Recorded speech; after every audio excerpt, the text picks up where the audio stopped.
Patrolling the Mojave almost makes you wish for a nuclear winter. Patrolling the Mojave almost makes you wish for a nuclear winter. Patrolling the Mojave almost makes you wish for a nuclear winter.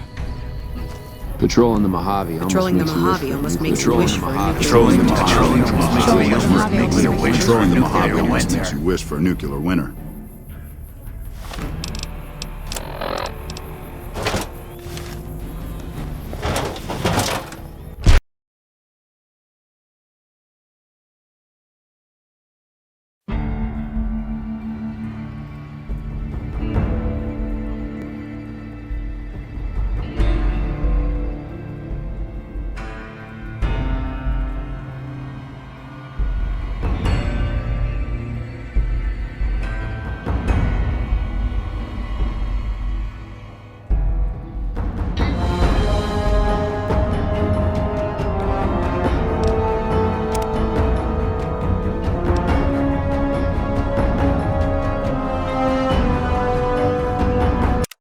In this video, I'll be sharing with you my thoughts and opinions of Fallout New Vegas, start to finish. And while this video is cohesive, feel free to skip around. I know it's a long video, so I'm going to go and put timestamps down below for you in case you're in a hurry.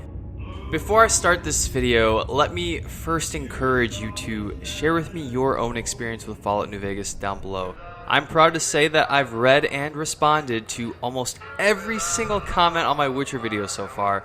That being said, I have less than 100 subscribers, so it isn't that much work for me to read every single one of your guys' comments, but I enjoy reading each one. Also, this is your spoiler warning. New Vegas, like most RPGs, is best experienced the less you know about it. Therefore, I recommend playing the game before continuing on with this video. So before we get knee-deep into this, I want to preface the video by saying a few things and doing some housekeeping here. First, this experience for me was completely vanilla. I installed no mods whatsoever. Second, I'm not doing any specific build or roleplay. Third, I do not claim to be a Fallout New Vegas lore expert. However, I did spend many days and nights researching, so I do have a solid understanding of the game and the lore behind it. Still, it's possible that I messed up or made a mistake somewhere, and if I did, I apologize. And finally, fourth, some background on my history with Fallout. This is my first Fallout game I've really dove deep into. I never played the first two, though after finishing New Vegas, I'm much more interested in playing them than I was before.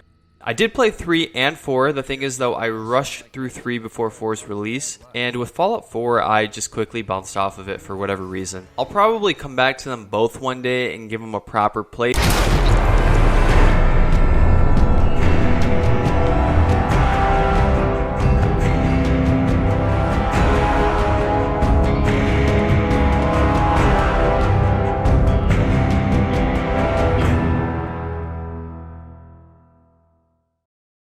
I still remember the uneasiness I felt waking up at Doc Mitchell's place. It's this dark, empty, hollow house with faint beams of light poking through the windows. And it turns out Doc Mitchell's a kind and friendly man. Later in the game, I learned about his backstory. He lived in one of the vaults until they opened the door to the world above, where he then began traveling, utilizing his medical expertise to help those around the wasteland. He traveled with his wife, but eventually we made our way out here, but, well, when folks spend their lives in isolation, sometimes that ain't the best of things for learning to fight off germs. We was going to California, but Goodsprings was as far as we got. After she passed, wasn't no reason to keep going. I stayed so I could keep close to her. that's why the doc's here, to remain close to her. He's settling in this meager, isolated town just to remain close to her ashes. You take care now. The first 20 or 30 minutes of the game were definitely the slowest.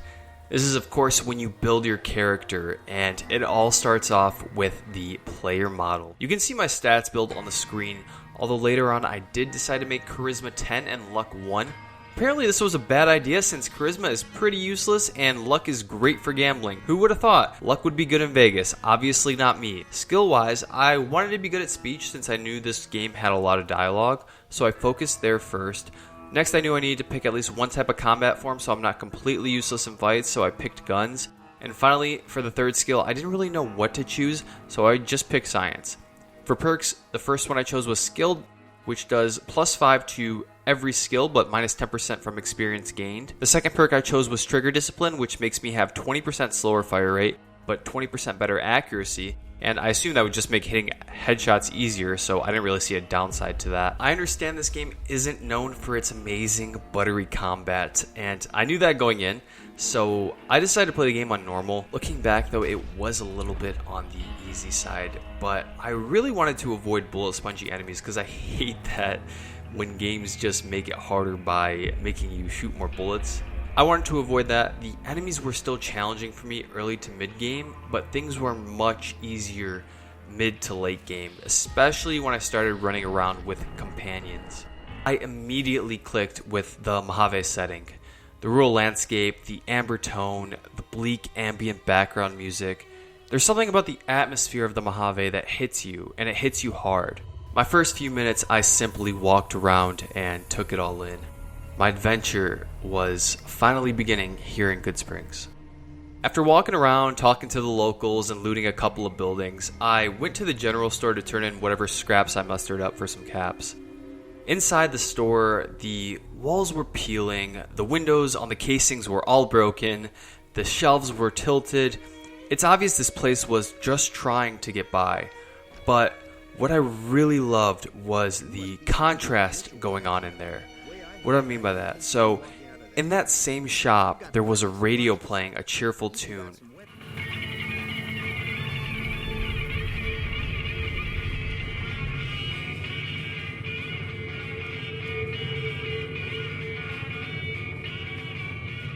And the guy running the store, Chet, wasn't some a-hole, he was just some guy getting by. That moment in the general store captured the attitude, I thought, of Goodsprings very well. It made a great first impression for me that stuck with me my whole time there. The townspeople have every right to be depressed and mad at the world, but they're not. They kept pressing along. None of the folks in Goodsprings are outright gloomy like the place's setting suggests they might be. There's also hollow point bullets, which have the opposite of Sonny. Let's see if we can get a little closer. Trudy. Trader Ringo comes into town. Easy Help Pete out with the Brahmin and Bighorners. and Doc are all pretty helpful, good-natured people. Immediately I could feel the life in this game. This wasn't the dark, depressing DC region. This was the West, and the people were more laid back here. Yes, the people of Goodsprings were living in a post-apocalyptic world 200 years after the bombs dropped. And no, they're not the wealthiest bunch, but it reminded me of a quote I read from a book by a Holocaust survivor, Viktor Frankl. Everything can be taken from a man but one thing, the last of the human freedoms. To choose one's attitude in any given set of circumstances, to choose one's own way. The people in Goodsprings chose to have a good attitude, and that rubbed off on me. It's obvious Goodsprings isn't much aside from a starting tutorial location. I never came back to it later apart from asking Doc to heal my radiation poisoning or to visit my grave at the cemetery, but it achieves its purpose as a tutorial very well. Shooting wise, we get some empty bottles to practice on and weak varmints to hunt. It's also a good chance to learn VATS for anyone who hasn't played 3 yet. There was one unscripted moment though from the tutorial I remember vividly. Towards the end of the hunting and gathering quest with Sonny, I was at the top of this big hill looking down into a valley of giant rad scorpions. And unquestionably they looked tough, but I had just taken down some geckos and bloatflies, okay, so I was feeling pretty hot with my shot. And I thought it'd be fun to poke at one since there was obviously no way it could ever get up to me from where it was at.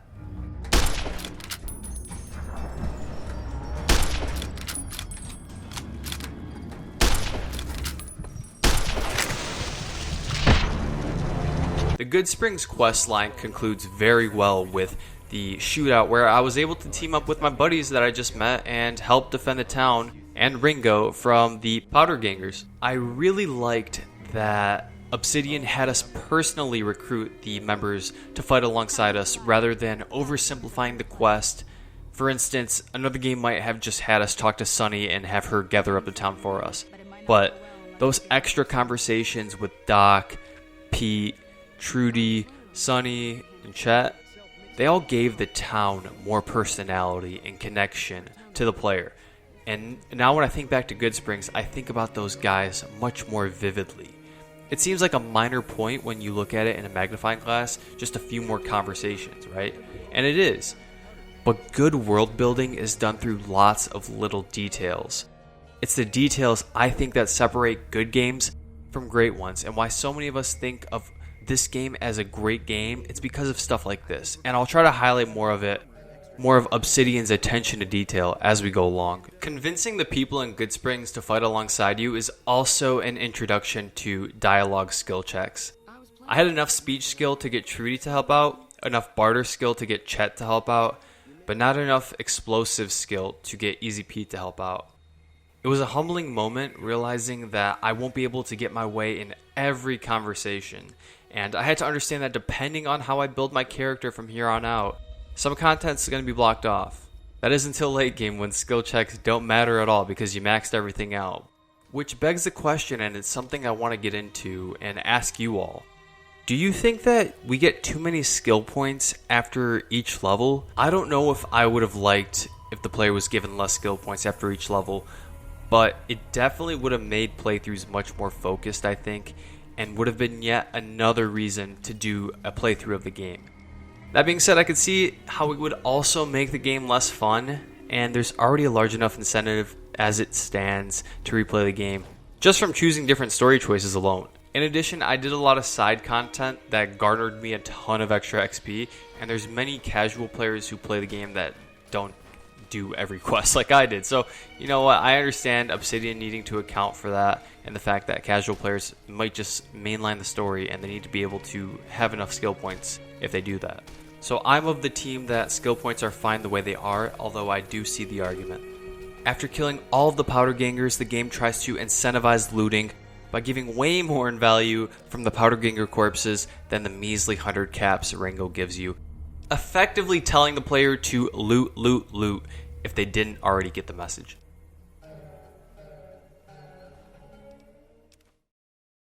The first experience I had with the outside world was Barton Thorn. Yes, Barton Thorn. Listen, I actually did not finish this quest when I was supposed to because I couldn't find his damn girlfriend, and that's because she doesn't exist. So I gave up on this quest, and that sucks because this first experience with the outside world being Barton Thorn and the way he ends up tricking you if you do the quest, I think would have been so impactful for my first few moments. And I love that they do this to the player. They make the player feel alone in the wasteland, like they can't trust anyone. And I really wanted to help this guy, so to have been betrayed like that would have been tough. It would have been a great way to start my journey into this unforgiving wasteland. But yeah, after a while I just said F this and moved on. I did come back later though when I was exploring every nook and cranny of the map, and I triggered the quest again as a result.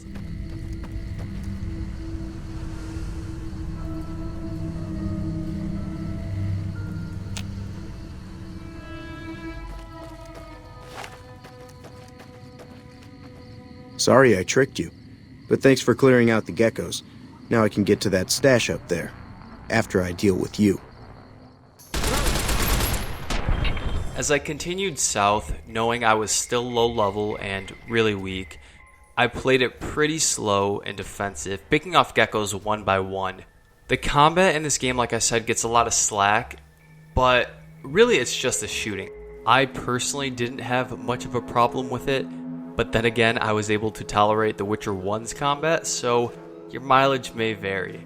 The melee combat is good. The energy weapons actually feel really good, but it's the automatic lead firing guns that feel clunky. The best way to describe it is that the automatic guns don't feel as smooth as they should. The assault carbine and the LMG, for instance, feel much worse to use than the 357 revolver or the anti-material rifle. That trend of semi-automatic guns feeling better to use than automatic guns stayed true for me throughout the whole game.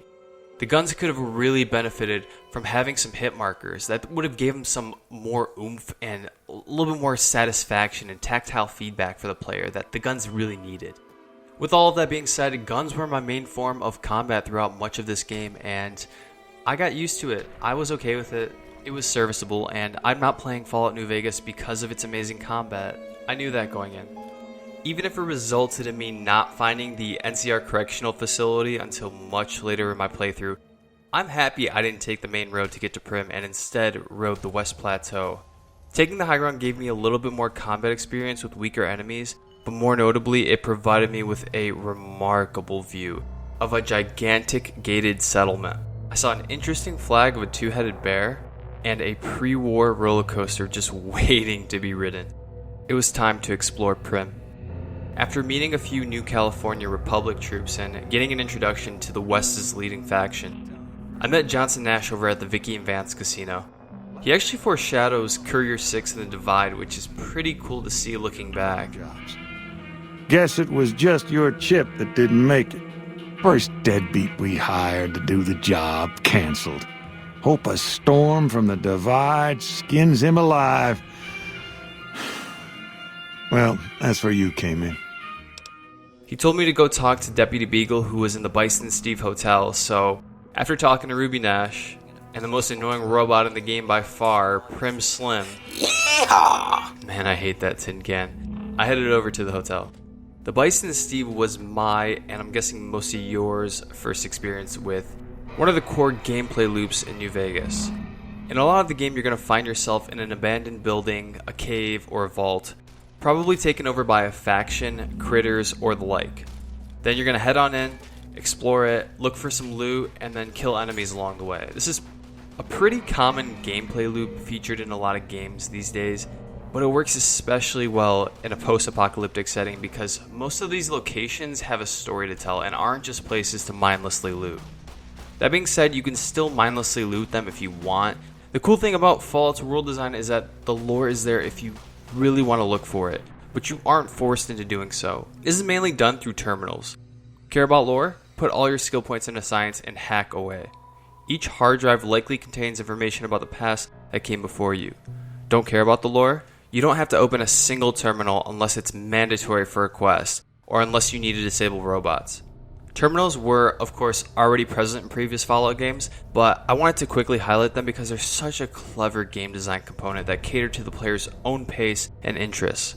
For me personally, I enjoy learning about the lore, and I like learning about the world's history that I'm in, and so continuing to put my points into science was an easy choice for me. After encountering my first real gang of enemies here in the Bison Steve, and getting a feel for what the game is going to be like, I found Deputy Beagle tied up on his knees. The two of us then made for the exit, but unfortunately, he died to the very last enemy in the building.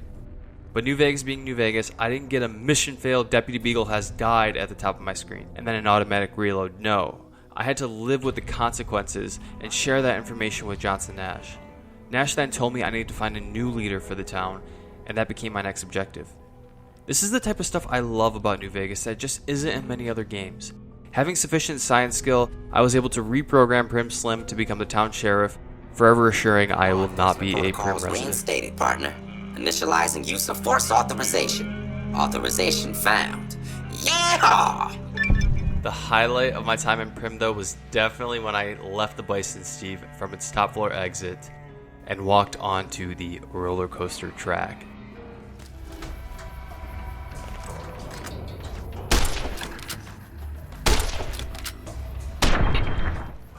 From the moment I laid my eyes on that roller coaster, I knew I would somehow, some way, make it to the top of that track, and I did it.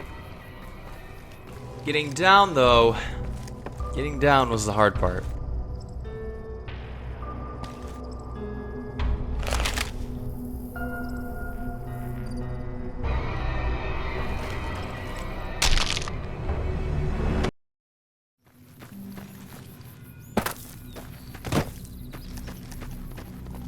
You'll pay for what you did to the powder gangers. A really cool moment was leaving Primm and having powder gangers gang up on me. I've killed a lot of powder gangers in the last 2 towns I've been in at this point, so it was awesome to see the faction reacting to my actions, seeking revenge on me.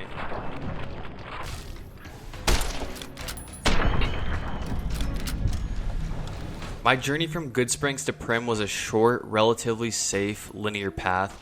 But after leaving Primm and handling a handful of powder gangers at this point, I felt much more competent exploring the southwest part of the map.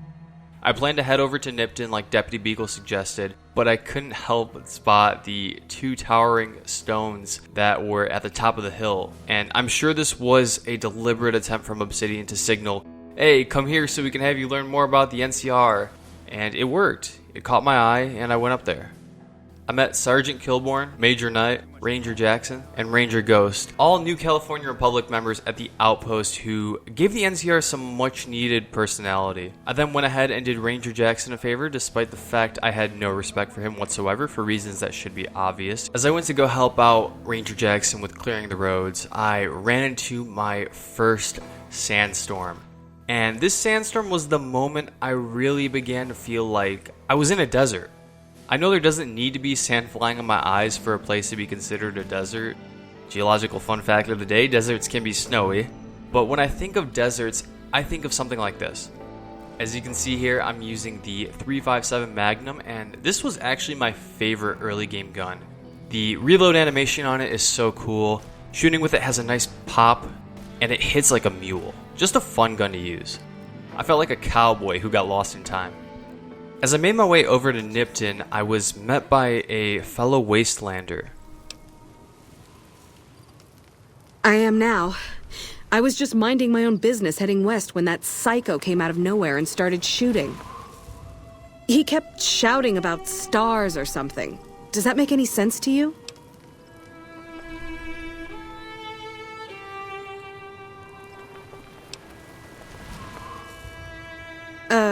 No, I don't think so.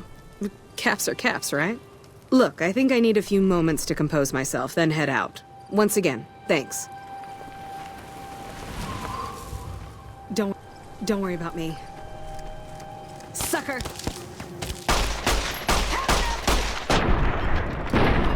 Given that I didn't complete the Barton quest, this was the first time I had been tricked by an NPC in the game, and felt what I'm guessing most of you guys felt when you were tricked by Barton.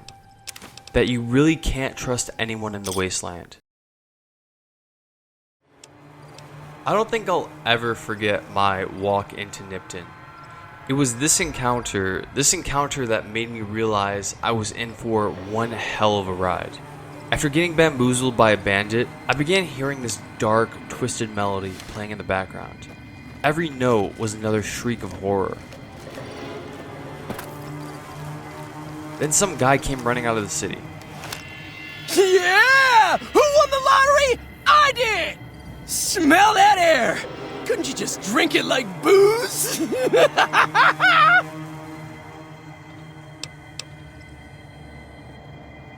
What lottery? The lottery! That's what lottery! Are you stupid? Only lottery that matters! Oh my god! Smell that air! Are you kidding me? Never felt better.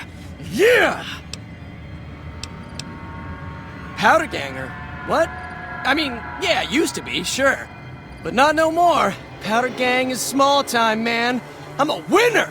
I won the motherfucking lottery! Bye.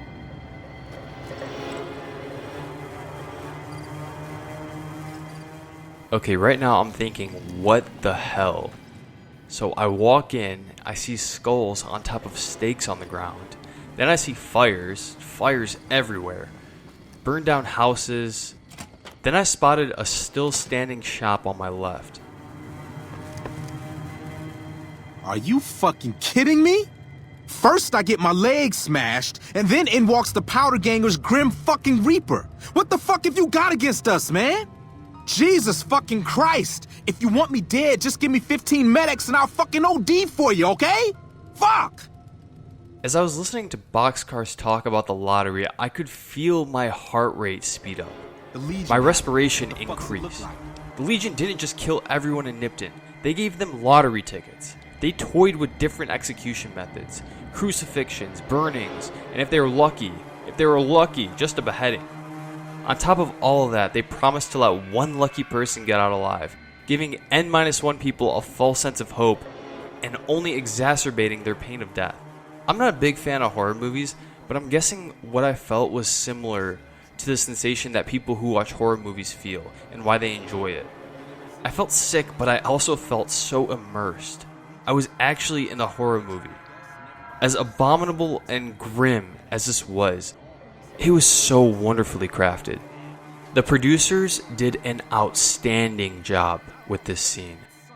They made me feel creeped out and had me wanting to exterminate the Legion based on just this first impression. They made me want to figure out what the hell was up with this sick, sadistic group of people. What is this cult doing? A small detail from the production of this scene that I adored was having the immobile powder ganger in front of me, shrieking in fear, calling me the Grim Reaper of the powder gangers because of what I've done so far in the game. He's the one telling me all of this for me to picture in my mind. Doing it all in an empty shop in the middle of town, and the Legion are right outside, all while that dark, twisted melody just keeps on humming along. This wasn't just a horror flick. I was a character in this horror flick. What was I to do? Don't act like you'd be doing me a favor. I don't give a fuck. So I went outside, and the first thing I did was talk to the mysterious man who seemed to be leading the terror. Don't worry. I won't have you lashed to a cross like the rest of these degenerates. It's useful that you happen by. I want you to witness the fate of the town of Nipton, to memorize every detail. And then, when you move on, I want you to teach everyone you meet the lesson that Caesar's Legion taught here, especially any NCR troops you run across. He explained much of what I already heard from the powder ganger in the store, but it was even more chilling to hear it from his soft, unregretful voice that was orchestrating it all. This was my first look at a Legion uniform up close. The poorly cut sleeves, the leather gloves, the goggles, the shoulder pads, the hound hoodie. The hound hoodie was the thing that symbolized more than anything the savagery of the Legion. It's such an eerie look, and the art team obviously modeled a lot of the Legion's uniform off the Roman Empire, but they added some of their own art direction to it, and it went a long way in making the Legion feel like its own identity. The uniforms looked like something only a cult of post-apocalyptic barbarians would wear. And that's perfect because that's who the Legion are. At the end of my conversation with Vulpes, I told him his crimes were unforgivable. As are all crimes. If you feel strongly about it, attack us, and soon you won't feel a thing.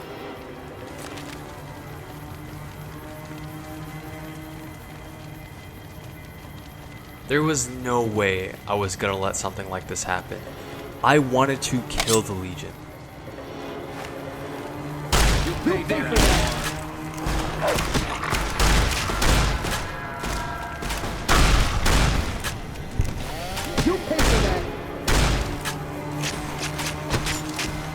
This was by far my hardest fight yet, requiring me to use a large amount of stim packs to survive.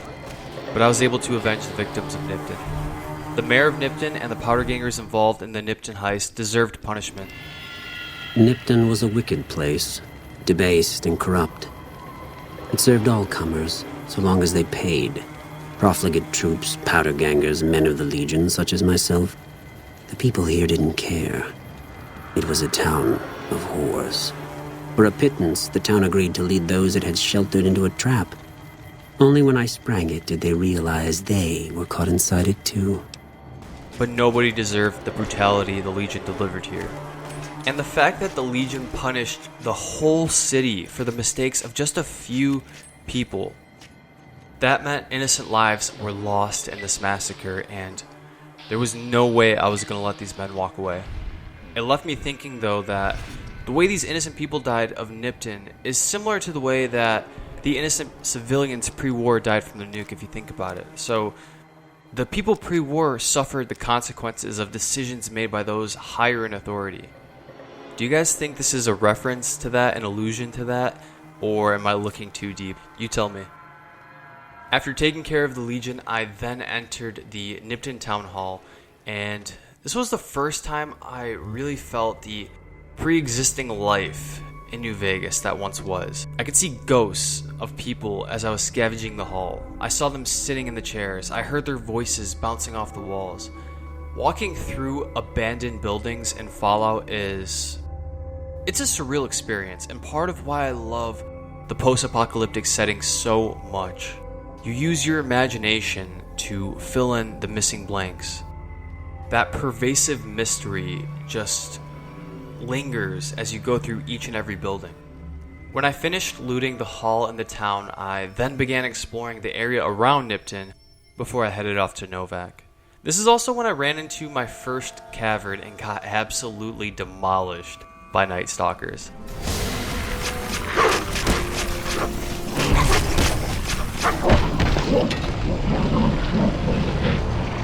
I was left with no choice other than to resort to the noob tube.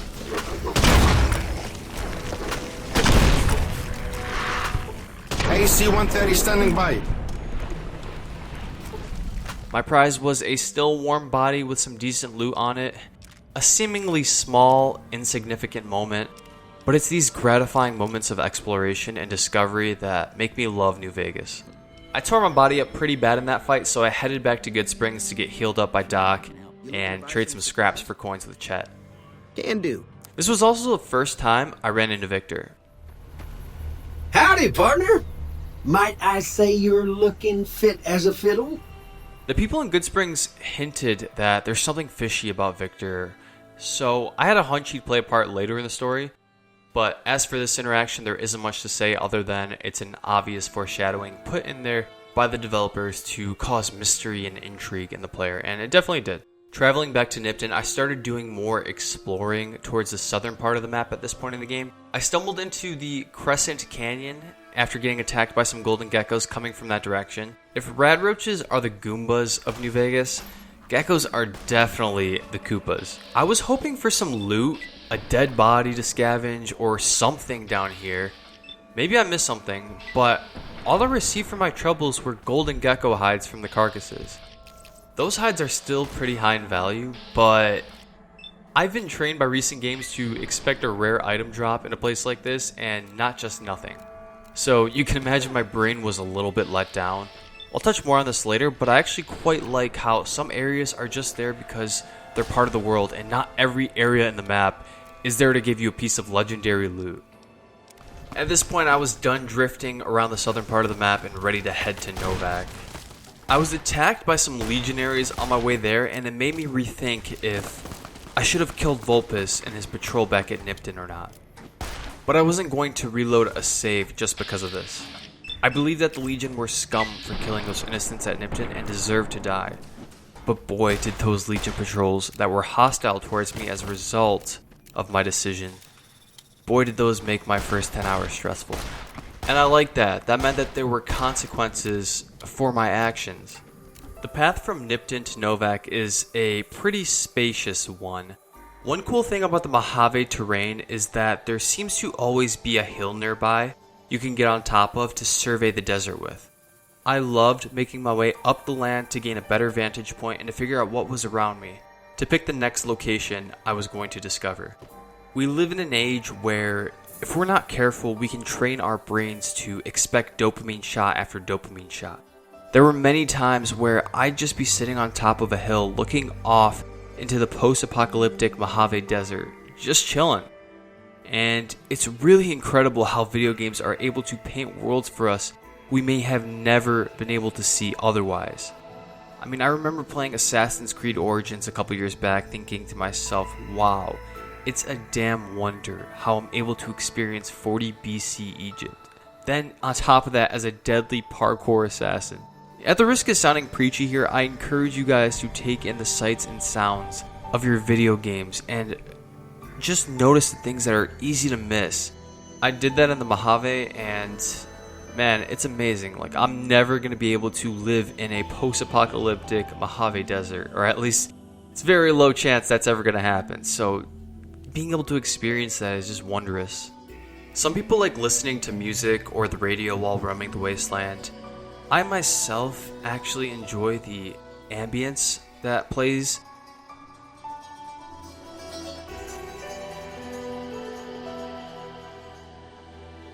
But I know so many people love the music in these games, so I'm not hating it. I just prefer the ambience over listening to Johnny Guitar 20 times in 2 days. No shade towards the music, just kind of gets repetitive given the scope and size of the game. And I still heard plenty of it from the radios when stopping by shops, stopping by abandoned locations and all that.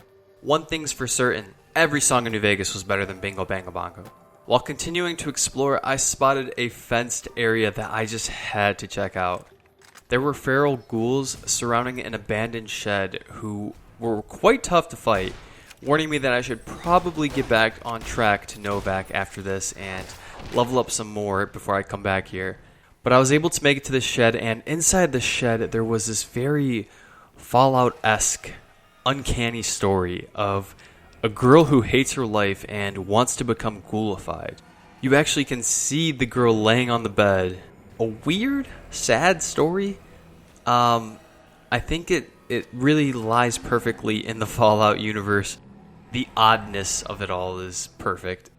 Finally done detouring, I made a beeline to Novac.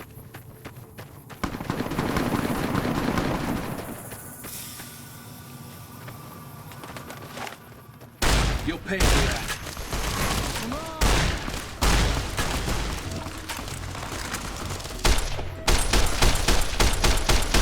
Unfortunately for me, I ran into the Legion.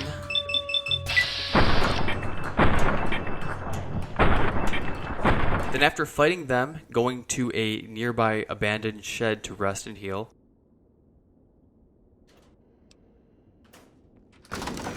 The Kaisar has marked you for death, and the Legion obeys. Ready yourself for battle. I had a Legion patrol waiting for me outside. Seriously, I swear Fallout New Vegas is partially a horror game. The Legion patrols at this point in the game are probably the hardest thing I faced in all of my playthrough. At least with the Cazadors, you could shoot their wings with bats or bait your companions. Here, I'm still companionless, and I'm low level. I'm facing 5 highly skilled Legion soldiers all at one time. It's extremely difficult. They showed up again and again, and this time I just ran away. Remember, this is all because I killed those legionaries back at Nipton. Despite my frustration, looking back, I love that this was the case, that my life got this hard because of my actions. You want to be the hero of New Vegas? Okay, that's fine. You can do that. You can kill those legionaries that massacred a town. But you're going to pay for it. It's not going to be easy. Mind your own damn business next time if you don't want any trouble.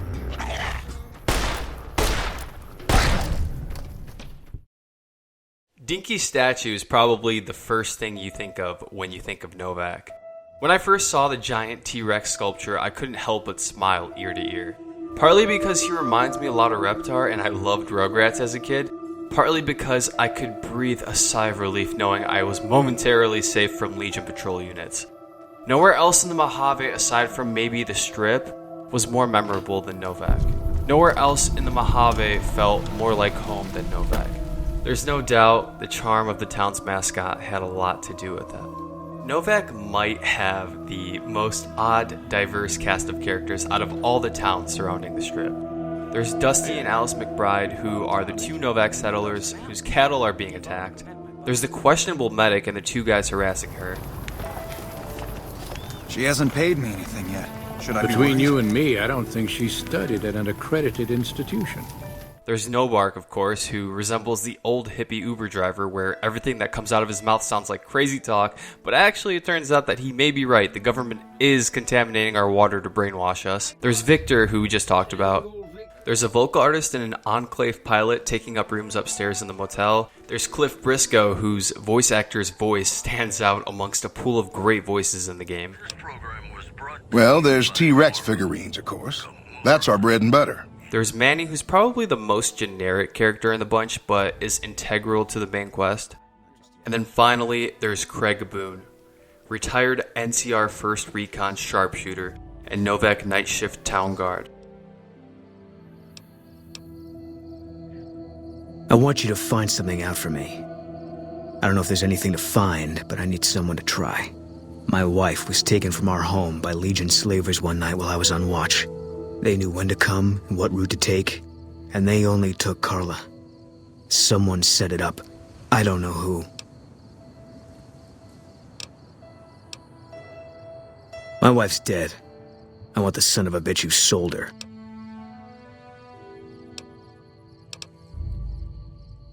I know, all right. That's all you need to know.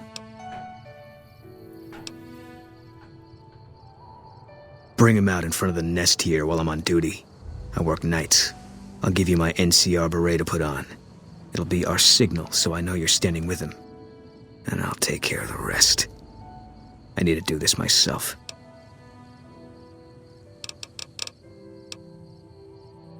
Good. I'll make it worth your while. And one more thing. We shouldn't speak again. Not until it's over. No one in town knows that I know what happened to my wife. Best they never know, or the Legion will be after me next. When I talked to him, it was dark outside and the background music seemed to be hitting the perfect notes at the perfect moments. You listen to his soft-spoken but gritty voice as he tells you about his tragedy. Chills. That delivery and that final request, when he hits you with that final request,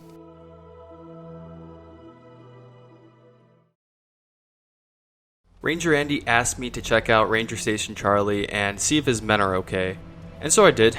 Lots of people like to complain about the reuse of voice actors. That didn't bother me all that much. There are a lot of NPCs in New Vegas, and getting an individual voice actor for every single one of them probably doesn't make economical sense for Obsidian, and I understand that. Most of the super important NPCs have their own voice actors, like the companions and the main villains. So at least there's that. While I do think the pool of voice actors they hired are good for the most part, every once in a while the voice acting can get pretty campy. A good example is one of the audio logs in Ranger Station Charlie. This is a message to the NCR from the Legion. We are coming for you. Run, and we will catch you. Hide, and we will find you. No matter what you do, you are all going to die. Anyway, I leveled up during this quick trip, and in doing so, I was able to go back and check out what was up with that robot in Primm.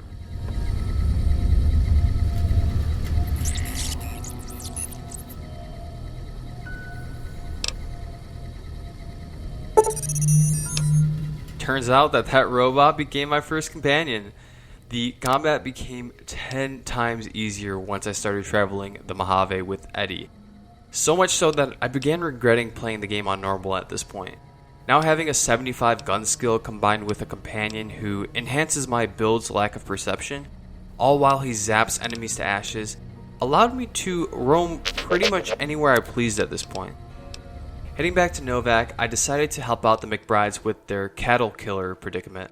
This was my first encounter with a Nightkin. Get out of my head!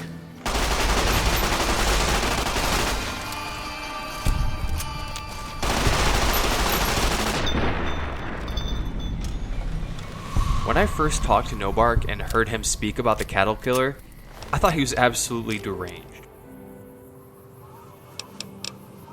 I come face to face with the Chupacabra himself one night, whilst I was investigating whether this gecko was hiding his treasure from me.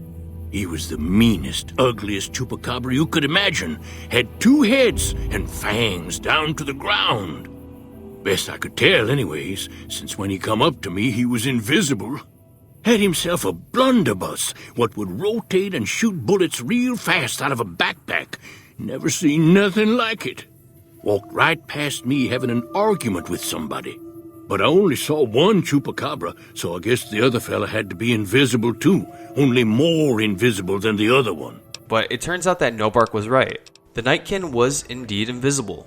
He was indeed 2 people if you count 2 personalities as being 2 people. and he was indeed wielding a spinning gun with bullets flying from his backpack. The madman was right all along. Novac also refers to the Nightkin as a chupacabra. Work of the chupacabra, the livestock vampire, says Novac, but they don't pay no mind. If you don't know what that is, I didn't either at the time, but after doing some research, I learned that it's a reference to a common Central American folklore of a legendary creature that sucks the blood out of livestock.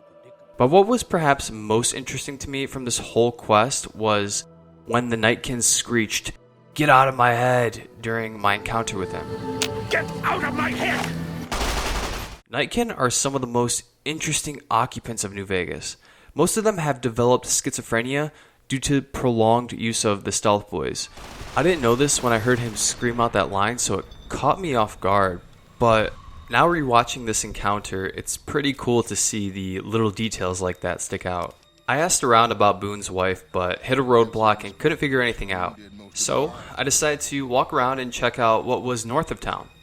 I made my way over to Old Lady Gibson's scrapyard and met the sweet old grandma. That is until later in the game when you seek her out for help with Rex. Old Lady Gibson was quite an important NPC for me in my playthrough. Not from a story standpoint or from a lore standpoint, unless you're curious about Dr. Henry's past love affairs, but because she is the main repair person for the courier through most of the game, or at least she was for me. Weapon degradation seems to be a controversial topic with Fallout. I know Fallout 4 got rid of it, and that without a doubt removed a point of irritation for many players of the previous two games. But I actually think that removing the weapon degradation system was a mistake Bethesda made. Not everything in the game is there to make you happy or feel good. If that were the case, nobody would like the Soulsborne games. The weapon degradation system, to me, reminds me that I'm living in a world 200 years after an apocalypse, and that if I want to stay alive, I need to explore, I need to loot, and I need to maintain my weapons. Therefore, the weapon degradation system actually reinforces a lot of key gameplay elements, and hence why I think it's important to have. Anyway, after meeting Old Lady Gibson, I continued north until I hit HELIOS One. Fantastic is a great example of New Vegas abstaining itself from becoming overly dark or dry. It was easy, man. They were going door to door asking if anyone knew any scientists. I said look no further. They asked me if I knew anything about power plants. I said as much as anyone I had ever met. They asked me how well I understood theoretical physics. I said I had a theoretical degree in physics. They said welcome aboard. HELIOS One is a big solar power plant that also had lots of military-focused research and testing going on in it. While I do think exploring this place is kind of mundane, it's good that Obsidian included a fun character like Fantastic to provide some amusing dialogue and keep things at least somewhat entertaining. Fantastic, Ignacio, and the HELIOS One plant at large are a great example of how Obsidian were able to effectively commingle seriousness and comedy. This place has the potential to provide incredible amounts of power to its surrounding towns and is home to one of the most potent weapons in the world. Yet you have some idiot named Fantastic running the operations. It's absurd. Fantastic's little helper. It can be very hard to deliver on making these two clashing tones coexist in one form, but Obsidian nail a perfect balance in New Vegas. It's something that's easy to overlook when playing, but I'm guessing it took a lot of work to nail down during development. They were able to anchor Fantastic's comic relief with the serious tone of Ignacio. Very well, yes. I'm part of the followers of the apocalypse. If you're not familiar, we seek peace and the spread of knowledge. Knowledge that must never be lost to the world. Now your turn. I do remember doing this quest pretty late at night and being tired, but I thought this was one of the most dull quests in the game. And I say this as someone who doesn't need to be liberating outposts every 2 minutes to be entertained. It's noteworthy though that I chose probably the most boring option. I accidentally overloaded the plant by going with the emergency output level, resulting in the plant becoming useless.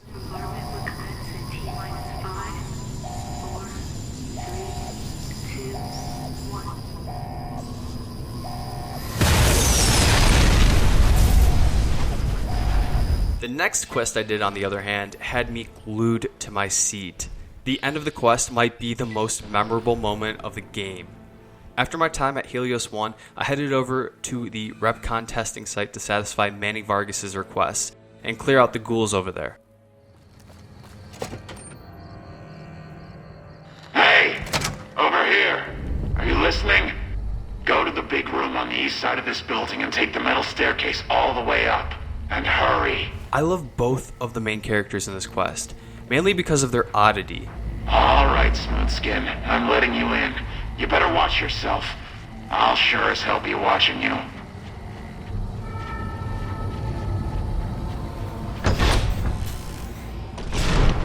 God, but are you ugly. Get upstairs and talk to Jason before I throw up just from looking at you. Hello, Wanderer. Please forgive us our humble surroundings. Our true home awaits us in the far beyond. Have you come to help us complete the great journey? We wish to escape the barbarity of the wasteland, especially the violence and bigotry of its human inhabitants. The Creator has promised to my flock a new land, a place of safety and healing, a paradise in the far beyond. Preparations for the great journey were nearly complete when the demons appeared. Jason Bright's voice actor was perfect in his delivery, and the echoing effect that the developers put into the game worked well to give him that bizarre tone.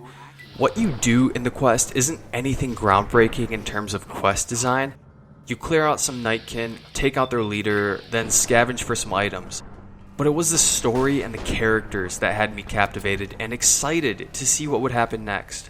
Were these guys really about to launch themselves in a rocket? Where the hell is the great beyond? There's no way this is going to work, right?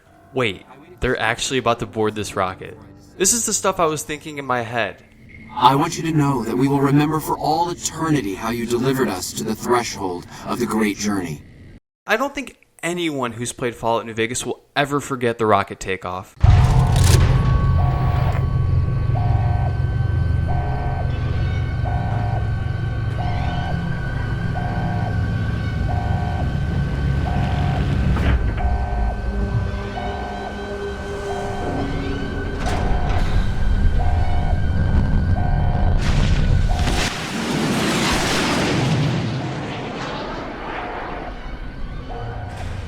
I chose to help them get closer to their intended destination, but I love how the player is left wondering where they will actually end up. All game I was anticipating coming across a rocket wreckage. Jason Bright, if you're out there, I don't know where you are, but I pray to the Almighty Creator that you've made a safe landing. There is no way that we can thank you enough, Wanderer. Your arrival here was a blessing. We will remember you always. Back in Novac now, I began asking around about Boone's wife again. Everyone seemed to talk about how she hated Novac. Man, everybody. That girl didn't have one friend in this whole town. She didn't want any. She wanted to sit in her room all day and make herself miserable, and she went out of her way to be rude. She upset a lot of people. You wouldn't have liked her either. Can't say we spoke much. Boone did most of the buying for him. She was in the store once, but she didn't stay long. Had a look on her face like she'd smelled something sour. But far as I can remember, the gift shop smelled fine. Well, fine as it always does. How should I put it?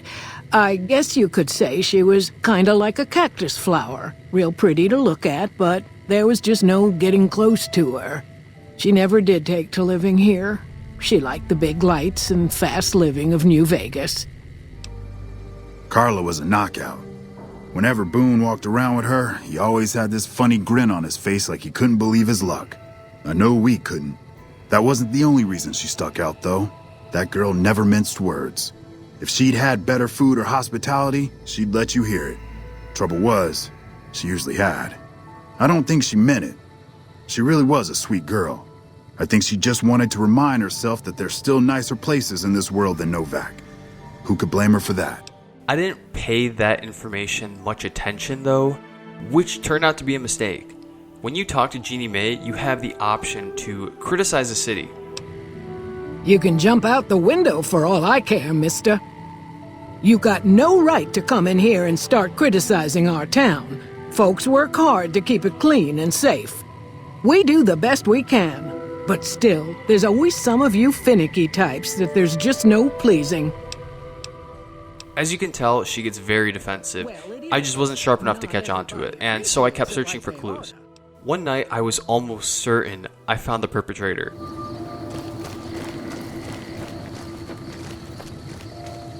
Howdy. Primm has a new sheriff. But no, he was just a red herring. Why the hell is he walking like this? Seriously. Novac gives a hint that there might be info in the main lobby, and I spent so much time observing every nook and cranny of that lobby. I waited on the couch throughout the day and night, hoping to see someone come in, or some event to trigger. And after about 45 minutes of trying to figure out this conundrum, I realized that there was a safe on the ground behind Jeannie Mae. Yes, I wasted a lot of time and could have spent 2 minutes Googling this, but when I finally figured it out and learned that Jeannie Mae was the one behind all this, the satisfaction I felt in that moment would have, without a doubt, been lost had I not figured it out for myself. I say this because I'm guilty from time to time looking things up whenever I get stuck instead of pushing through, and it has ruined a lot of experiences for me in the process. So much so that I'm deliberately attempting to not look things up until I finish playthroughs from now on. I know I bring up Dark Souls a lot, but I pretty much ruined Dark Souls for myself by constantly Googling where to go next, how to beat a boss, where a closest bonfire was, and all that. Only to realize after I beat the game that I would have enjoyed it so much more had I just pushed through the struggle. I'm not saying it's never okay to Google things. I think it's fine to do if you're really stuck to the point of giving up, or because you feel like you're wasting time. But there's just no denying that pushing through puzzles and difficulties yourself is much more rewarding. My experience with this quest reinforced that to me. Reading the bill of sale and learning that Jeannie Mae sold Boone's wife and unborn child to the Legion as slaves was disconcerting. There was nothing I could do but feel empathy for Boone. I really didn't expect it to be the cheerful old lady at the front desk who did this, but there were definitely signs of this coming. It's obvious that Jeannie did this out of spite towards Boone's wife for her criticisms of Novac. I just mentioned that there was nothing I could do but feel empathy, but that's not true. There was actually something I could do. I hope you're finding everything to your liking. Okay, if that's what you think.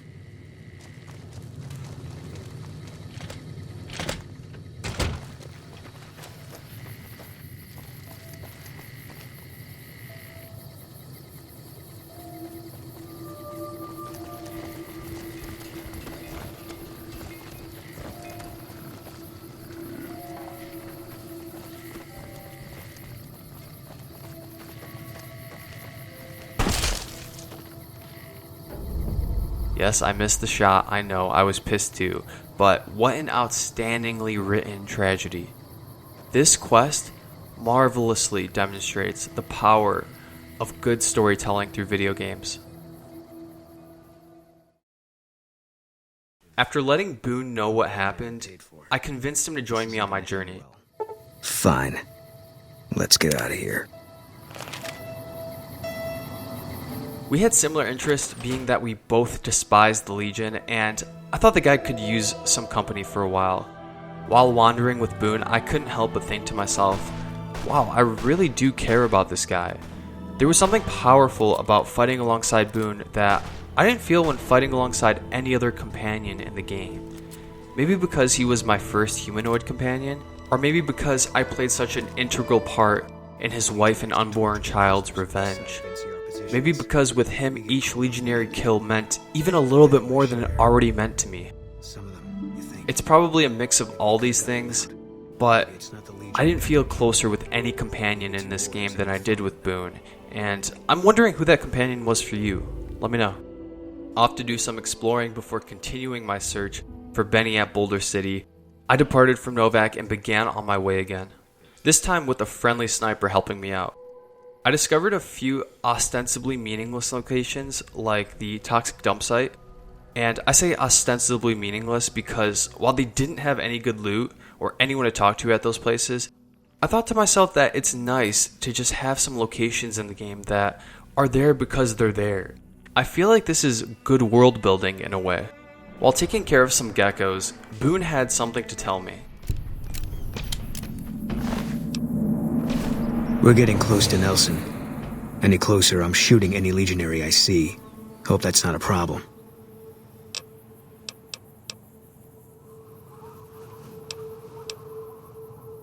Damn right. You and I, we're just a couple of problem solvers. It's clear that there was a lot of thought put into the companions in this game. With Boone, they didn't stop at giving him a good story. They added to it by having him pause in the middle of exploration and remind you that he's bloodthirsty for legionaries, and he's going to shoot any of them he comes across, with or without your approval. And if you're in agreement with him, he starts to open up with you. Evident from him saying, "You and I, we're just a couple of problem solvers," suggesting a connection between you guys. This moment was of course part of activating his companion quest, and the companion quest can be hard to trigger, but I think that's by design, so the game only has you begin those quests with companions you really care about and spend a lot of time with. Obsidian designed the companion quest activation triggers to specifically make sense for each companion. This is done by only setting off the activation triggers through people, places, or events that make sense for the companion. For instance, an activation trigger for Boone would be coming close to Nelson.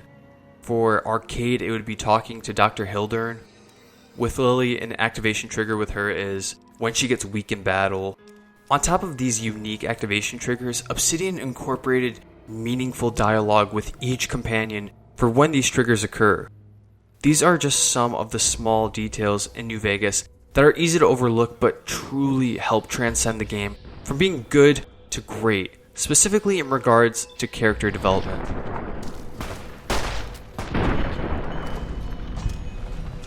Shortly after that warning from Boone, I had my first encounter with the dreaded Cazadors. I wouldn't call Cazadors the hardest enemies in the game, but they're definitely the most annoying. They're a nuisance more than anything, because of how fast they move, because of how many of them are usually together, because of the poison. The one thing I do appreciate is that the developers decided to give them a glaring weakness, that being their wings, which is very helpful in terms of balancing them out. Also, like most difficult enemies, the loot they drop on their carcasses is quite valuable, those being the poison glands. This makes killing them all the more worthwhile and rewarding you for your large efforts, which I definitely appreciate. Arriving at Nelson felt like I was coming upon a Far Cry outpost. Personally, I enjoy liberating outposts in Far Cry, so taking Nelson back was fun for me. Encountering Legion troops with 2 companions became almost a cakewalk. Again, companions made the game exponentially easier, but they also make the wasteland feel warmer, and so I don't think it's so simple as dropping a companion to make the game harder, because that would also make the game feel, I think, a lot colder.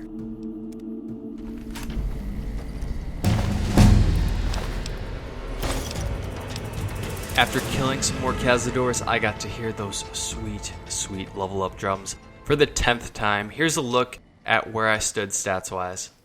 I put heavy focus on guns, science, and speech first, with medicine, barter, and repair as secondary priorities. On my way to Boulder City, I quickly stopped by Hoover Dam just to check it out and see what all the fuss was about. The dam is humongous. The music gave the dam a frantic mood as if to invoke anxiety in the player.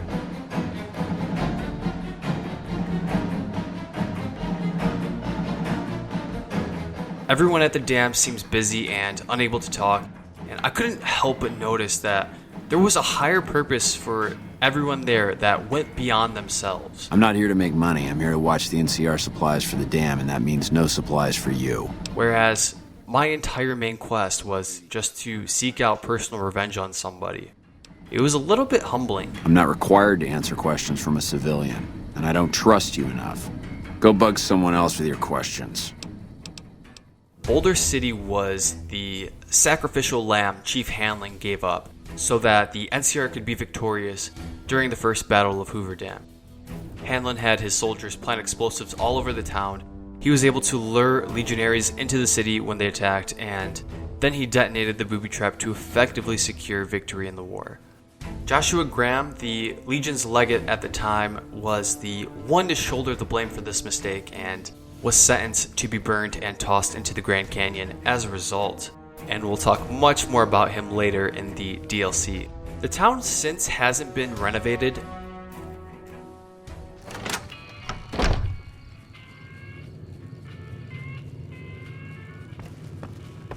Most of the town is rubble, destroyed during the Battle of Hoover Dam. Though a stone memorial does stand near the town honoring the brave NCR men and women who died during the battle. What the hell? You're that courier Benny wasted back in Goodsprings. You're supposed to be dead. Jessup, who was alongside Benny when I was shot, was at Boulder City in the middle of the town's skirmish between the NCR and the Great Khans. Attempting to settle the skirmish and grab information on Benny's whereabouts, my conversation with Jessup made me question whether high speech was a blessing or a curse.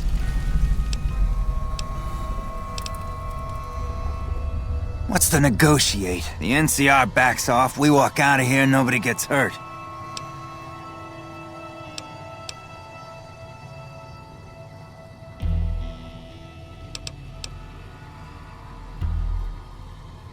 I can't believe I'm doing this.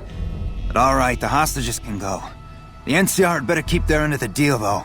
I easily persuaded Jessup to stand down, release NCR hostages, and to tell me where Benny was without any challenge at all. This could have just been an overly simplified dialogue encounter. Apparently he's able to be convinced to release the hostages without high speech.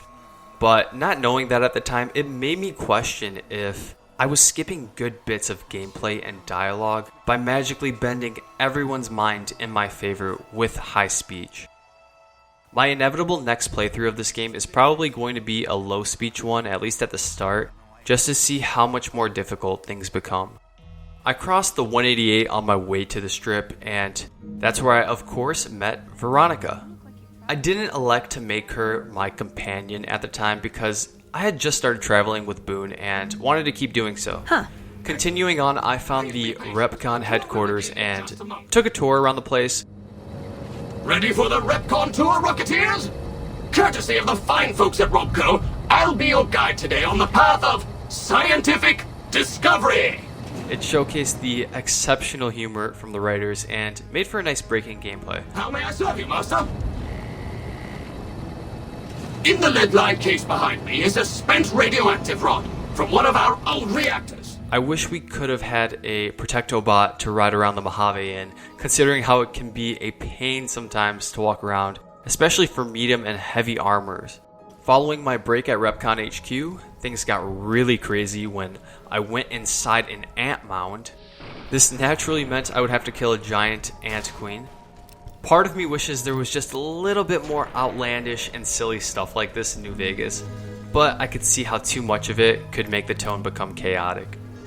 It's really something when you see the lights of the strip up close for the first time, especially if you took the long way like I did. The game has had an exciting build-up for the strip up to this point.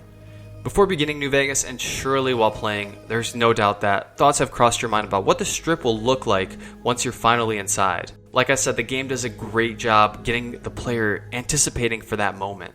But before I saw those blinding lights from the inside, I entered the doors of the now NCR-run McCarran Airport, Camp McCarran. During my long stay at the camp, I spent a lot of time learning about who the NCR were, getting to know some of the biggest faces of the Republic, and developing a better understanding of the conflicts in the area. While the camp has some interesting stories to tell, most of the NCR characters are much more humdrum than the other characters you'll meet in the Mojave. Which makes sense. I mean, they're soldiers, and being a soldier is, for the most part, a no-nonsense job. Things are supposed to be serious and orderly, and not necessarily exciting. There are some gripping stories in the tents though, like learning the backstory between Cook and Corporal Betsy, and hearing accounts of the Bitter Springs massacre from Sergeant Bitterroot and Major Daughtry. It's a Khan name. You know, the Great Khans. That's what my parents were. I figured I grew up around the bastards. They owed me a name after all they put me through. They're dead. Got themselves killed at Bitter Springs. Served them right, if you ask me. You're sorry? Well, that makes one of us. Bitter Springs was the best thing that ever happened to me. Best thing that ever happened to my parents, too. They were as bad as the rest. Worse, maybe. Yeah, I was there. I was Captain Daughtry then. That whole situation was a mess and could easily have been avoided with good intel. The major in charge at the time made a bad call. He thought Bitter Springs was full of Great Khan raiders, so we surrounded the place. By the time any of us realized there were civilians down there, women and children, shooting had already started. The major froze up at the news, and we couldn't get another word out of him. I took over and salvaged the situation as best I could. For my effort, I was promoted to major. Not quite the way I'd have wanted it. There's also a pretty graphic conversation between Lieutenant Boyd and the Legion Centurion HELIOS. Okay, I'll go in and have a word with him. Then I'll call you in. I was just thinking about that pretty neck of yours. How sweet. I was thinking about how it would look with a Legion slave collar on it. I'll pass. Do you know what I love about our slave collars, Lieutenant? If you love them, maybe you should try one on. I love how tightly they fit. I train my men to make sure the slave's flesh bulges a bit around the top and bottom. Know why? It's all the rage in fashion circles? Not quite. If you fit it just right, their body never gets used to the feeling of wearing it. It cuts in just enough when they swallow or turn their head to remind them who they belong to. And it's that constant reminder that keeps them docile. Just sadistic. Aside from the Legion patrol attacks and the Nelson outpost, the only other time I had interacted with the Legion thus far in the game was at Nipton. Listening to Vulpes talk was eerie enough, but now hearing HELIOS talk, they don't sound like dumb thugs, they sound like intelligent monsters, attempting to achieve some high ambition. I was many hours into the game at this point, but I still didn't know much about the Legion. The enigma of what that higher ambition was made things tense and drew me in. It's hard not to be somewhat depressed running through the now putrid McCarran airport. The walls are rotting, the windows are broken, it's big and empty. There's a cook with no food, there's a lady all alone grieving about her husband who she lost from the war. It was grim walking through there. There's lots of places in New Vegas that do a great job of fostering imagination of what the place looked like pre-war, but the airport stands out from the rest. There's a boatload of side quests to do at McCarran. There's the interrogation, which I just covered. There's convincing Betsy to get help with her trauma. There's the internal spy who's relaying info to the Legion from the radio tower. I don't know what you mean. There's the pair of Vault expeditions, helping Colonel Sue put a stop to the fiends at Vault 3, and the other Vault expedition of uncovering the vegetation secrets at Vault 22. There's the 3 bounties Major Daughtry gives you. There's the decision to expose Sergeant Contreras or to keep doing dealings with him. There's helping Christina Morales find her deceased husband's body. And then there's helping the camp's cook. My Pip-Boy was loaded with side quests. Most of these were simple, straightforward quests, but I still enjoyed them. For instance, finding out Captain Curtis was the one relaying messages to the Legion, then watching the monorail explode. The train is about to...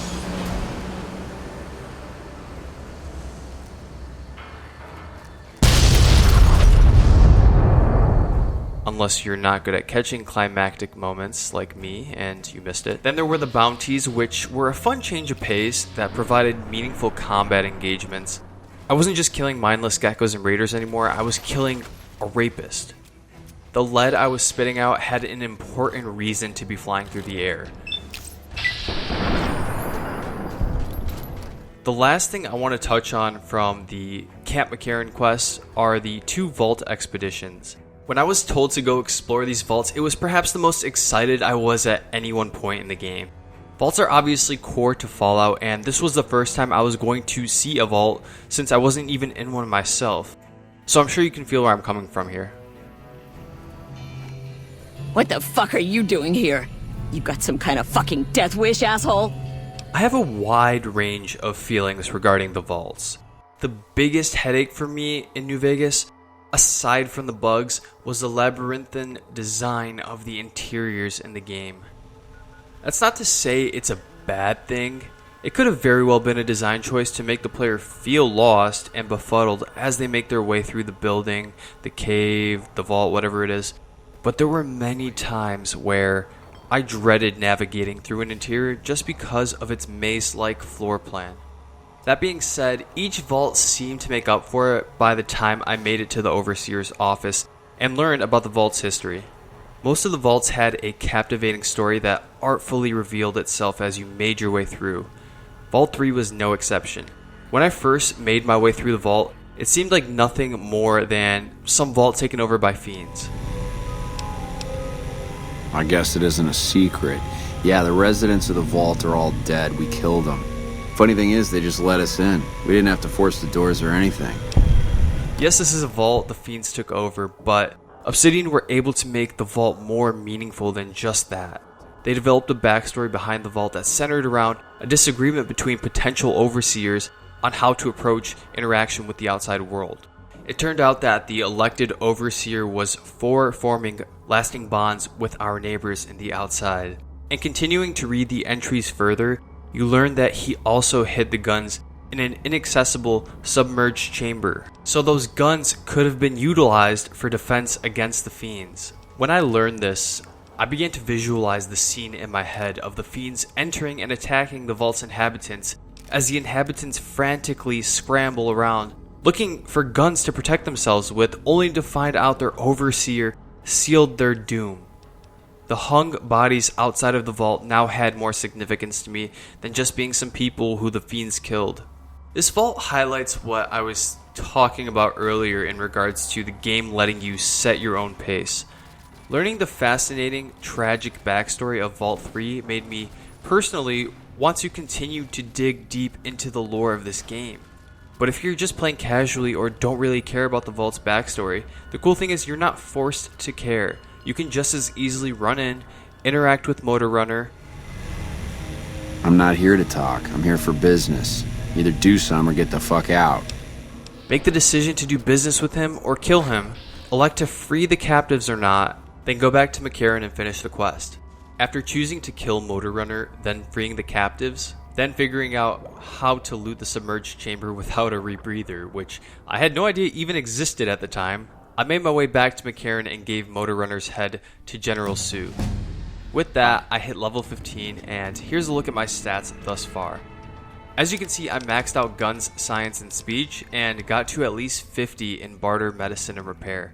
My only regret was not focusing more on lockpick. Science and lockpick are definitely the two skills that matter most for those of us who love to check every nook and cranny and learn about the game's world. Before continuing on to Vault 22, I stopped at the Sunset Sarsaparilla HQ and had a chance to meet Festus. Festus is a perfect example of how comically strange Fallout can be. In addition to being strange, Fallout is often dark and depressing. Like Fallout 3, New Vegas has plenty of depressing moments throughout the game, regardless of your choices. One thing New Vegas does differently from Fallout 3 though, is include enough humor to prevent things from being too dark. Both have their benefits and are just different. But New Vegas quite obviously puts more of an emphasis on making the player smile and chuckle throughout the game, like with this Mr. Handy interaction. Oh my, this place is filthy! I'm guessing a lot of Fallout players prefer one mood over the other, and that's probably a good predictor of which one of the two games they like better. Me personally, I really don't have a preference. Fallout 3 can be really depressing, but that's also what helps make it so good. The same can be said for New Vegas in regards to its playfulness. Worker number 27438 reporting! There seems to be a malfunction with the line, sir! Wait a minute! You're not my manager! Intruder! Didn't you hear me come?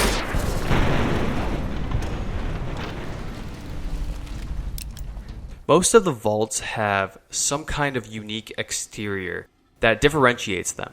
Vault 3 has the hung vault dwellers, Vault 21 turned into part of the strip, Vault 34 has you drop into it from a hatch at the top of a hill, and Vault 22 has the vibrant green biology as its welcome mat. It's nice that the dev team went through the effort of making each vault feel distinct, both inside and out.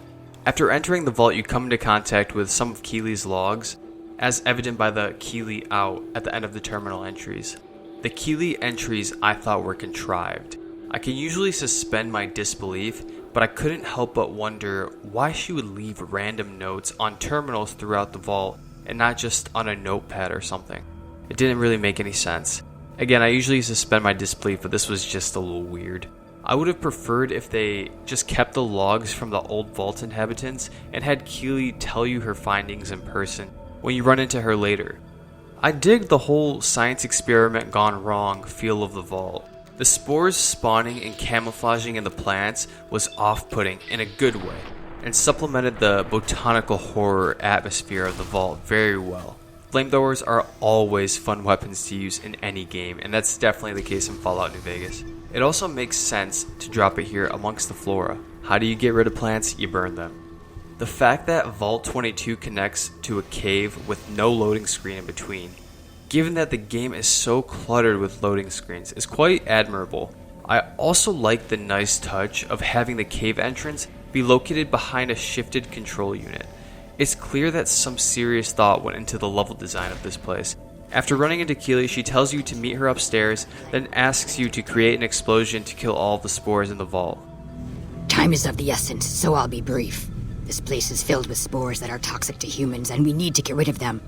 I've pumped the vault full of a highly flammable gas that, once ignited, should destroy the vast majority of spores. There's one problem, though. The gas becomes semi-inert on exposure to oxygen, meaning the gas will have to be ignited close to where it's being introduced. I need you to find the vents where the gas is being pumped and ignite it. Oh, and survive the resulting blast. Yes, there'll be an explosion when the gas is ignited, but I'm sure you'll be fine. Now leave me to my work. Fallout New Vegas was released at a point in time roughly between older, more challenging, less hand-holdy games and the newer, easier, more streamlined games of this generation. It's eureka moments like the one I'm about to show you that make me yearn for the days when games were less hand-holdy.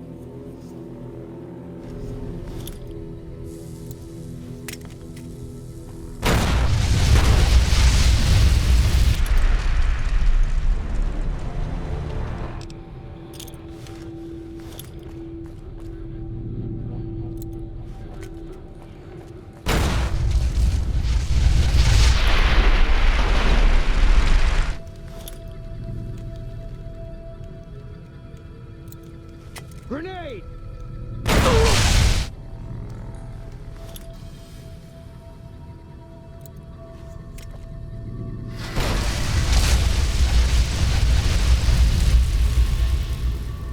Notice how the game trusted me to figure out how to survive.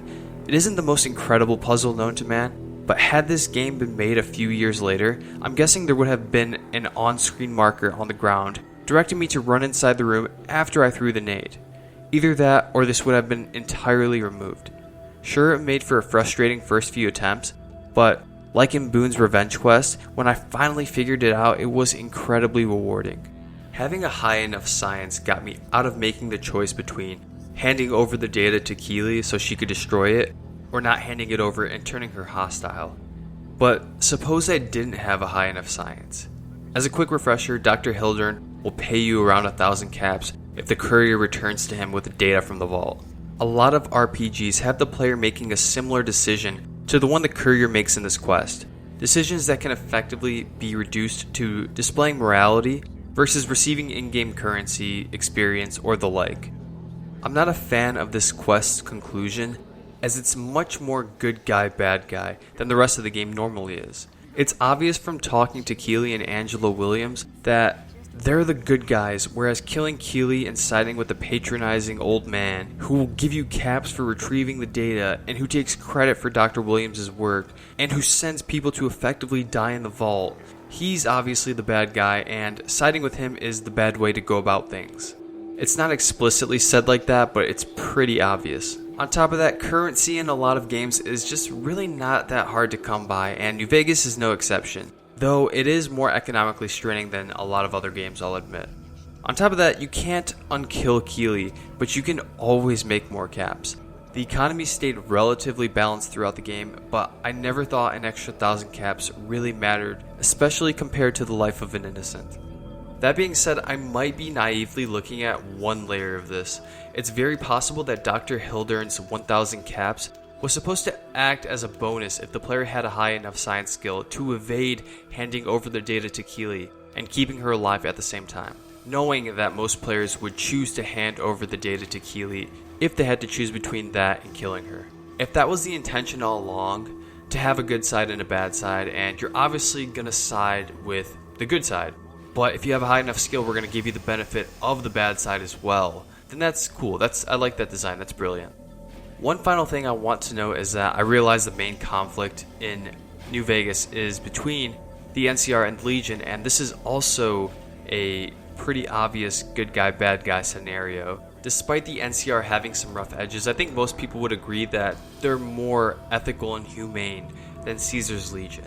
Caesar's Legion has slaves.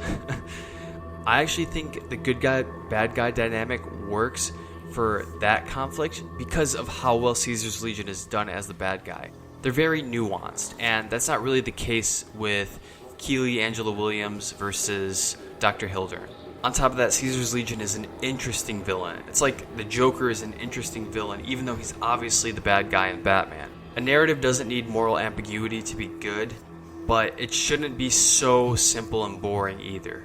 After departing from McCarran, I remember telling myself that the next place I was going to was the Strip. Given how incredibly easy it is to get sidetracked in these big open world games, I really should have known better. As I was making my way up north, I saw a hill nearby, and I have a strong affection for going up to the top of hills and mountains in these games, so after I inevitably climbed it and found out there was a hole at its peak, I couldn't help but jump down. Little did I know I was jumping into one of the entrances for Vault 34. Vault 34 is, of course, the vault that the Boomers lived in before they left and migrated to Nellis Air Force Base. This might be the most aggravating vault in the game. There's seemingly endless amounts of ghouls that spawn in pairs behind you for ambush attacks whenever you enter a room. On top of that, you are constantly being affected by radiation poisoning. Luckily, I was well stocked with Rad-X, Radaway, and I had a spacesuit granting me plus 40 in radiation resistance, but I'm sure some of you were not as fortunate. The backstory of this vault and why there are so many ghouls is that the old inhabitants, furious at the Overseer's attempt at population control, revolted and ended up breaking the reactor in the process, leading to the ghoulification of the vault's inhabitants. This is apparently after the Boomers had already left. An unfortunate story to say the least, but what's also unfortunate is the final choice you have to make. You have to decide on whether to free a group of people who you can't come into direct contact with before leaving, or help the NCR sharecroppers with their radiation problem so that they can provide more food to the people. I don't think there's a right choice since both are humane and can have good intention, and I suppose a decision would come down to one's own moral philosophy, but I just couldn't imagine leaving those people stuck in the vault. There's still a slim chance to find and create food for the NCR, but there would be almost no chance Horowitz and the survivors made it out alive had I left them, so I freed them. After finishing up Vault 34, I continued to make my way north and hit the Crimson Caravan Company. The Crimson Caravan supply weaponry for the NCR and are the largest caravan business in the West. Walking into their Mojave property, I re-encountered Ringo. Hey there! Here's the rest of the payment I promised you back in Goodsprings. Ringo is, of course, the fella I helped back in Goodsprings at the start of the game, and it's easy to dismiss just how neat this encounter or re-encounter is. It makes the player take a step back and reflect on how far they've come up to this point. Having Ringo immediately greet me as I enter the premise, then hand me over some caps and thank me again for my work back in Goodsprings was an unexpected gift. I might be overselling this, but it was really a special moment for me that I didn't realize so much until making this video. I met Alice McLafferty and proceeded on to do her rather uninteresting quests, although sneaking into the gunrunner's facility was pretty nerve-wracking. The most important of her quests is undoubtedly the one which sends you to buy out Cassidy caravans, since this is where the player gets the option to have Cass as a companion. I had already met Cass early in the game and saw her nothing more than some random stuck-up binge-drinking cowgirl, so it startled me to find out she was a possible companion later on. I had spent a good amount of time with Boone up to this point, so I was ready to tag in a new teammate. Fine by me. I stripped Boone of all his belongings and told him our days were numbered. Before letting him go, though, I did want to try to open him up one last time. I don't really remember. We won.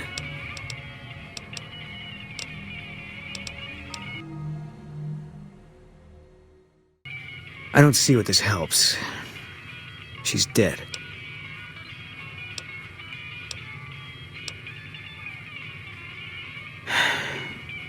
All right. I tracked her down. Southeast, near the river. They were selling her. Saw it through my scope. Whole place swarming with legion, hundreds of them, bidding for things no man has a right to. I just had my rifle with me. Just me against all of them. So I took the shot.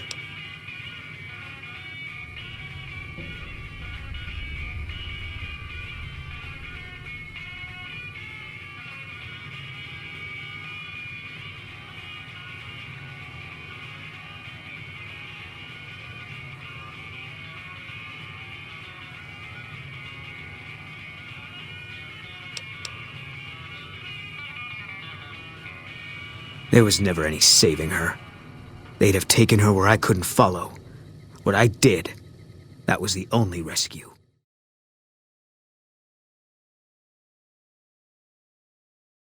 It was cool to learn that Cass had significance to players of Fallout 2. Having not played the game myself, I had no idea who John Cassidy was, so there was no nostalgia there for me, but I'm sure those of you who played Fallout 2 smirked when you realized who her daddy was.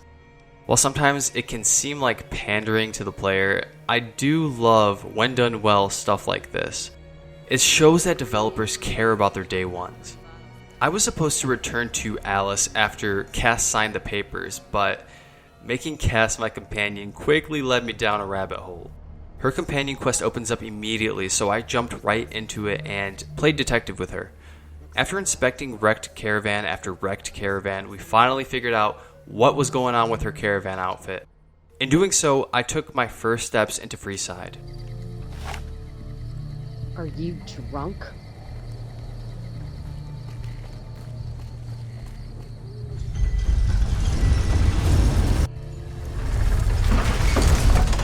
One of the first things I did in Freeside was introduce myself to the Van Graffs at the Silver Rush. This facility. Regardless, we feel that the quality of the weapons is below expectation and hope to adjust the price accordingly. I think I understand what the issue here is. Excuse me for a moment, would you? Do it. Immediately I figured out this dimly lit hut was home to a ruthless faction. Fun fact, the Van Graffs were originally supposed to play a very large role in Black Isle's Fallout 3 before the studio sold the Fallout IP to Bethesda. Some people complain about the bodyguard mission, but I really enjoyed it. It added some variety to the game, being different from any other quest you're gonna do. And it worked surprisingly well, given how dialogue focused this game is. I didn't think there was any way when Gloria told me she needed a bodyguard that I'd actually be standing out there patting people down before giving them permission to walk in. And sure enough, that's more or less what I did. I'm sure this quest bored a lot of people, but I enjoyed it. In my playthrough, I was able to appropriately handle all potential customers.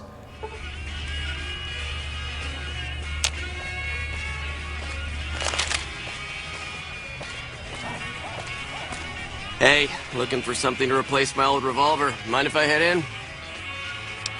Thanks, I've come a long way. Were you even listening when I said what you're supposed to do?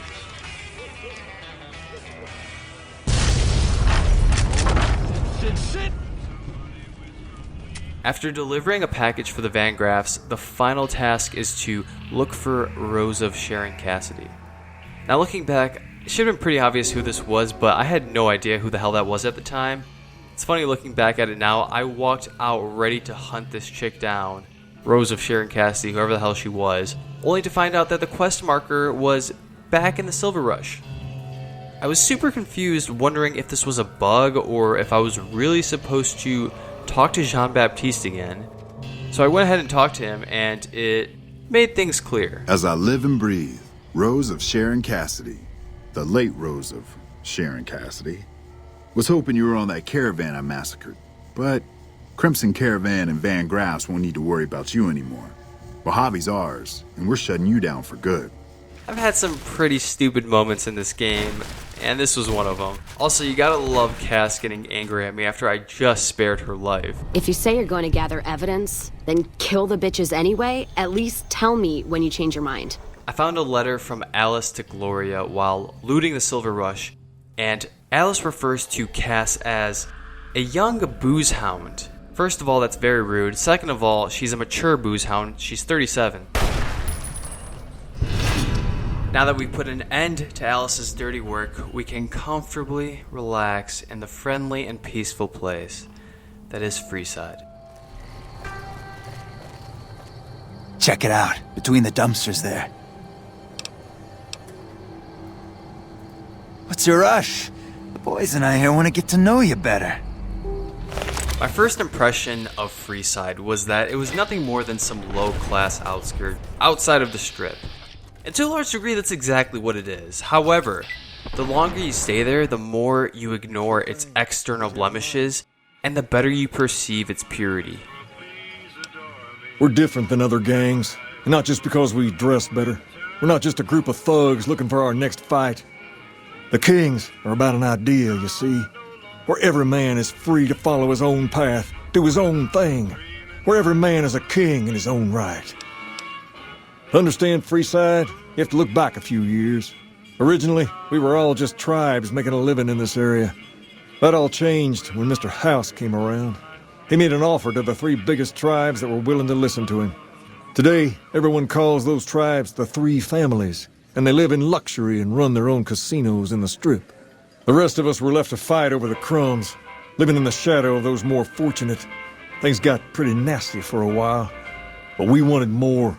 A place of our own, a place where no one could tell us what to do, and we didn't want to go elsewhere to find it. So we took control of this place and made it our own. That's really all Freeside is, the best of a bad situation.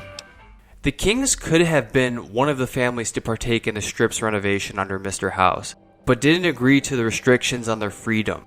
Instead, they chose to keep the King's throne in the outskirts of the Strip, where they believe every man can be their own king. Go around helping people? You'll be chased, trailed, hunted, stalked, followed, until you accept an iguana on a stick as a token of their appreciation. Hey, you're the one who's been going around helping people around here, right? And then, you have the followers of the apocalypse. We arose from the boneyards of Edidam years ago. Since then, we have made it our mission to rebuild the wasteland and re-educate its inhabitants. We hope to forge a brave new world free of war and poverty by sharing knowledge and resources. Our primary goal is the free exchange of ideas. Their altruistic practices are a beacon of light in the dark place that is the post-apocalyptic wasteland. But these 2 highly ethical factions are the exceptions. You have the wicked Van Graffs who we just took care of, but until then were the neck-and-neck leaders of Freeside with the Kings. You have the regular thugs, of course. Then there's the Garrett twins, and finally you have Mick and Ralph. We've got stuff we're not even allowed to sell, people. Only at Mick and Ralph's.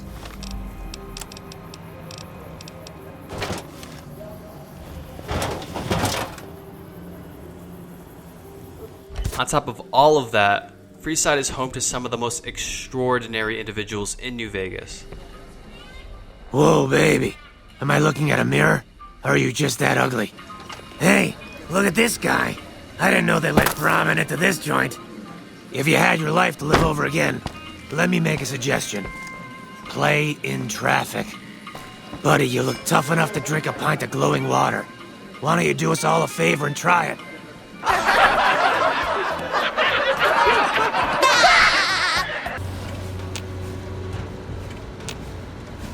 Fully integrated security technotronic officer active and reporting for duty. Yes, sir. Fisto reporting for duty. Please assume the position. Is Freeside filled with criminals and disease? Absolutely. But it's also a flare of freedom. You're going to be hard-pressed to find a location with more heart in all of the Mojave than Freeside.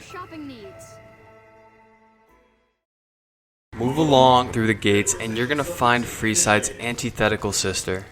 On the one hand, she's a seductive, enticing thing of beauty. You like it, huh?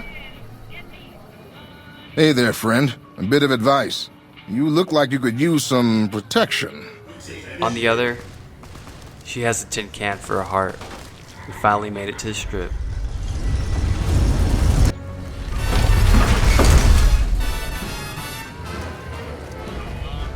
Howdy, partner. You've come for a piece, haven't you? Welcome to New Vegas. As I entered through the gates, I was approached by Victor. Seeing Victor change to a Securitron put me on edge. He'll be waiting for you. Goodbye. It was then that I realized there must be some real shady stuff happening on the strip. If a player opens up to Victor throughout their first however many hours, he's one of the most likable and charismatic characters in the game. With that being said, suspicion does build as the player runs into him throughout their trek to New Vegas. So to finally see him reduced to Securitron form is not that big of a surprise. But nonetheless, it gave me a sinking feeling in my stomach. It's just another example of the Mojave being colder than it appears.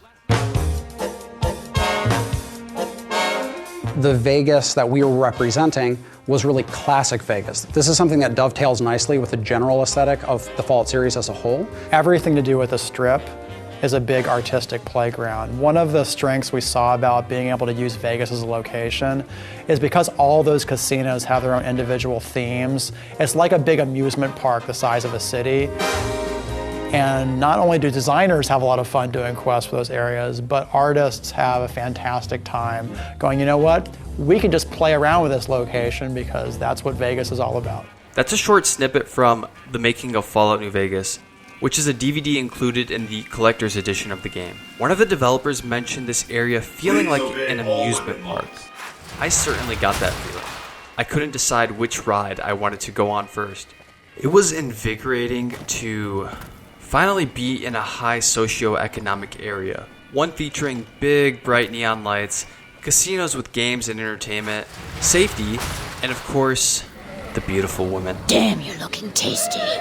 I started with the Lucky 38, the gigantic skyscraper towering over the Mojave, which I had seen from miles away throughout my playthrough so far. Well, howdy, partner. Good to see you again. Boss is waiting for you upstairs, so get a move on. That little bit of extra authority you can sense in Victor's voice compared to your interactions with him previously lets you know that he's not playing games anymore. In I walked into the bleak and lifeless casino floor, with yet another picture painted in my mind of what life here once was like. Welcome to the Vegas Strip. Up the elevator I went to meet the Strip's autocrat himself. This meeting has been a long time coming, hasn't it? You've come a long ways, literally, and I suspect figuratively as well. I have to ask, now that you've reached your destination, what do you make of what you see? This talk provides a good bit of answers and satisfies some of the players' early game curiosity, but it also creates just as much, if not more, questions, effectively keeping the player's interest. How is Mr. House still alive? What is he planning to do? How did these Securitrons come to be, and how is he operating control over them? Robert House, like other NPCs in New Vegas, was based in part on past real-life figures. In the case of House, it was Howard Hughes. This is also the man that Andrew Ryan from BioShock was partly based on. Hughes was, to put it concisely, a reclusive, mentally ill billionaire. and Mr. House definitely gives off that vibe. He also had some Walt Disney resemblance with the whole body preservation thing, and his ability to make synthetic beings come to life, which resembles what Disney did back in the 60s. Also, he kind of looks like Robert Downey Jr. The three potential antagonists who I understand may not have been antagonists in your playthrough, and why I use the word potential, are central to what make Fallout New Vegas' story as strong as it is. There was my main antagonist, who was Benny, and he's probably as close as it gets to a traditional antagonist given he tries to kill the player. There was Caesar, who's either a villain or not depending on the values of the person you're role-playing. And then there's Mr. House, a capitalistic autocrat / dictator / whatever you want to call him. Fueled by greed, who brute forces control over the Strip, yet he also saved my life, albeit for his own benefit at the end of the day, but he saved my life nonetheless. He provides safety and comfort to those who are willing to buy into his rules. He's a leader, albeit in the most shallow sense of the word, but a leader for mankind, which is rare to find in the Mojave. He's someone who can help rebuild society and save mankind with science and technology as his driving force. Not to mention he may be able to help commercialize scientific advances like his ability to maintain life. Don't get me wrong, he's not a post-apocalyptic Gandhi, but he isn't completely malevolent either. He may not prioritize decisions that are best for humanity, but he perhaps is the only person with the knowledge to do so. Don't get me wrong, I wouldn't want Mr. House to be the autocrat of the Mojave. I didn't side with him in this playthrough, and I've seen what happens when you go down his branching path. But I don't think you can bucket House into a simple good or bad category. I hate using the term gray area because it's so trite and overused as a phrase, but the three gentlemen are, above all else, interesting characters with compelling motives that have nuance. And that helps make the overarching narrative in New Vegas as strong as it is.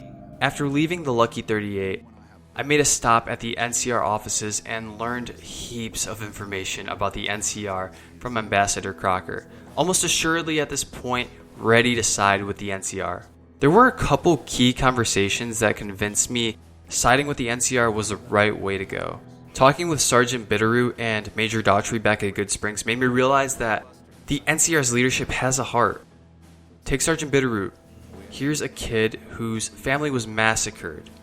Admittedly, he doesn't mind that, but his family was massacred. Yet, he was taken in by Major Daughtry with endless remorse for what happened that day. I respect that a lot. That's the type of moral code a major of an army should have. Then there's also my conversation with Cass back in Freeside. NCR's my country, and I support it. Anyone who says otherwise, I'll feed them my knee. I know which side of the firing line I'm on in the Mojave, just so you know. My first two companions in the game who I considered my closest mates in the Wasteland, Boone and Cass, were both pro-NCR, and that definitely helped in my decision. In addition, I had already taken a liking to the way the NCR treats their call of duty. They were the ones patrolling the streets and towns for safety. They were the ones providing order to the chaos of the Mojave, and doing so in a relatively democratic way. And they were the ones looking after the refugees at Bitter Springs, even though they're the ones that caused the mayhem. But they weren't just good people. They could also battle. They had beaten Caesar's Legion before, and they had a humongous army to defend and grow, so I knew they could sustain. Look, I love the followers of the Apocalypse, but they're just not strong enough, physically. The NCR, unlike Caesar's Legion, tried to remain humane, and followed a set of ethics that I could back. The major downsides to the NCR were all the negatives that come along with imperialism and bureaucracy. Two big words that are easy to brush off, but things hit you best in life when you have an example in front of your eyes. So I hope this personal anecdote from Ori and Moreno will do a good job explaining what I mean. Ugh, looks like I forgot to lock the doors again. If you're with the NCR, get out. This place is mine, and I'm not leaving.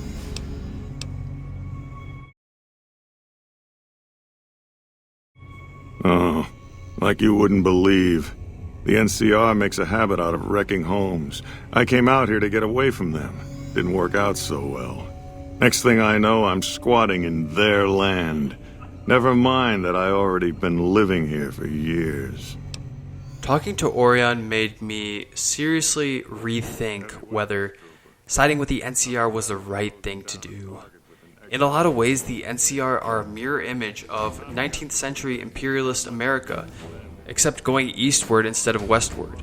Would history just be repeating itself siding with them? But there was no perfect person, thing, or faction leading the Mojave. There was only a best option, and the best option is the one the player thinks is best.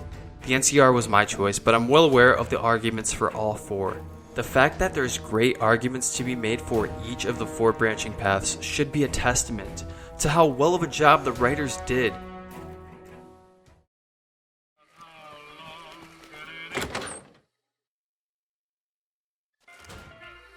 Hey, fellow, welcome to the Tops Hotel and Casino. I'm gonna have to ask you to hand over any weapons you might be carrying. The next ride at the amusement park that I stepped into was the Tops, and this was to finally get my revenge on Benny.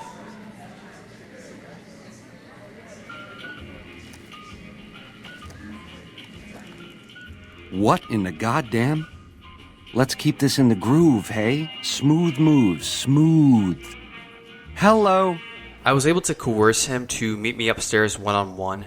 The conversation unravels many of the plot lines like the talk with Mr. House did, but being that Benny's living, breathing body was right in front of me, in person, and that he was the one that shot me, made it a more powerful interaction than the one with House. Here I am in the middle of the New Vegas Strip, at an empty bar in the big empty presidential suite of the Tops, finally face to face with the man who shot me in the head and who I've been hunting down all game. I love the presentation in this scene. How he's sitting at an empty bar slumped over with his hands folded as he attempts to utilize his suave speech to get himself out of the mess he put himself in. The direction here was superb. Every dialogue choice felt like it had weight, and I had to really think about what I was going to choose next. Baby, do you not understand the level of game here? What I did to you was rotten. But if you think House, the NCR, or Caesar won't kill to put Vegas in their pocket, I really did blow out your brains.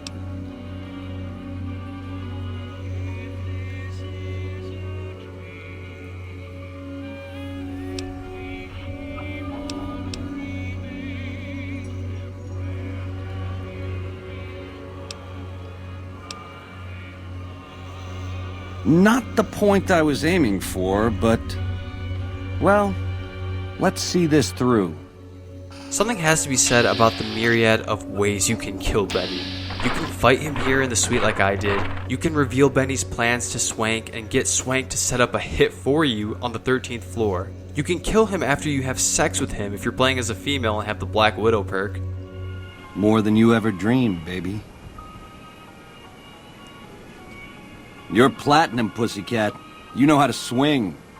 Nice Charlies, too. Give him a shake for the Ben man, will you? Hello. Oh, that was a nice bit of hey-hey, girlie. You're a real ring-a-ding broad. Hold me, will you? I swear you wore me out.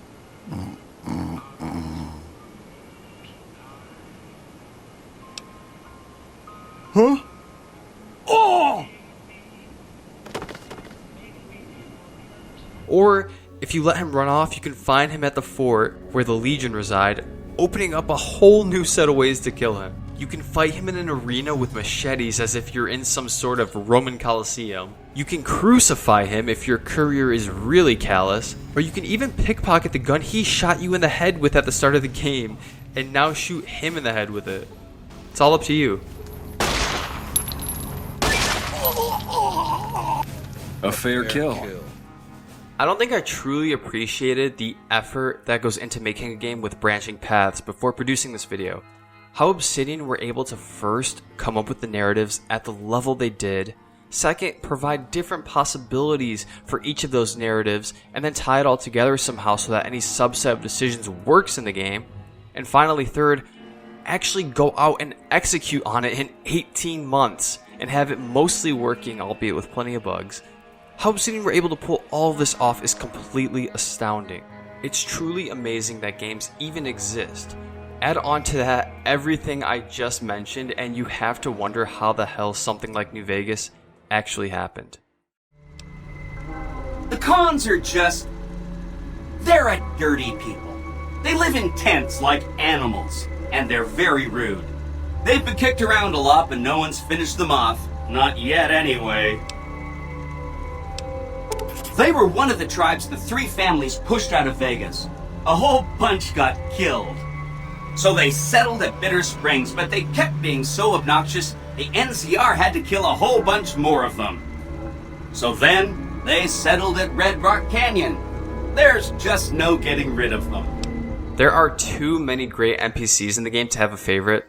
Seriously, I thought long and hard about that question. But Yes Man is definitely near the top for me. I was smiling ear to ear the entire time during our first conversation.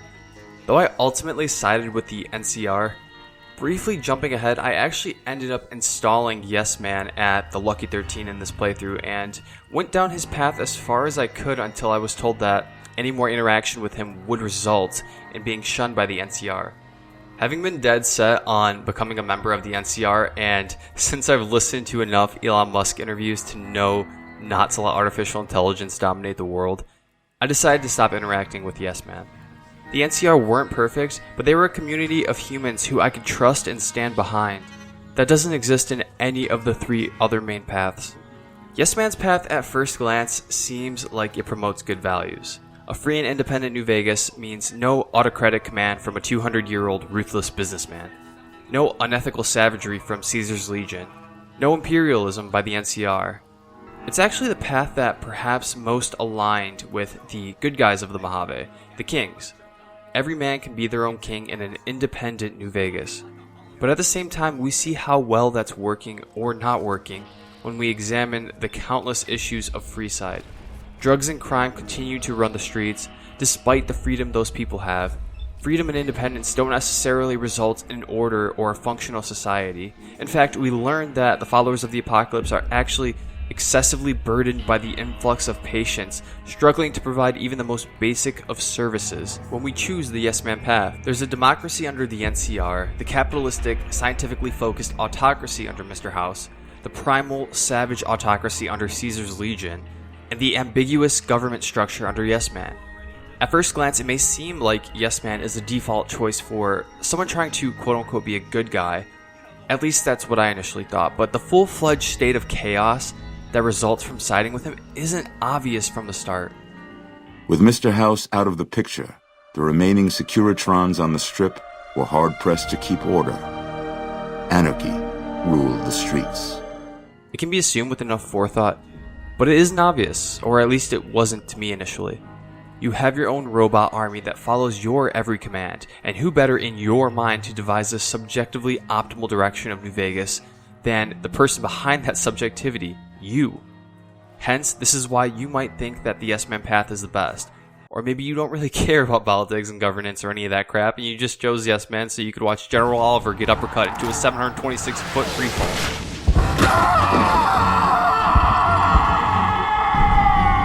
Either way, you need to make a decision at this point about who to side with, and one of the biggest problems I have with choosing to run my own army is put well by one of General Oliver's responses at the end of the game. Should you side with Yes Man? Do you know what you're doing? Making a nation like you think you're doing ain't like chowing down on a pile of fancy lad snack cakes. Think you got the guts to carve out a frontier? Build towns, protect the roads, run supplies, train troops? I don't.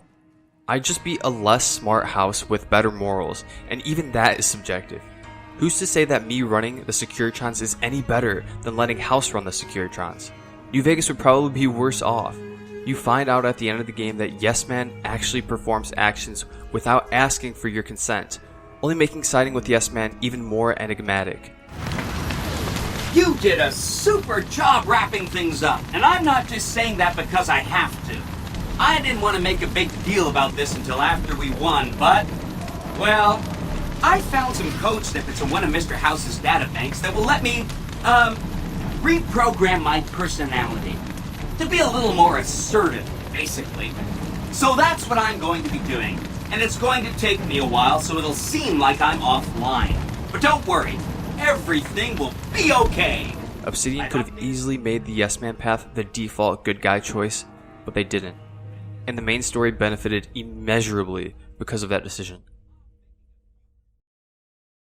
After leaving the Tops, I went off and visited another one of the three families' casinos, Gomorrah. Before you even step a foot into Gomorrah, you know just by looking at the exterior that this is a place of sex, vice, and sin. The artist did a fabulous job designing the exteriors of each of the casinos, but Gomorrah was the standout among them all.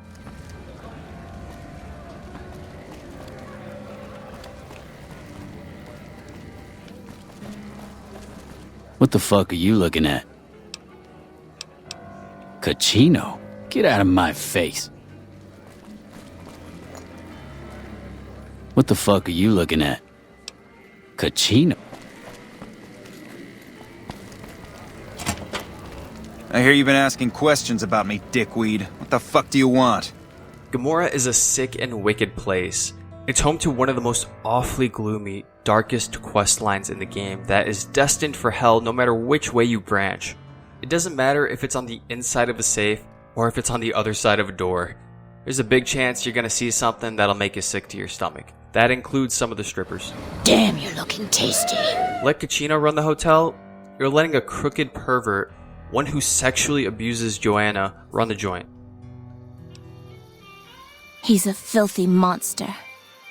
I've been with perverted men, but Casino's done things to me that even other Omertas would also want to kill him if they knew what he does.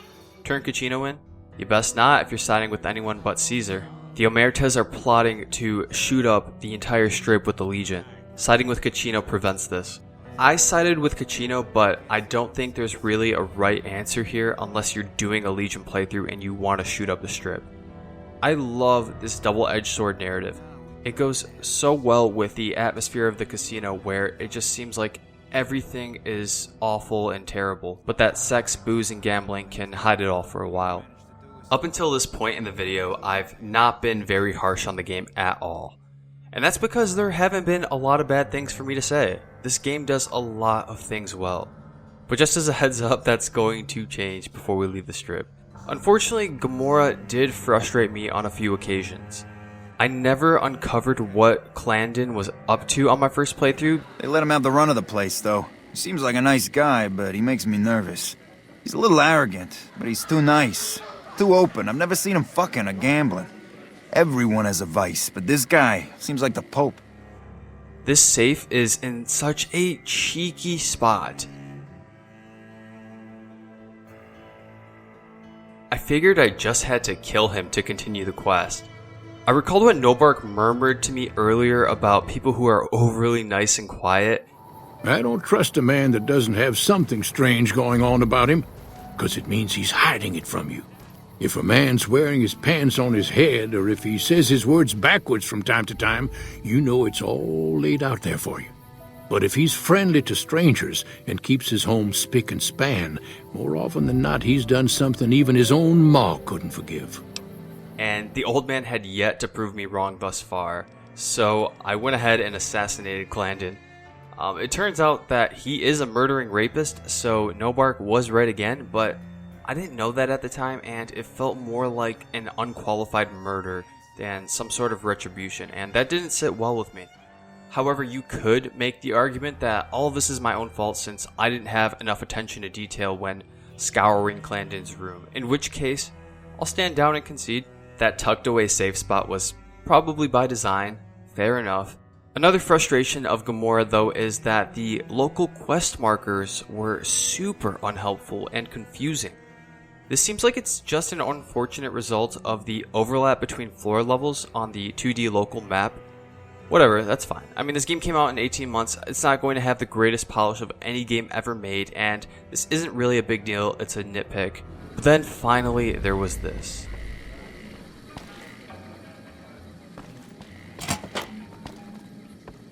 Hey, what can I do for you? Yeah, poor fucker got himself caught after he melted all the guns. Bastard mentioned your name before they shot him in the head. Now the bosses want to see you. Hurry and get ready. I'll be waiting for you there when you're ready. Hey, I'll take care of them when you're ready. Just say the word. So I assume you know why we called you here. I did manage to get a laugh out of it, so at least there's that, but I'm not holding back any swings here. The whole time I was in Gomorrah felt like an 80s Italian mafia movie. It was great. This was supposed to be its intense, dramatic conclusion, its finale, its climax. So to have things finish this way in such an anticlimactic way, it was just disappointing. Looking past the jank though, I did quite enjoy Gomorrah. Aesthetically, this place was amazing. The backyard patio area was jaw-dropping the first time I saw it. And the atmosphere of the place was top-notch, but I am a sucker for the Sin City Mafia motif, so take that into account.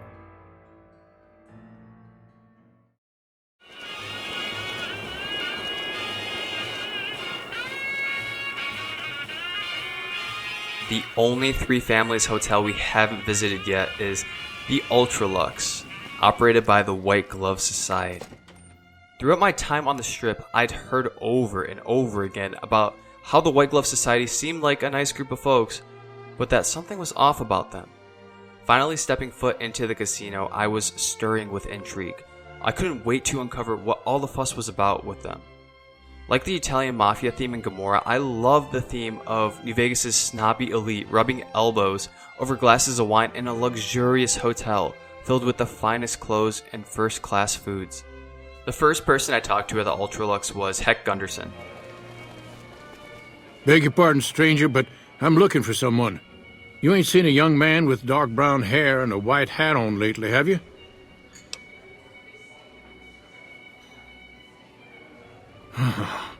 Ain't nobody got one darn piece of news about my boy. Not one lousy speck of information. Ain't got one Brahmin unaccounted for across a dozen ranches. But I'm here for an hour and my own son just up and disappears on me. Any person with a heart can't help but feel sorry for someone who's lost their kid. Heck's voice actor also nailed his lines perfectly with the poor old southern farmer tone in his voice. But then I remembered an earlier conversation I had with someone on the Strip. Nevertheless, there was a missing kid. Finding that kid was more important than picking sides, and thus began probably the most infamous quest in Fallout New Vegas. Heck, I'll hire anybody with a pair of legs and at least one good eye at this point. There'd be a lot of money in it for you if you can get him back to me safe. And if he ain't, you can bet I'll pay for the names of the sons of bitches responsible. The first person I talked to was Mortimer. No, not from the likes of you, I'm afraid. I don't think you'd have the stomach for it. Better look elsewhere. I didn't think much of our interaction. He's just some employee standing behind a desk. No big deal. Then I did some exploring and went into places I probably shouldn't have and ran into Heck's goons. Had to knock him out, had no choice. I went back to Heck to see if he was hostile towards me. Tell me good news. Didn't really have good news to share for you there, Heck. Then I spoke to Marjorie. Welcome to the Ultra-Luxe. I do hope it exceeds your every expectation.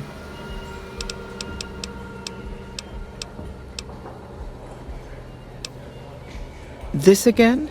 I thought this was all settled. I answered every one of that investigator's questions to his satisfaction and gave all the help I could.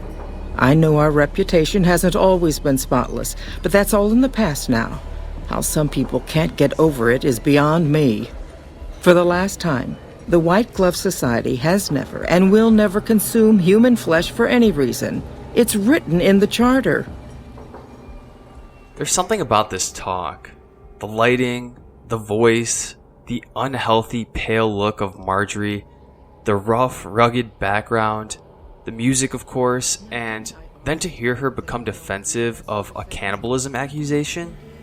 Recalling that I was looking for a kid, well, that sent a chill right down my spine. Another wonderfully directed NPC encounter.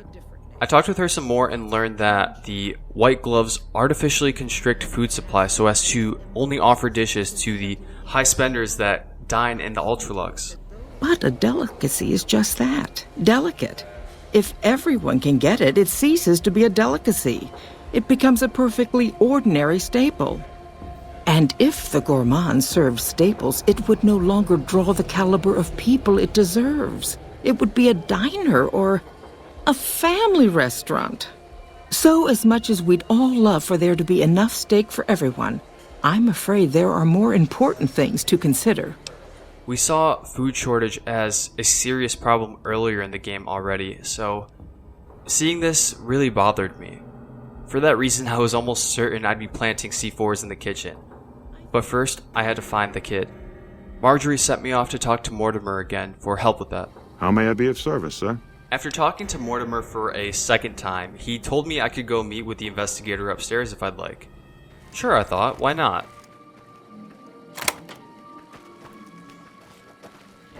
Don't need this right now. Come on!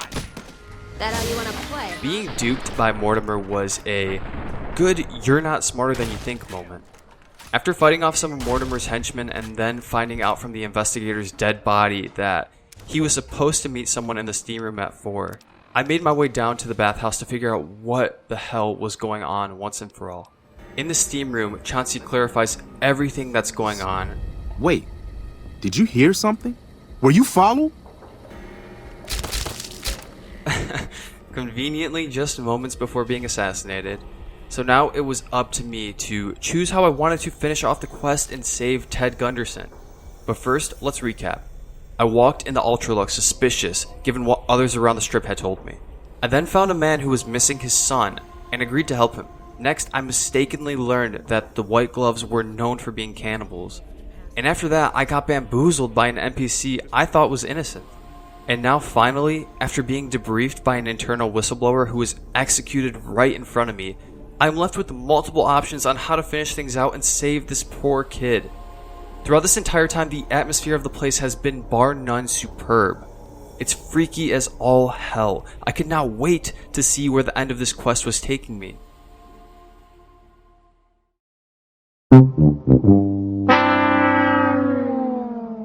Beyond the Beef could be a case study on how not to design a quest that has multiple paths, but is confined to a small area.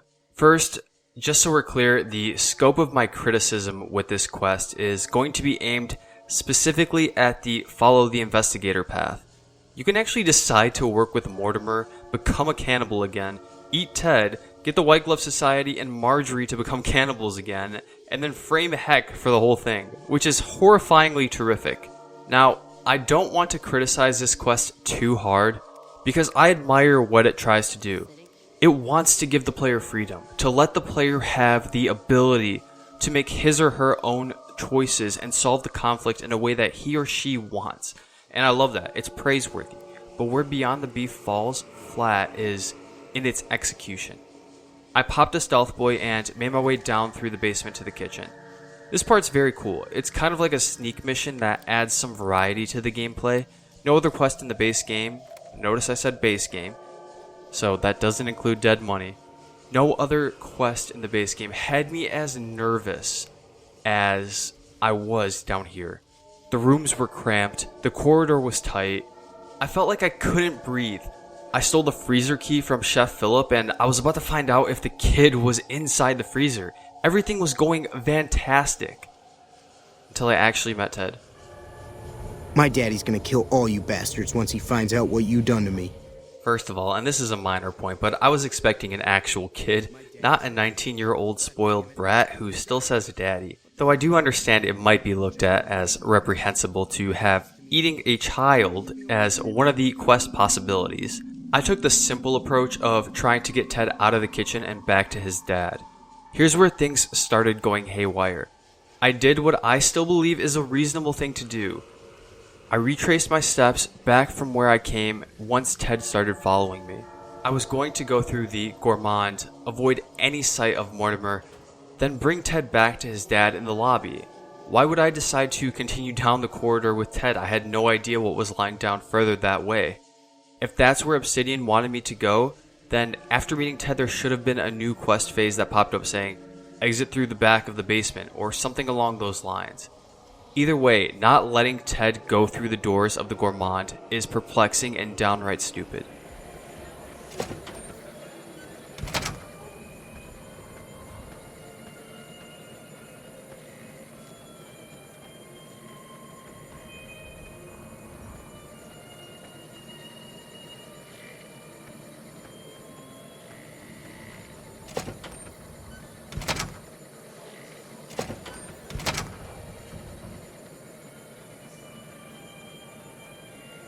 if you go and talk to Heck after getting Ted to follow you back to the Gourmand, you can't tell him his son's free. So I had to go back to the Gourmand, go back through the basement, arrive at the kitchen, and then figure out what to do next. Because Philip's name was read, I was unaware I could talk to him and engage in what would have been one of the funniest dialogues in the game. Why are you standing still? Do you think the world waits for you while you stand there drooling? Get back out there and get to work. Who the fuck do you think I am? I'm the fucking god of New Vegas Brahmin fusion cuisine, that's who. No, that doesn't even give me the credit I deserve. I fucking invented edible food. Do you like eating? Good. You owe me your entire goddamn garbage existence. So I took out Philip and became vilified by the White Glove Society. But at least I could cook the dish and go down that path, right? How may I assist? At once.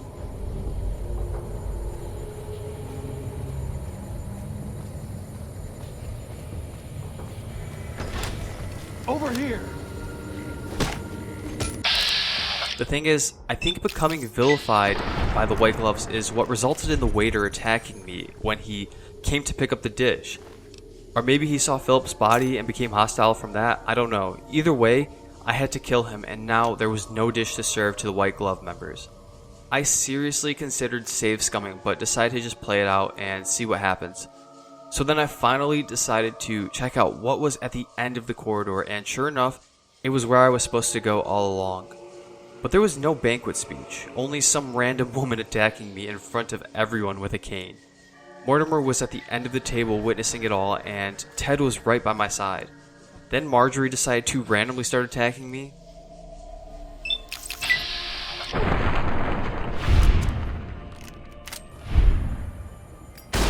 She ran off to the kitchen with 1 bar of health, and I followed her in there, couldn't find her, came back to the banquet hall and found her sitting down, completely non-hostile. Welcome to the Ultra-Luxe. I do hope it exceeds your every expectation. And so by convincing her to make me an honorary member, which will allow me to go to the banquet I'm already at, she gives me a key so I can enter the banquet hall. But I'm actually just using it to leave and go back to the casino floor, where I can reunite Ted with his dad and end this godforsaken quest. Oh my God. Ted, are you all right? Quit your hollering. I'm fine. Listen, I'm much more sad than angry about all of this, because if it wasn't so buggy and had more polish, it'd probably be one of my favorite quests in the game. I love the cannibal theme, and the feel of the Ultra-Luxe was superb. I love the slew of options between poisoning the wine, hearing Mortimer deliver a speech and then crashing it, or siding with Mortimer and making the White Gloves cannibals again. All of those are so cool, and I'm glad that they added all these different ways for us to approach the quest. I love that you can lock Philip in a freezer. It's more than anything else sad that Beyond the Beef is one of the buggiest quests in the game. Still, I greatly enjoyed the 80% of it that worked. Much like the Omerta's quest, every party involved has its own issues. Ted's a ruthless man who puts on a nice guy face but will resort to violence to get his business operating smoothly. Walter Phoebus seeks revenge and wants the Gundersons murdered, even the kid. And then you have the White Glove Society, who have a control over food supply but are unwilling to commodify it for the greater good of mankind. Not to mention the White Gloves still have members who are hungry for human flesh. To those of you who didn't have issues with this quest in your playthrough, I envy you. There's a good chance it was one of your favorite quests in the game. I just wish I could say the same. At this point, I visited the most important locations on the strip. Well, except Vault 21, where the waifu resides. But I had more important things to do than to turn in vault suits and watch my screen fade black.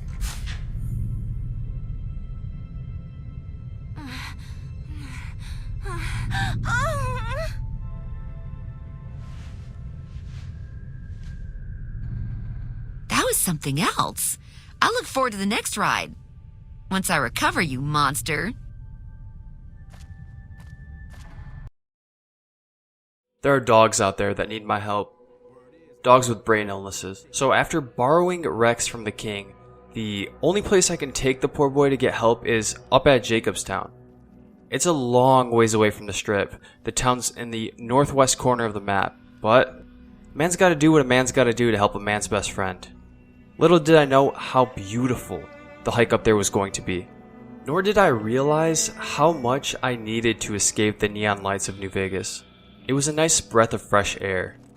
I made a brief stop at a mine on the side of the road, hoping to find some good loot.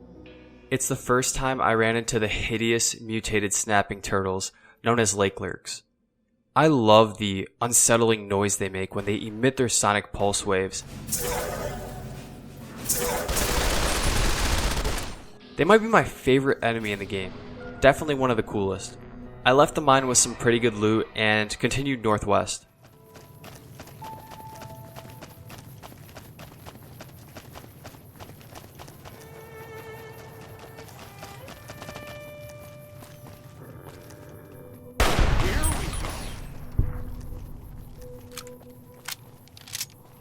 And then I finally caught eye of Jacobstown.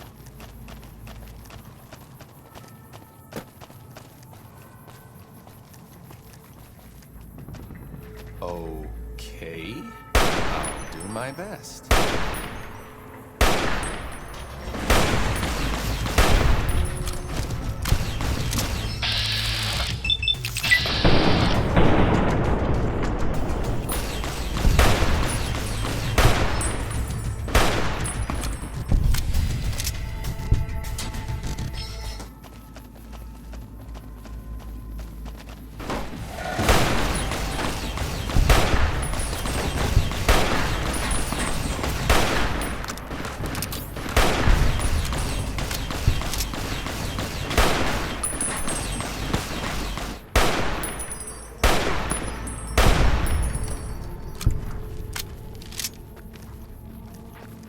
Confusion, guilt, shame, remorse, regret. Had I played Fallout 2, I like to think I would have been able to recognize Marcus from his signature orange right shoulder pad. And having it been so long since I played Fallout 3, I totally forgot that super mutants were capable of being civil. I massacred these innocent mutants. Slamming my face down into the keyboard in disgust, I accidentally and miraculously pressed the F9 key. Sniper holstered this time, I walked up to Marcus in peace. Welcome to Jacobstown, human. You're free to walk around. Just don't stare at the Nightkin. They don't like people looking at them. And if you're NCR, keep it to yourself. They're not popular around here. Near a cattle of bighorners, I met Lily. Jimmy! Little Jimmy! My, how you're grown up! So good of you to come visit your grandma. I initially didn't think of Lily much more than some silly side NPC in Jacobstown. I didn't even ask her for assistance when I was going to search a nearby cave, so finding out later that Lily was a full-fledged companion caught me off guard. But I'm happy Lily is a companion. Up until this point, as someone who hasn't played the first two games, I wasn't very empathetic towards super mutants, as evident by my trigger happiness when I arrived. They just seemed like brainless, aggressive creatures to me. Sure, I thought it was unfortunate and all that they turned into swole Teenage Mutant Ninja Turtles, but that was the long and short of it to me. Being with Lily though, chatting with her, and then unraveling her backstory through her companion quest, humanized super mutants better than any other way I could imagine. Oh my goodness, look at these little angels. Becky, that dress looks so lovely. And Jimmy, oh my word, how you've grown. I'm 4 whole feet, Grandma. Did you bring us presents, Grandma? Well now, I don't know. Have you been good to your mommy and daddy? Yes. Well then, let Grandma see what you've got.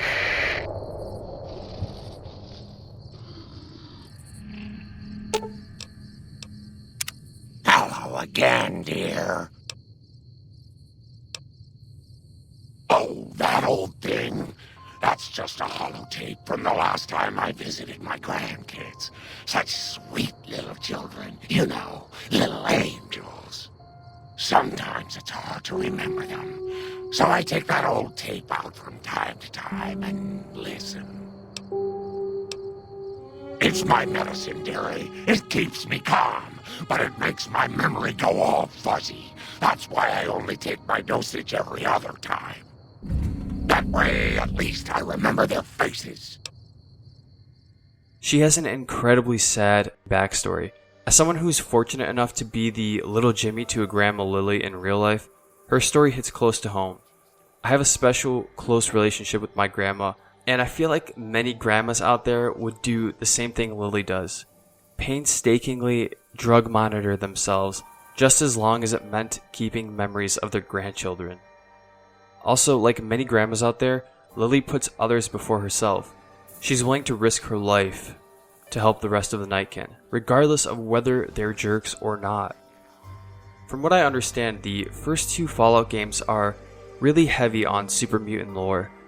So, now that the super mutants have captivated my attention, I'm interested in playing Fallout 1 and 2 to learn more about them and figure out who this master guy is that they keep referring to. Inside the Jacobstown Lodge, I met Dr. Henry. I assume this is about something important? You're interrupting my research. Like with Marcus, I knew nothing about Dr. Henry's significance in the Fallout lore until I was finished with the game.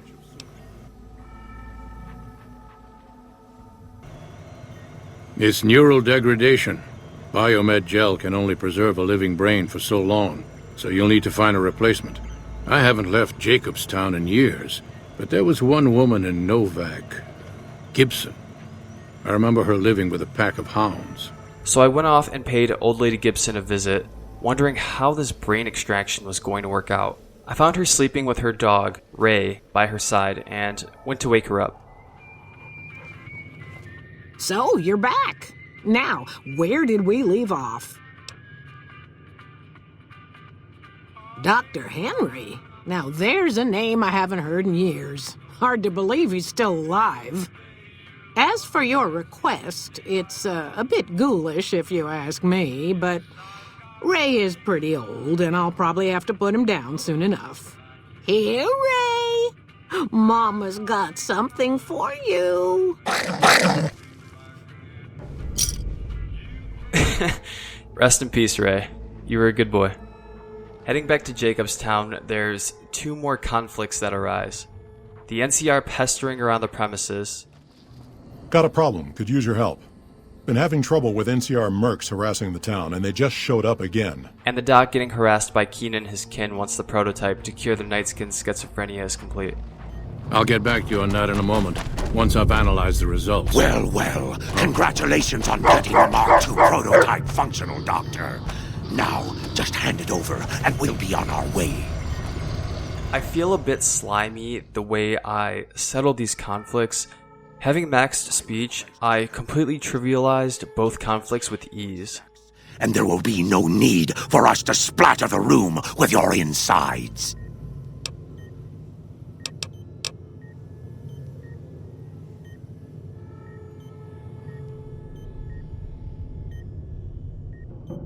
No, I didn't. Not until now, anyway. Very well, human.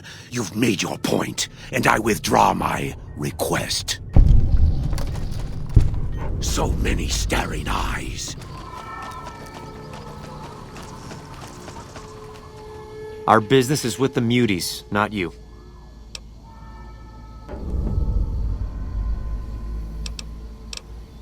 I've always known when to fight and when to back down, and it seems to me I ought to back down this time. My men and I are leaving. You won't see us around here again.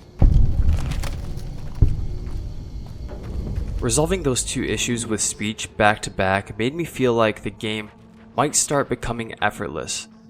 I touched on this earlier, but maximizing speech might be a little too strong. I saw all the possible endings that can happen based on how you resolve the Night King conflict in Dr. Henry's office, and the only option I'd consider good, and by that I mean both parties are well off, is the one only possible with high enough speech. I guess that's okay, but it still for some reason leaves a bad taste in my mouth. I feel like you shouldn't have to rely on having a high enough speech skill to get a good ending like that, but maybe I'm alone there. I just wonder how different things would be if I was a low speech legionary, and that's what I plan to play on my next playthrough. Speaking of the Legion, it was time for me to do what I had been planning to do since I received my invitation from the Legion spy in New Vegas: assassinate Caesar. I was supposed to meet someone down at Cottonwood Cove to cross me over the river east and welcome me into the camp. On my way to the cove, I stumbled upon an old sniper nest. In that nest was the Gobi campaign scout rifle. I presume the sniper nest was a spot used by the NCR to look over the Legion camp, and it allows for the player to take out legionaries at the cove from a great vantage point, should they wish to. It serves as yet another example, displaying the level of detail Obsidian put into building this world. This sniper was one of my favorite and most used weapons in New Vegas. It was used by the US Armed Forces in their 2066 Gobi Desert campaign in China before the Great War. The desert camo is a nice touch, reminding you its roots, and it somehow ended up in the Mojave over 200 years later, finding its way into some random courier's hands. It's pretty cool. My plan was to use the Mark of Caesar to get me face to face to him, and then take him out under the mask of the night sky. That was my plan. Halt! What business have you in Cottonwood Cove, outsider?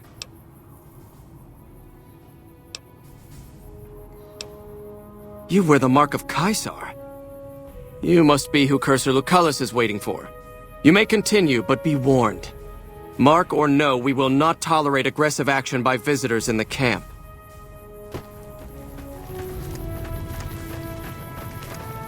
You're the one Lucullus said would come. You'll find him waiting for you down at the docks.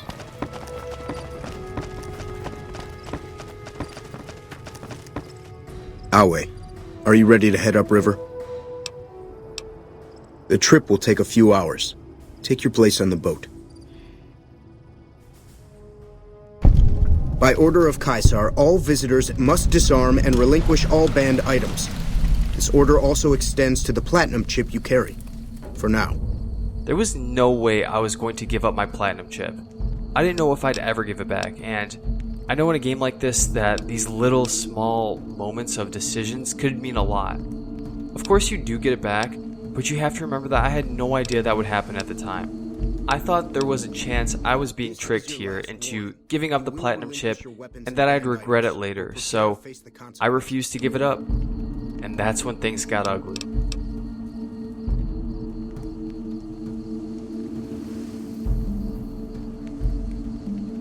This fool challenges the Legion, brothers. Let us teach him some manners. What's up? I was already at the fort, so there was no need to be friendly anymore. The Legionary had already got me in. In that moment, I decided to go Super Saiyan. I was going to kill any Legionary in my way. I was going to find and murder Caesar. I was going to figure out what was going on with the underground bunker that House was talking about. And then I was going to head back to the waifu in Vault 21 to celebrate. I had it all mapped out. By the way, we've got Anderson Cooper tagging along with us now, but we'll talk about him later. To me, there was no way I was going to ever side with the Legion in this playthrough. After seeing what they had done to Nipton and talking to Vulpes, no chance. They're inhumane, and so I had no problem exterminating them. Another kill in my name. Come on!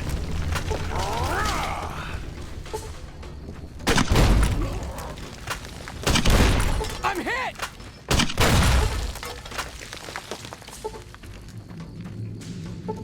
But looking back, I do think I might have had a case of red guy, bad guy. You won't see me conversating with Caesar at any point in this playthrough, but he's one hell of an intelligent, charismatic guy.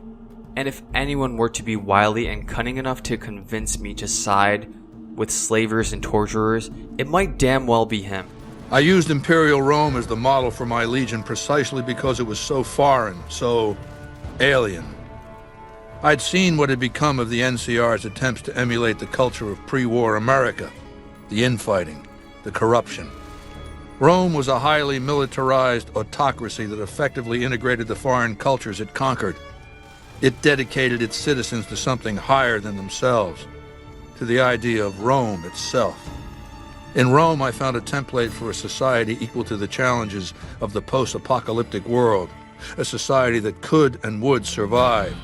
A society that could prevent mankind from fracturing and destroying itself in this new world by establishing a new Pax Romana. I'm about to enter the Securitron army bunker, but remember that I have yet to tell Mr. House that I recovered the platinum chip. You can imagine how awkward I felt when I inserted the chip and walked downstairs, suddenly running into Mr. House. Well, you're here ahead of schedule. This is perhaps the most suspenseful moment in the game. I had no idea what I was about to uncover down here. This was supposedly a secret hidden for centuries, finally accessible to me and only me. The ambient sounds in the background hummed as I went on to find what treasure the madmen had hidden away. And then I saw it. An army of Securitrons. Not knowing the code that Mr. House programmed them with, I decided to destroy them. I felt it was safer for humanity if they were gone and if I rid New Vegas of Mr. House. But thinking it over, there will one day in the future inevitably be another Mr. House. Another brilliant, wealthy man capable of producing something similar. Am I only delaying the inevitable?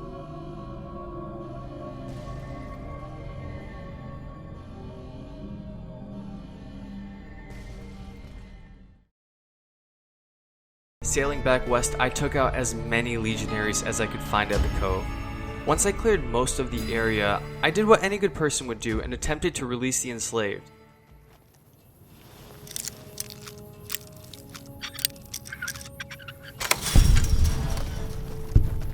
Please, sir.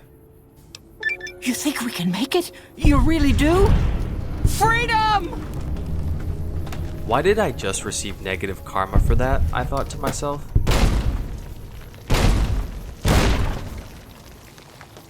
Oh, they had slave collars on, didn't they? I thought to myself. No, my bad. Well, now all that there was left to do was take care of Old Man Rob.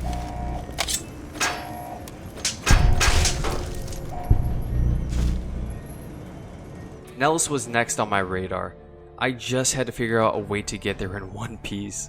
I decided to get there by way of the railroad to the southeast, which turned out to be a horrible idea. First, I had to get past the Death Claws, and I believe this was my earliest encounter with them. Then, once inside, I had to get past an abundance of traps with glowing ghouls targeting me the whole time. And finally, I had to run through a wide open, blown to pieces town with barely any cover, all while being stormed on by screaming artillery. I was petrified.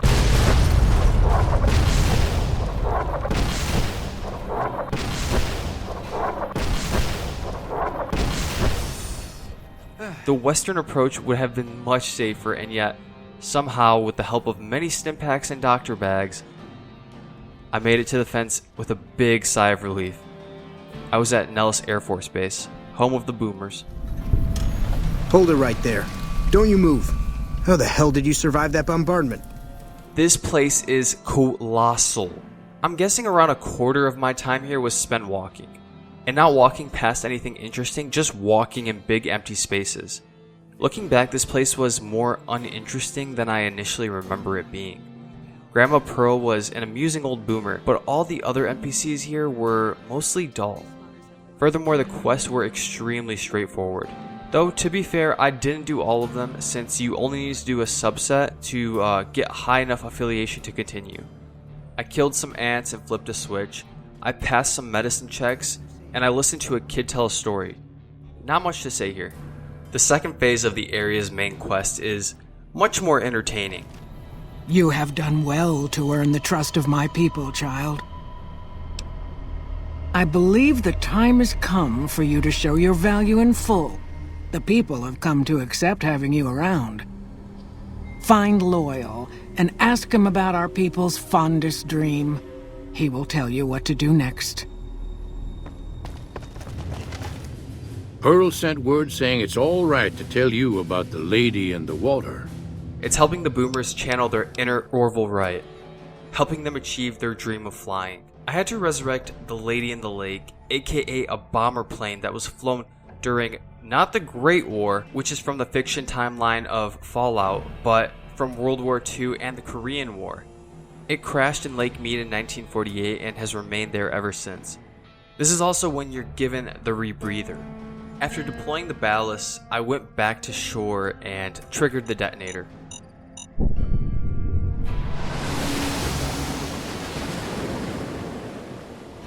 The Lady has risen. Loyal and Pearl are ecstatic and agreed to help you in the second battle. One thing I love about New Vegas is that it does what I believe a great RPG should do. Make things you do while you play matter. It seems obvious, but a surprising number of games neglect to do this. As for New Vegas, there are countless examples where they make you feel like your actions matter. Some examples. I helped out the people of Goodsprings at the start of the game by agreeing to kill some powder gangers. A powder ganger I met and talked to later referred to me as the powder ganger's Grim Reaper. Another example, I killed Volpez at Nipton at the start of the game and had Legion raids follow me non-stop, making my first 10 hours hell. And now I helped a tribe of paranoid explosive lovers achieve their highest ambitions. Because of that, they agreed to help me later on at Hoover Dam. Of course, my child. After all that you have done for us, we would love to help you in the upcoming battle. Do you see the common thread here? It's in large part a consequence of how brilliant and well implemented the faction system was. It amazes me that more games haven't given this formula a try since. Then again, I haven't played every game ever made, and it might be inside more games than I think, perhaps just not as player-facing as it is in New Vegas. I decided to visit the Brotherhood of Steel next. Given the location of the Brotherhood being at Hidden Valley, this meant journeying into one of the most dangerous areas in the game. Taking care of these Deathclaws was such a pain, but snipers are extremely powerful in this game, not just because they can pick enemies off from far away, but because it works well in pulling each enemy away from its mob one at a time. For instance, I was able to fight only one Deathclaw here instead of facing his whole pack at once, significantly making me more likely to stay alive. It is a bit cheesy, but it's a nice way to get by some of the most painful areas in the game. Continuing on my way to the Brotherhood bunker, I took a pit stop at Sloan. Poor Snuffles. Wish somebody could do something about his leg. There was a missed opportunity not making Snuffles a possible companion. Rex is a pleasure to be around, but he's too adorable. I want a mole rat who's willing to get dirty and nasty and get the job done. Also, I'm only realizing this now, but shouldn't Rex have been hostile towards Snuffles since he hates rats? Then finally, after doing some fence hopping, I arrived at Hidden Valley Bunker.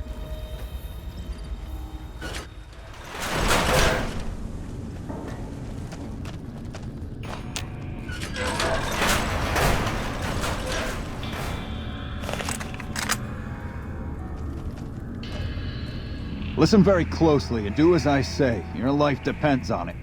Hand over everything you're carrying. Weapons, ammo, clothes, armor, everything. I want you stripped down to your underwear. As you can see, I still have Arcade by my side. I had not yet made Veronica a companion, much less known she was part of the Brotherhood. Otherwise, I probably would have brought her along. I'm just gonna come out and say it. I chose to out McNamara. Would I have done that knowing the final outcome of doing so was blowing up the entire Brotherhood of Steel chapter in the Mojave? No. But that doesn't mean that the logic behind choosing to overthrow McNamara was wrong, given that I didn't know what the final outcome of it all was going to be. McNamara first broke the codex that binds, and second, gave out poor orders to the patrols he sent out, costing them their lives. McNamara is also keeping the Brotherhood isolated and stagnant, which is a mistake according to Veronica in her companion quest. It's even something McNamara admits fault to if you keep him as elder. Moreover, I've been going over the scouts' reports, and keep coming up with the same conclusion. The NCR is not the threat I've believed it to be. We should not have had to rely on your help in this crisis. I believed my actions were guided by caution and prudence, but I now see the truth. People called me a hero after what happened at Helios, but I left that battle scarred by fear, and have allowed that weakness to govern my actions. That ends now. I will undo the wrong I have done my brethren and lift the lockdown. With luck, we will once again flourish. I'm a fan of the Brotherhood. They have a noble motive. I love that they want to control and regulate technology so as to prevent things like nuclear missiles or Securitron armies from forming and destroying the world. Who knows if we can say the same about the NCR or the Legion? The Brotherhood is just too small to stand a chance against the NCR, as evident from HELIOS One, and probably wouldn't stand a chance against the Legion either. I saw a weakness in leadership from McNamara, and that definitely wasn't going to help the Brotherhood out. So I outed McNamara for Hardin in hopes of changing things. Up until this point, I've defended choosing Hardin to be Elder, but here's where my argument for siding with Hardin doesn't hold up. I've defended Hardin by saying that despite McNamara's intentions, he's led the Brotherhood into disaster. Yet, using this logic, how could I defend choosing Paladin Hardin to be the Elder if doing so led me into an even bigger disaster? I'd be a hypocrite. You can see how deep the writing and narrative structure is in this game. So many layers. Had I known what would follow if I outed McNamara, I would have never done it. For one, if you keep McNamara, he asks you to implement a remote signal transmitter at Black Mountain, perhaps strategically for better intel and for progress with the outside world.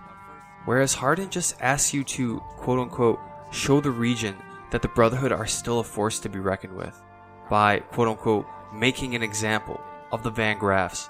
Now don't get me wrong, the Van Graffs are slime balls, and I wiped them out earlier with Cass, but he didn't ask me to obliterate them on the account of them being heinous. What if the Van Graffs were good people?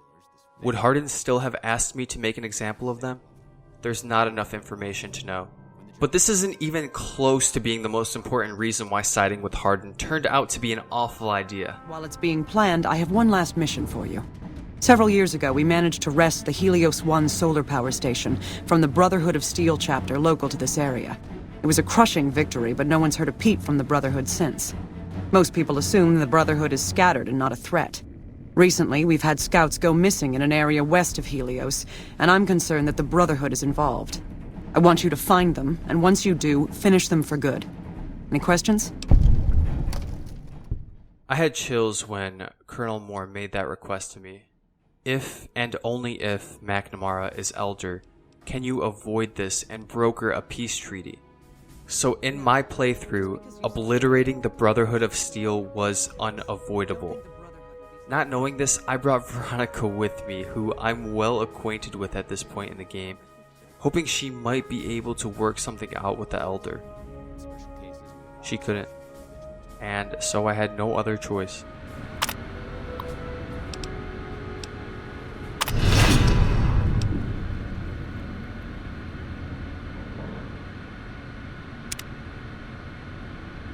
The gang in Freeside. Over here! Teach you to message me.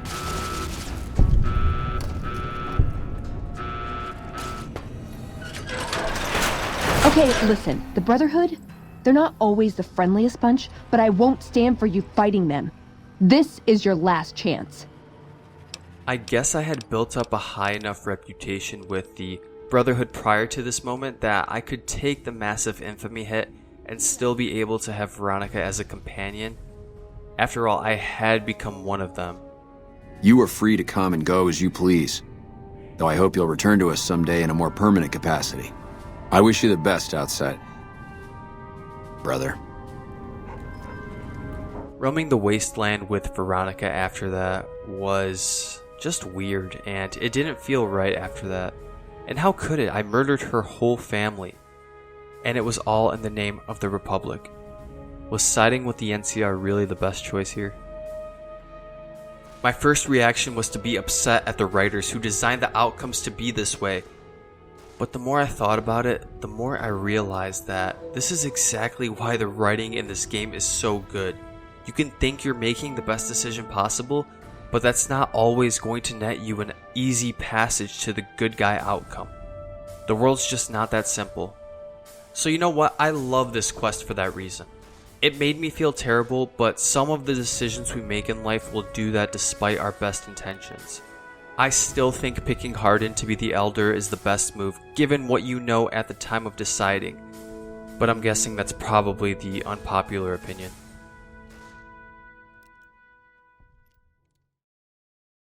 Earlier, one of the Paladin patrols I had to look for was near Black Mountain, and so that's when I took the chance to explore the radioactive radio station in depth. Black Mountain, a place that likely provided value to the US military during the Great War, was directly hit by the bombs, and you can see evidence of that from its huge crater. That's of course why the mountain is so highly irradiated and why it was never controlled by humans after the war. This allowed for super mutants who were traveling east to call it home. Before heading over to Jacobstown, Marcus actually ran the mountain, deciding to leave once some of the Nightkin who also called this place home started going crazy. One of those being Tabitha, who I killed in my playthrough but is possible to keep alive if you fix her beloved Mr. Handy, Rhonda, first. Hello! Could you please direct me to Mistress Tabitha? And I suppose you're taking credit for the deed, Fiend? I will avenge her! This is also where you find Raul and his bowl of ramen. Name's Raul. Raul Alfonso Tejada. I'm the mechanic around here. Sure, boss. I'd be happy to prolong my captivity and psychological abuse to tighten some lug nuts for you. Despite not being able to complete Raul's companion quest because of a bug that puts Loyal in the middle of Black Mountain, I really enjoyed having Raul accompany me around the waste. His companion perk, which slows weapon degradation by a whopping 50%, was my favorite perk, second only to Rex's.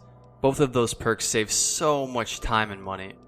Obsidian really wanted their companions to tug at the player's heartstrings, and the Once Upon a Time Gunslinger was no exception. I can't get over how well done the companions were. Any game looking to create meaningful companion NPCs should study New Vegas. I don't think there's any way you're supposed to naturally uncover every single one of the 6 humanoid companions' quests and backstories. You might get attached to 1 or 2 companions and spend a majority of the game with them. You might not be able to figure out all the triggers for their quests, and even if you did come across the trigger, maybe the companion wasn't even in your group at that time. I think the way New Vegas designs the companion quests is such that when you do find the one companion you enjoy traveling with, you're going to naturally hit each trigger for their story through your sheer hours with them. But you're probably not going to uncover every companion story naturally, and by naturally I mean without Googling, in your first playthrough. The one you spend the most time with is the one you're going to learn the most about, and I really like that. All of the time you spend with them is a clear indication to the game that you enjoy their company, so when the companion finally reveals their backstory, it's sure to hit you and make that companion a fond memory whenever you think back to your time in the Mojave. I think if you heard 6 different sob stories from each of your companions, it'd probably make it a little bit less emotional for you. So I like the fact that Obsidian doubles down on the one you're spending the most time with and makes you listen to that one for sure. I'm sure we can all recall the one humanoid companion we spent the most time with in our first playthrough, or at least the one who's most memorable to us and whose story gripped us the most when we uncovered it. For me, despite parting ways with him early, that was Boone. There's also probably that one companion you would have loved to spend more time with but didn't. And for me, that was Raul. Who were those companions for you guys? Let me know. With Black Mountain and the Brotherhood behind me now, and with the drumsticks of war banging harder and harder, I figured it was time for a diversion. That diversion being Dead Money, the first of 4 Fallout New Vegas DLCs.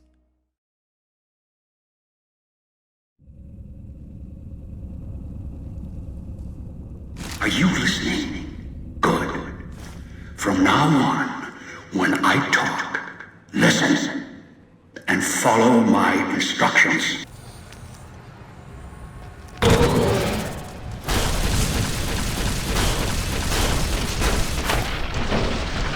Dead Money is a living, breathing example that Fallout could easily become part of the horror genre if it chose to. Speakers and radios interfere with the bomb caller frequency and can trigger the detonators prematurely. It is an unfortunate...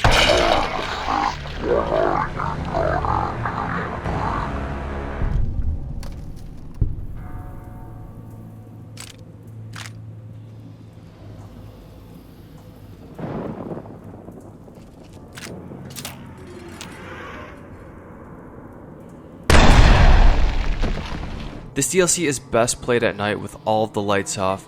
I love it for being so different from the rest of the content in the games and the DLCs. Dead Money is hard, but not in the way the game has been hard up to this point. It's hard mentally. I don't think its gameplay could work in a 100-hour game, but in a 6 to 8 hour DLC, heck yes it can. The red filter, the fog, the characters, the ambience.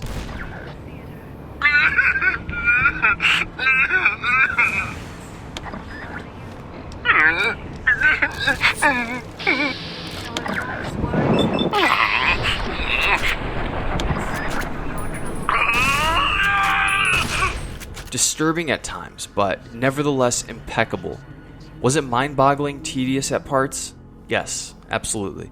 Especially inside the casino. But it was a new, refreshing expedition away from the Mojave, and it was a good change of pace. You weren't in the desert anymore. You were lost in a convoluted plaza in the middle of nowhere. The confusing layout was actually beneficial to the atmosphere here, whereas in most of the vaults and caves in the Mojave, it just felt poorly designed.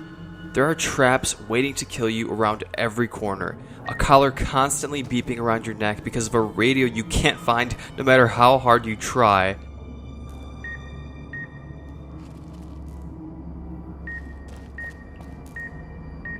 Companions you don't know if you can trust, and who don't know if they can trust you, by the way. Have a seat, and then we'll talk.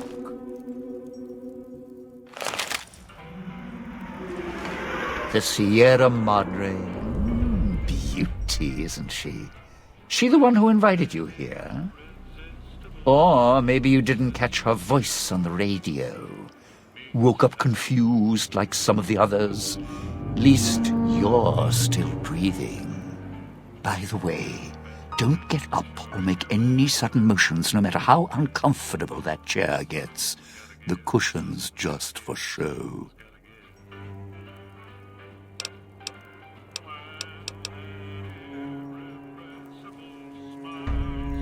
Might be a bit rude, but that chair you're sitting in, it's got a shaped charge in the seat cushion. Get up without my permission. I'll blast your ass so far through your head, it'll turn the moon cherry pie red. So whatever's going on here, if you're part of all this, you're taking orders from me.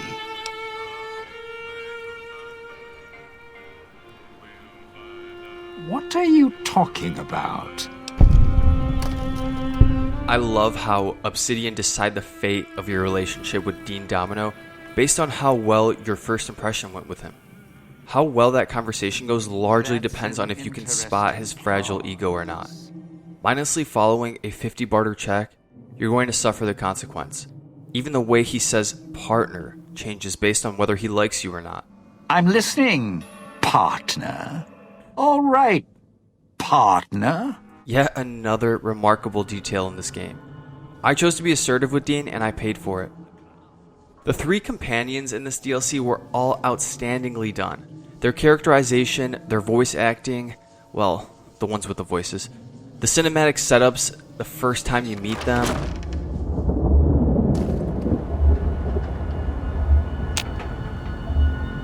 Master, help me. Master, help me. Please.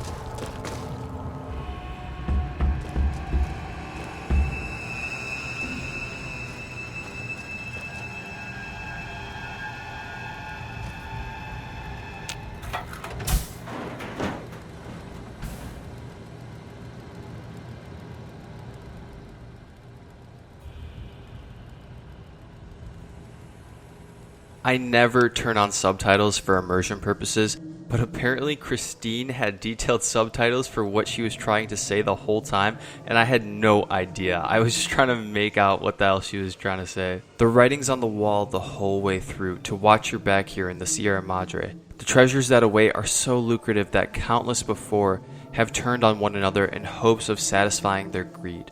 Yet, Dean Domino's twist in my playthrough still jolted me. So you showed. Felt the collar start kicking again as soon as the elevator doors rattled open. Think you're going to upstage me here at the Sierra Madre? I don't think so.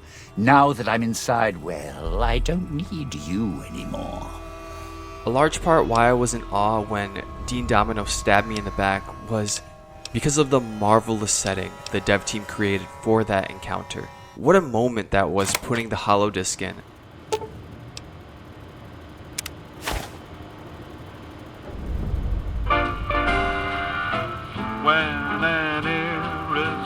A hologram playing on the stage in front of a packed house of ghosts. Like so many other times in my playthrough, all I could do was imagine what once was. To beat me. All right, you're resourceful, I'll give you that. It's strange. I can completely understand why so many people hate this DLC. I even share many of the same pain points. But despite that, I loved it.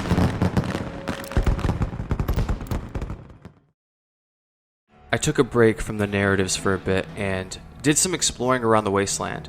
I did some ransacking at H&H, then met the NCR misfits at Camp Golf. Shit, look who it is, the crazy one. What up? However, there was still one area of the map I was super interested in visiting the whole time but had not yet been. That was Red Rock Canyon, home of the Great Khans. Making my way from Jacobstown, I traveled through a narrow nature passage, fending off cazador after cazador before finally laying my eyes on a grand, gorgeous view of Red Rock Canyon.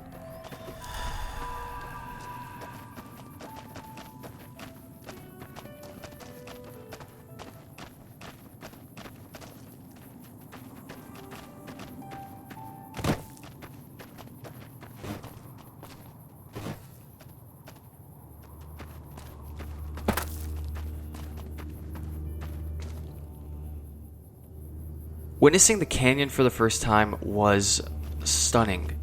It's right up there with any other eye-catching moment in the Mojave. From observing the worn-out tents and the lack of technical infrastructure, I could tell that this was a tribe of people down on their luck and behind the times, but the paintings on the rocks still championed history and heritage.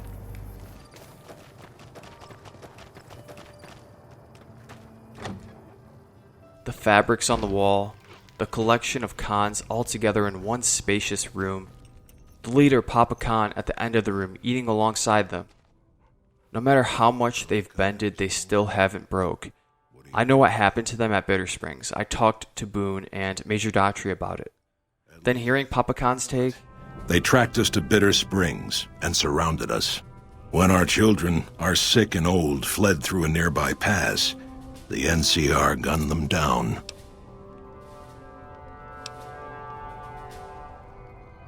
Oh, they claimed it was a miscommunication, but tell that to those who saw our families butchered. Tell it to the survivors who were banished here. But they're still here in the Mojave, just trying to figure out what to do next. Was the Legion their ticket back to glory, though? I had been warned about you. You were perilously close to making an enemy of Caesar, and that is not wise. They're a tribe of fine warriors with many proud traditions and a glorious history.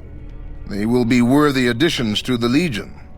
The Legion don't care about the Great Khans. They almost assuredly want to use them, expend them in battle, and turn whoever remains after battle into a legionary like they did with every tribe they came across before. They don't care for the Great Khans. They would completely expunge the Great Khan culture if they had a choice. Papa Khan wants to restore the glory of the Great Khans through helping the legionaries, not have his people become legionaries. So, despite the fact that I'm opposing the Legion in my playthrough, I don't think the Great Khans siding with the Legion is the best move for them. The Great Khans were the last faction from the main quest I could convince to help the NCR. Regis, unlike Papa Khan, is okay with siding with the NCR. He proposed I attempt to convince those close to Papa Khan that siding with the NCR was the right way to go. Given the amount of death claws I had to fight to get to one of Papa Khan's connections, let's just say I'm happy I saved this faction for last.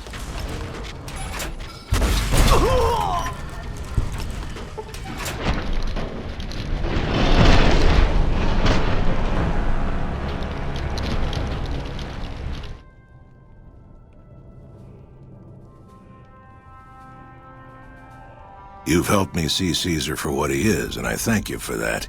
But if you suggest that again, I will have your head.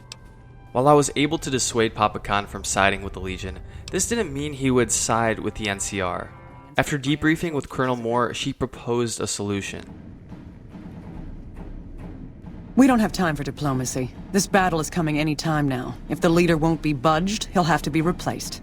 I want you to go back to Red Rock Canyon and assassinate this Papa Khan. You'll have to be stealthy. If they see you do it, they'll kill you. Yet again, she asked me to kill in order to weaken a faction. No questions asked, not even attempting to go about things peacefully. And yet again, I agreed to kill. Here, take this lockpicking gear. Your best bet is to wait until late at night, find a back door, or catch him by surprise when he's alone. Good luck, soldier. Dismissed. Heading back to Red Rock, I stealthily snuck in from the back door and took out Papa Khan.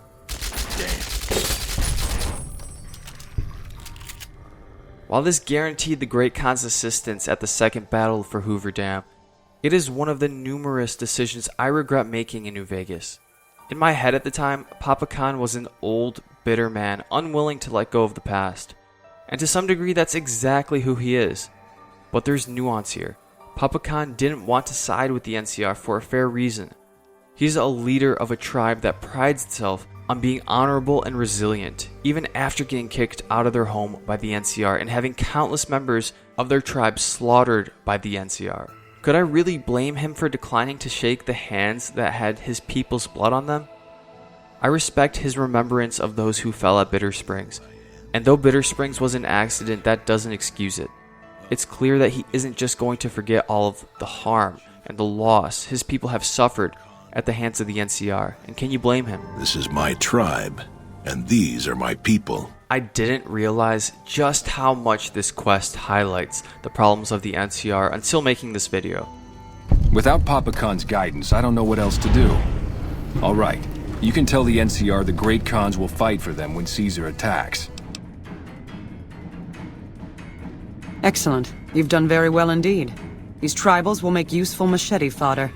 And if it should turn out we need their land later, well, it's not like we don't have the force to drive them out again. In the meantime, is it fair however, to judge the entire NCR based on one colonel? Probably not. There are other great people in the NCR, like the folks back at Camp McCarran, for instance. But still, the fact that Colonel Moore is the commanding officer of the NCR should tell you a lot. Both the Brotherhood and the Great Khans suffered more bloodshed thanks to her orders, ones I carried out. But war isn't about hugs and kisses. It's about winning at all costs to defend something. Your people, what you stand for, etc., whatever it is. And sometimes being the most ruthless is the best way to accomplish that. I get it. Still, I feel terrible looking back, knowing that I enlisted the trust of Regis and his people just so I could assassinate their dear chief, and only for them to become quote-unquote machete fodder. All those conversations I had when I was at Red Rock, trying to convince people to listen to me, just so that this could happen. I was acting as another cog in the corrupt NCR machine.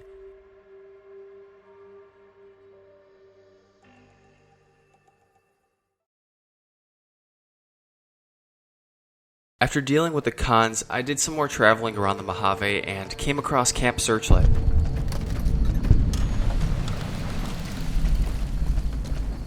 When I got this assignment? Hang on there, traveler. You'll want to steer clear of this place. The whole town's irradiated to high hell. The camp has some of the most intriguing lore in all of the Mojave. During the Great War, the police station and the camp was used as a safety storage for nuclear waste. The NCR set up a communications and logistics hub in the camp, and Volpez, being the cunning, brutal military leader he is, devised a plan to intercept NCR supplies on its way to the camp, opening up an avenue for attack. That attack turned out to be suicidal legionaries willing to unseal the nuclear fuel casks, meaning they'd die instantly, but take down the NCR troops stationed in the camp as well. We signed a treaty with the Great Khans. Guess you can never have too many low-life chem dealers on your side. Yeah. I'm here because I have nowhere else to go. I don't really know the details of it. It all happened too quickly. I remember being hit by a blast of energy. Next thing I know, I wake up like this. I've been staying in this house ever since. What Volpez schemed was cold-blooded, but mercilessly effective.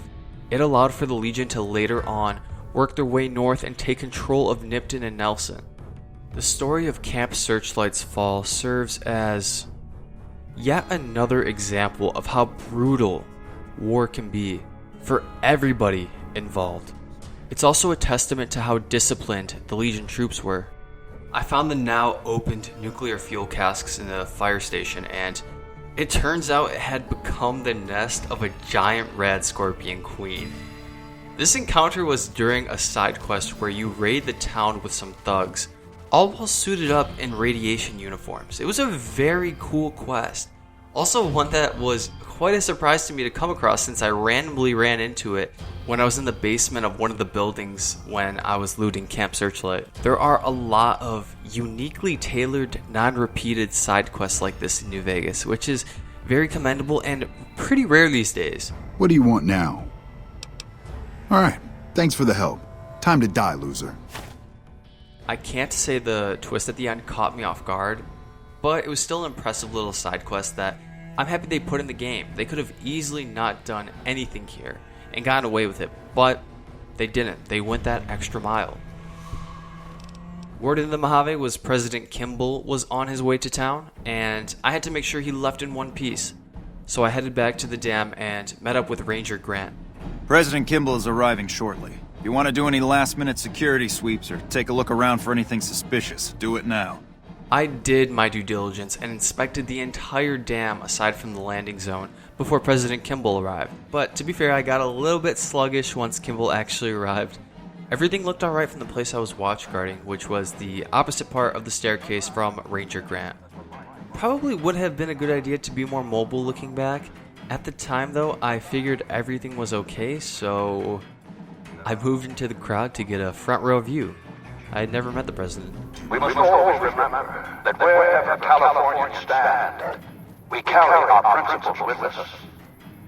Equal respect, representation, and protection under the laws of a just republic. Private First Class Jeremy Watson, on behalf of the Senate and people of the new California Republic, it is my honor to present you with the Star of Sierra Madre. Not far from this spot, a monument stands as a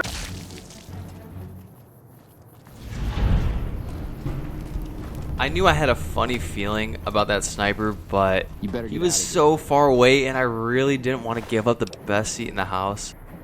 And with that, I was at the point of no return. But the battle at Hoover Dam had to wait. There was a lot more places I had yet to stroll across. So much of the charm in open world games comes from the wander. Before I dove into some more DLC, I took the time to explore all of the sights and sounds of the Mojave that I had yet to experience. Here are some of the places that stuck out the most. I went centaur sniping atop the edges of a giant crater in the corner of the map. This dude must have had one hell of a party. Going into the Lake Mead cave is tied with Jason Bright's rocket launch as the coolest moment in all of my 100+ hours. There's no lore to the area that I could find. There's no good loot aside from some pre-war money. There's no enemies to fight or any tension to be had. All there is fish and some soft, beautiful background music. It's a place of absolute peace and serenity, all hidden under the madness of the Mojave. I walked into the cave at Camp Guardian and found Private Halford. Oh, thank God. I didn't think I'd ever see another human face down here.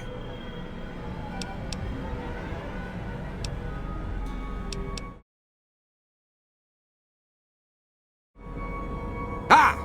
You sick bastard, I could have shot you. You must be the backup I've been calling for. Where are the rest of your men? Shit. Do you have any damn idea what lives in these caves? We need to get out of... We need to go now! Thanks a lot, Doc. I think I should be able to walk out of here now. I don't want to risk running into a pack of those freaks alone, though. Could you escort me out of here?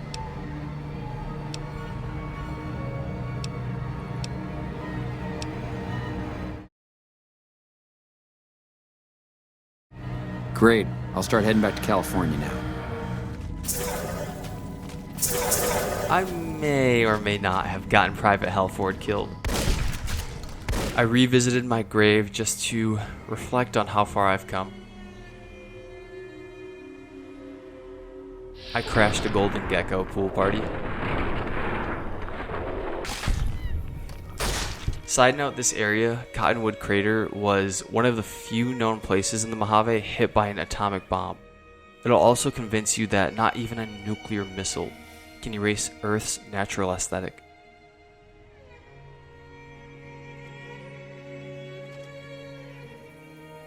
Excuse me, I finally met the people I freed back in Vault 34. Making your acquaintance. Horowitz is our leader. Greetings. Pardon my enthusiasm. I'm not accustomed to meeting so many new people. You? Did you redirect the power stream back to our section? We thought nobody would ever manage to get past the radiation. And the ghouls. We owe you our freedom, Outlander. Please, if there's anything we can do for you.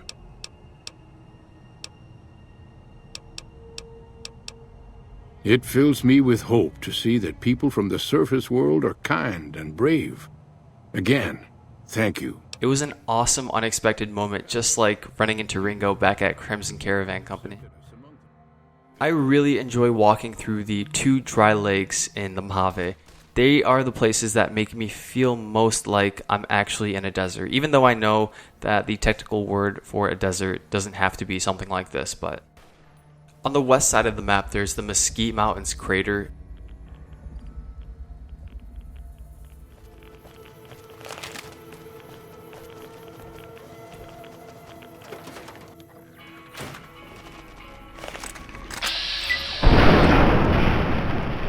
After taking him out, I found the body of one Dr. Rotson laying on the ground.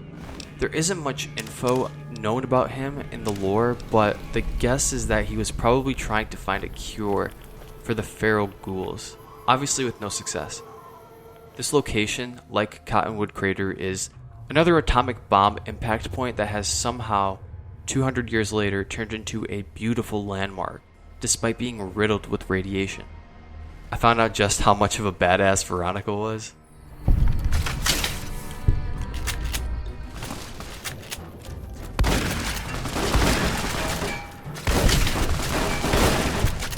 Retribution, had enough?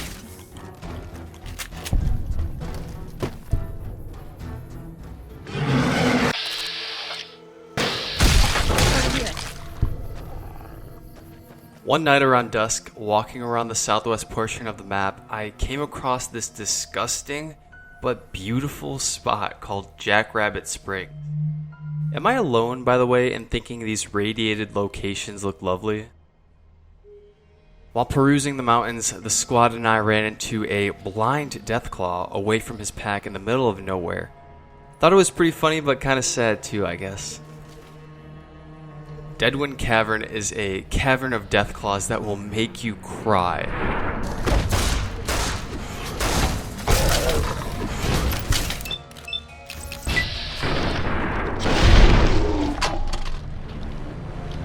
Continuing to explore the riverside, I stumbled upon Camp Forlorn Hope for the first time.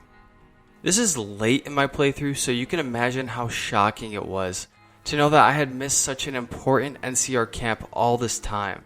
Between here and Nelson, before I liberated Nelson, was called No Man's Land. No Man's Land was the front line of the battle between the Legion and the NCR. Camp Hope is a camp that's just scrapping for supplies, losing soldiers left and right. And I remember coming across a letter in a duffel bag inside one of the tents in the camp. It read, "Dear Mom and Dad, if you're reading this, you know I won't be coming home. I'm sorry how this all ended. I'm sorry for all the times that I didn't listen to you. I'm sorry for storming out the way I did. But I want you to know that you are the best parents anyone could ever have. You gave me everything I could have ever wanted, and I only now see that. Thank you for everything. Your son, James. But there was no time to weep. The Rangers had their eyes peeled, continuing to protect the camp, waiting for word on when to strike once more.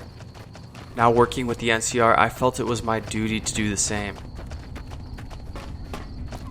These troops did a good job holding off the Legion. Now it's time to fight back. The sharp cut of reading such an emotional letter, then putting it right away to a night sky with crickets chirping and the quietness as the NCR's idle music was being strung. A chance to breathe easy before it was time to take the big gasp over at Hoover Dam. The battle was inching closer. Earlier I had felt like I had not belonged anywhere, just a man on a meaningless mission for revenge. Now I felt like I had a higher purpose too. That higher purpose revolved around a land I've come to love, the Mojave, New Vegas.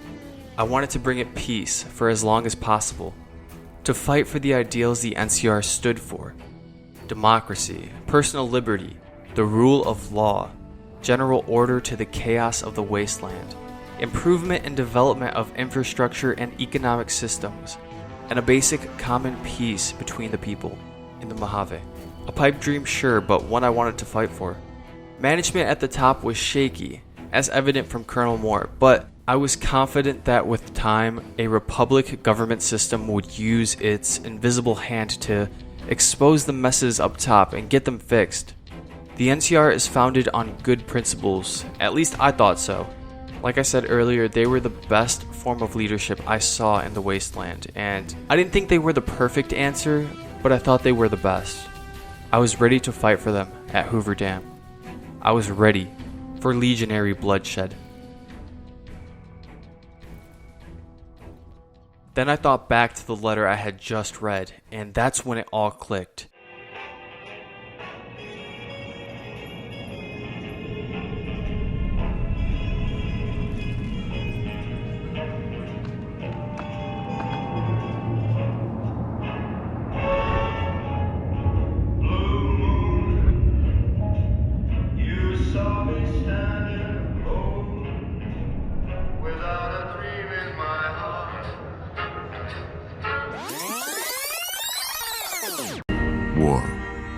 War never changes. The opening words of the intro we all know so well. It clicked. Everything went full circle. It doesn't change. No matter what side you're fighting on or what you think is right. History tells us that so long as men don't change, warfare is inevitable. Whether it be over land, money, freedom, it doesn't matter. Groups of people will clash over something so long as men don't change. So long as men don't change. And when those groups clash, there's going to be bloodshed because war doesn't change. War is bloodshed. It is lives lost. It's starvation and hunger. It's being kept as a slave or being mercilessly killed by your husband so you and your child don't become slaves. It's not being able to live a peaceful life where you can do anything you want or be who you want. It's kids like James dying in war before he could even let his mom or pops know in person how much he appreciated them. This is war. It doesn't matter if that war was in the 1940s, if that war was in 2077, or if that war was right now in 2281. War never changes. So what's the answer if war doesn't change? Well, I had to walk a lonesome road to figure that out, but we'll save that for later.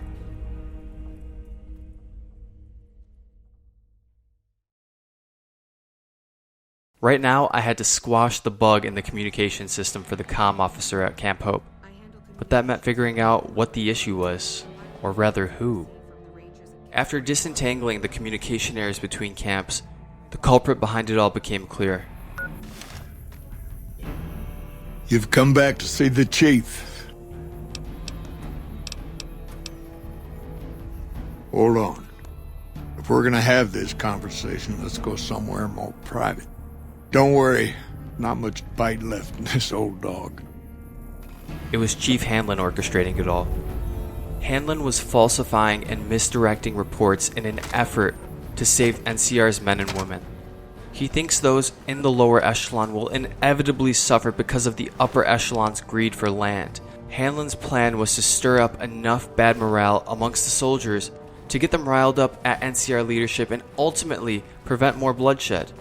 Though I understand Hanlon's motives were good intentioned, I didn't like the way he executed his endeavor. His communication misdirection resulted in a number of troops being killed, the exact thing he was trying to prevent. However, it's true that these few soldier deaths may have saved countless more, if his plan worked out. Hello. Sorting and manipulating intelligence is what I do. It's what Rangers are supposed to do. This job isn't all gunfighting and gulping shots of whiskey, no matter what the boys and ladies out there say. You have you? Misdirection. When you're pinned down, outnumbered, and 2 days from any help, it's just about the best friend you can have. Misdirection's what saved me all these years. It's what saved us at Hoover Dam. But it's been 5 years now, and Caesar's right across that lake. He's closer now than he ever was before. I was a young man once. I know what it's like to want to fight for your home. But this isn't it. The chief did regret his actions once he found out about those deaths. Still though, that doesn't excuse his deliberate attempts to derail the NCR's current operations. He also seems to be overly focused on a feud between him and General Oliver. While it may be true that General Oliver purposefully does the opposite of what Chief Hanlon wants, perhaps out of spite, General Oliver was named General for a reason. Not just militaries, but most forms of organization break down when there's not a clear person or small group of people in charge. And that person or those people need to be able to have their message accurately and effectively delivered to everyone in that organization. As General Oliver has authority to make the decisions he pleases within the bounds he's allotted, and that needs to be respected by everyone in the Republic in order to keep the soldiers in unison, and, ironically enough, keep them safe. Think of what might have happened if someone under Hanlon in the first battle didn't like his ideas and misdirected his communications. Think of how that would have affected the booby trap plan of Boulder City that he orchestrated. Something that undoubtedly needed optimal communication to keep everyone safe. What happens if General Oliver comes up with a similar brilliant plan in the Second War, but doesn't have his communication firing at all cylinders because of someone misdirecting it internally? Many lives could be lost. If there is a clear mission that has been decided upon, it should be executed to the highest degree. Whether that mission was a good idea or not is something to be argued in meeting rooms, not sabotaged on the battlefield. At the very least, people would hear him out and give his words serious thought. I'm sure of it. If he still can't get his way even after making his point, then that's unfortunate for him. But that's the way new leadership wants to go. It's not the new Hanlon autocracy, it's the new California Republic. He had his day, but it's in the past now. He isn't in charge anymore. Whether out of good intentions for the safety of the troops, or because of a frail ego, or a mixture of both, I consider what he's doing an act of treason. And treason is widely regarded as the worst possible offense one can perform against his or her own government. And so, in my game, despite the chief being a war hero, despite him having down-to-earth and sensible motives, and despite him realizing he needed to stop, I told him that I'd have to turn him in. Fair enough. You want to do this the right way, go get one of the Rangers. Don't worry, I'm not going to run out on you. Hey.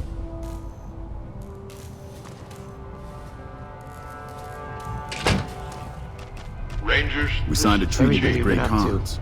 Guess you I can can just remember when I messed up. Rangers get injured all the time. It's part of the job. But if you lose a few fingers and get a bad break, that's it. You step down. Is it me, or has the Rangers Brotherhood get stopped injured all engaging the us? time. Smartest move they've part ever Is it made. me, or Ask has the me. Brotherhood stopped engaging us? But if you lose a Smartest few move they ever fingers made, and if you get a ask me. bad break, that's it. You step down. Introduce The them. Ranger knows when it's time. If only I didn't. Somewhere along the way, something broke inside me. I couldn't find us a way out of this desert. I wrestled with it, and it took me down a dark road. I wish I could explain it to you.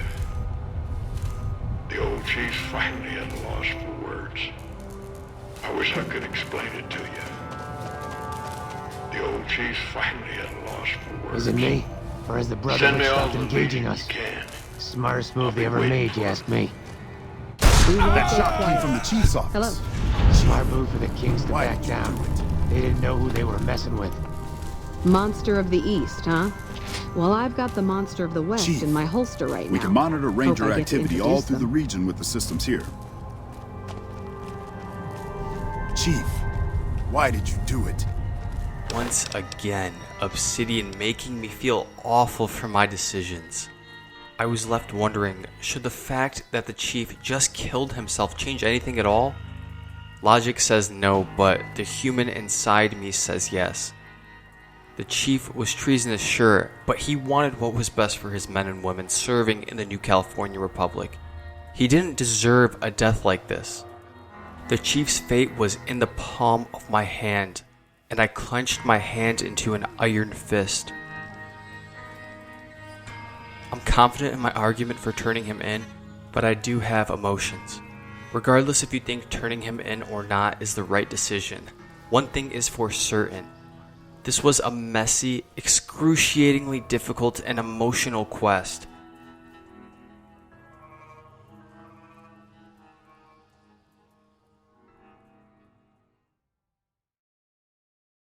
Are we really gonna do this? It's open. We could just leave. I couldn't. Not after that. We don't deserve to leave. A shining example. That's what it called us. But we were. We did what we were supposed to. Not by a long shot. Anybody would have done what we did. You ask me? That's exactly the problem. Now let's get on with this. I'll go first. Wait. People should know what happened. They could learn from it. If there's anyone out there at all, I hope they never have to find out. Ready, Harry? Yeah. No, wait!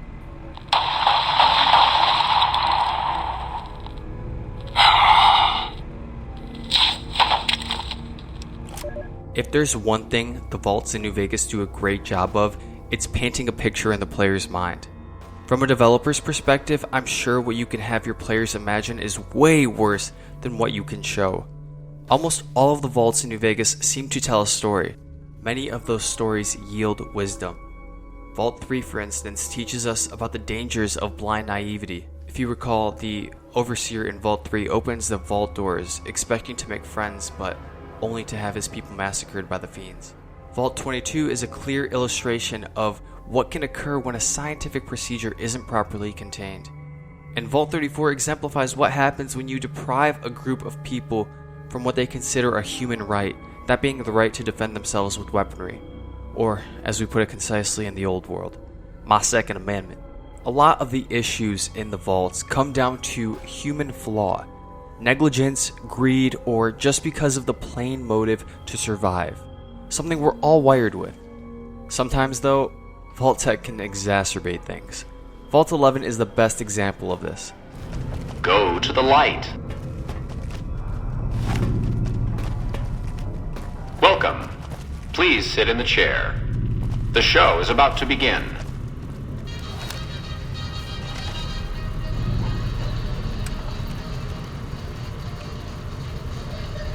Greetings, martyr, and welcome. If you're here now, it means you've been offered up as a sacrifice so that your vault can continue to thrive. Currently, you may be feeling sad or angry. Perhaps you never got to have grandkids, or to enjoy the pleasures of a fresh cigar.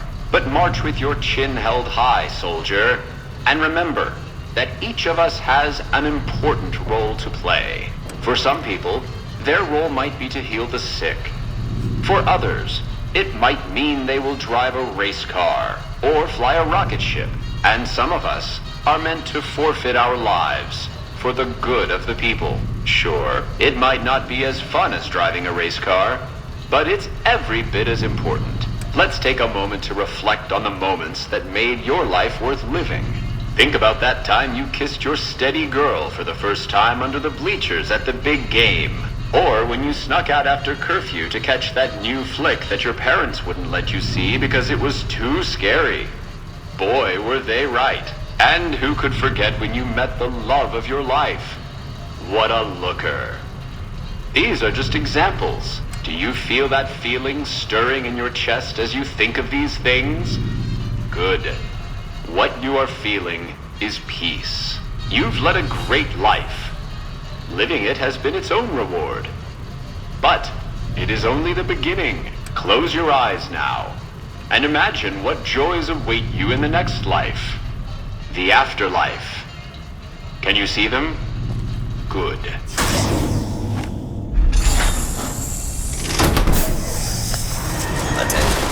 The vault required its inhabitants to select one person to sacrifice each year, otherwise threatening to kill everyone in the entire vault. It became custom that the sacrificial person be the overseer. Each year, the vault's inhabitants would hold a lottery to select who was the next overseer. As human societies naturally do, the inhabitants formed into groups/tribes, with one of those groups dominating the vote. It was sickening to read the terminal entries involving the couple Kate and Nate. Nate was likely to get elected as overseer in the upcoming year, but Kate did everything in her power to prevent that from happening. If I understood correctly, she let herself get gangbanged in order to keep her husband alive, and they ended up nominating him anyway. Kate went on a murdering rampage when she found this out, ultimately resulting in her becoming overseer. Likely hoping to prevent future atrocities like the one she just went through happen again, she altered the election method to now be random, completely nullifying any political schemes for selecting an overseer. This resulted in a Vault 11 all-out free-for-all. In the end, just 5 people remained alive, and only after all of this bloodshed did they finally crack the Vault's code. Alright, I know you can hear me, so listen up. There's 5 of us left. 5 out of I don't know how many. So, it's over.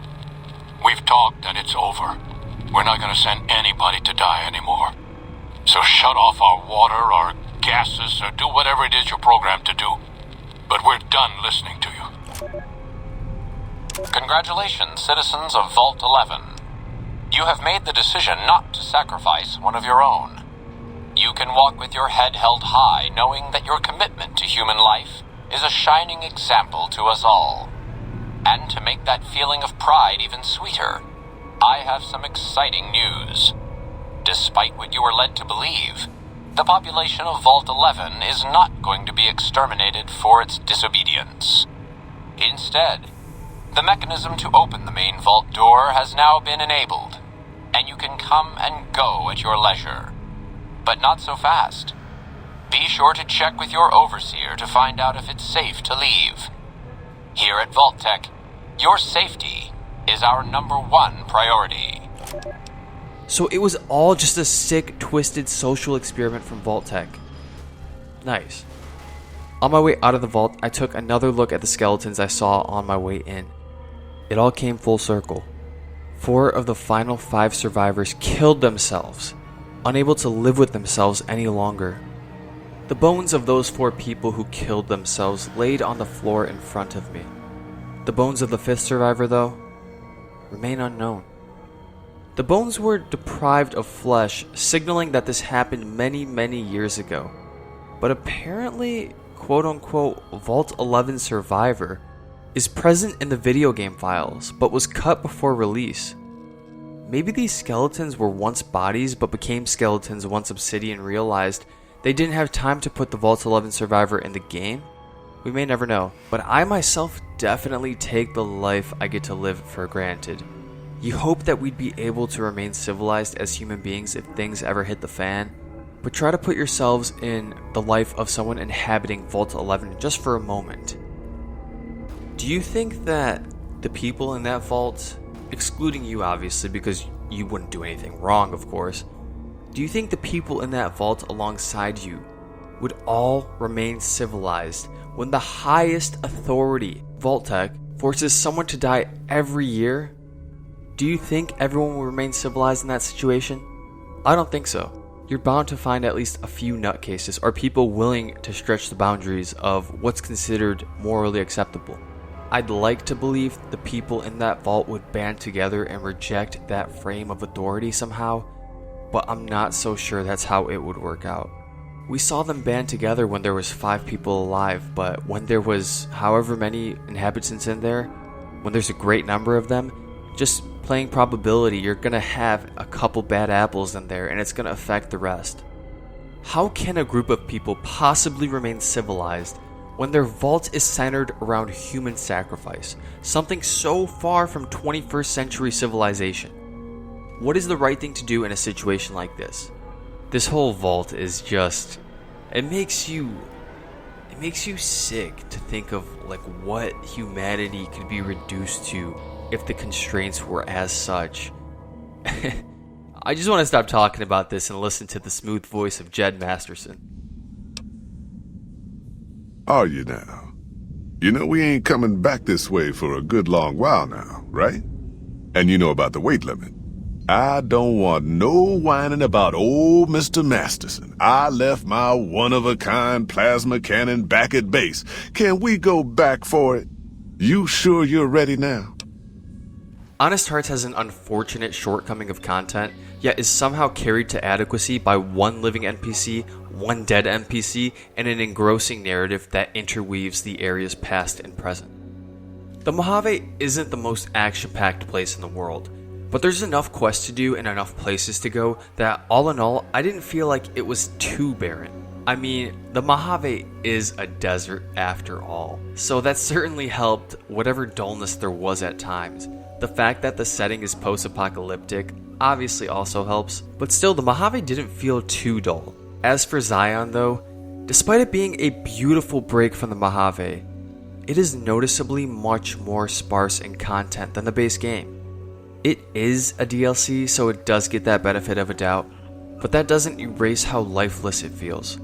And I don't mean lifeless in the literal sense, so before you say it's 200 years after an apocalypse, it's not supposed to be full of life, I would like to point you to the Big Empty, which is similar in size to Zion, also a DLC, and yet is much more quote-unquote alive in the metaphorical sense of the word. Can you attribute the life in Old World Blues to the fact that it's lighthearted? You can, and it's true that Zion isn't really lighthearted, but I feel like using that as the reason why Old World Blues feels like it has more life than Zion is a cop-out. I think Zion could have had a little bit more going on. Just to be super clear, by me saying Zion is lifeless, I mean the area is spiritless and that there's not many things to do there. You're going to be walking around a lot of bare land in Honest Hearts, all while mindlessly killing Yao Guai. We should have given you a better welcome on your first visit to Zion, but from what I hear, the Whitelegs beat us to it. Whitelegs seem to be the only visitors we have these days, and I wouldn't have expected anyone from the Mojave to come looking for us. And you're a courier, no less. Not the one I was expecting, but I suppose he wouldn't have come with a caravan. I don't know if you were close to the other members of your group, but you have my sympathy. I pray for the safety of all good people who come to Zion, even Gentiles. But we can't expect God to do all the work. While I may think Zion is lifeless, there's certainly one character full of life residing there. Joshua Graham, the Burned Man, was one of the most fascinating NPCs in the entire game. Maybe I thought he was so interesting because I had very few talks with members of Caesar's Legion in my playthrough up to this point, and Graham obviously knew them in and out. He was, of course, for a long time the legate of the Legion and the right-hand man of Caesar, commanding the Legion's army from its inception to the First War at Hoover Dam. When they lost in their crushing defeat, Graham was burned alive and thrown down into the Grand Canyon, then somehow lived and walked home to the place he had left 30 years ago, now with a more renewed belief in Jesus Christ after a second baptism in flames. Some say he's still inspecting guns to this day. I really enjoyed uncovering the life of Randall Clark, the Zion survivalist. but I can see how it may have been confusing if you visited the caves out of order, which might have made you get put off from the whole side story as a result. This happened to me initially. It wasn't making sense to me, so I cleared out every cave before I really took a deep dive into his story. It was a really cool moment when I read about why the Spore enemies were in Zion in the first place. It's funny because I thought this was just another case of a game reusing enemy assets for no other reason than laziness, but that wasn't exactly the case here. The terminal entries explain that the Spore enemies are in Zion because people from Vault 22 made their way here. They brought the spores with them as a result.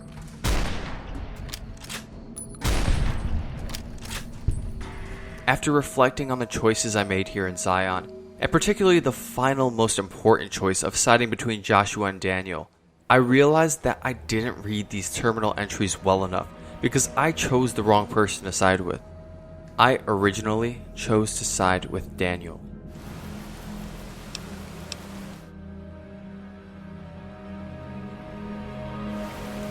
To remove the Sorrows from harm's way.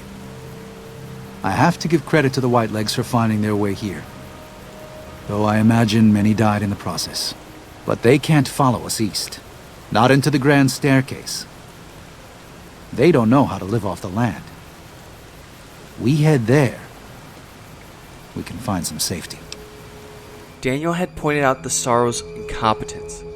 The Lord helps those who help themselves, but the Sorrows don't know how. And so I assumed this meant that the Sorrows would be underprepared for war with the Whitelegs.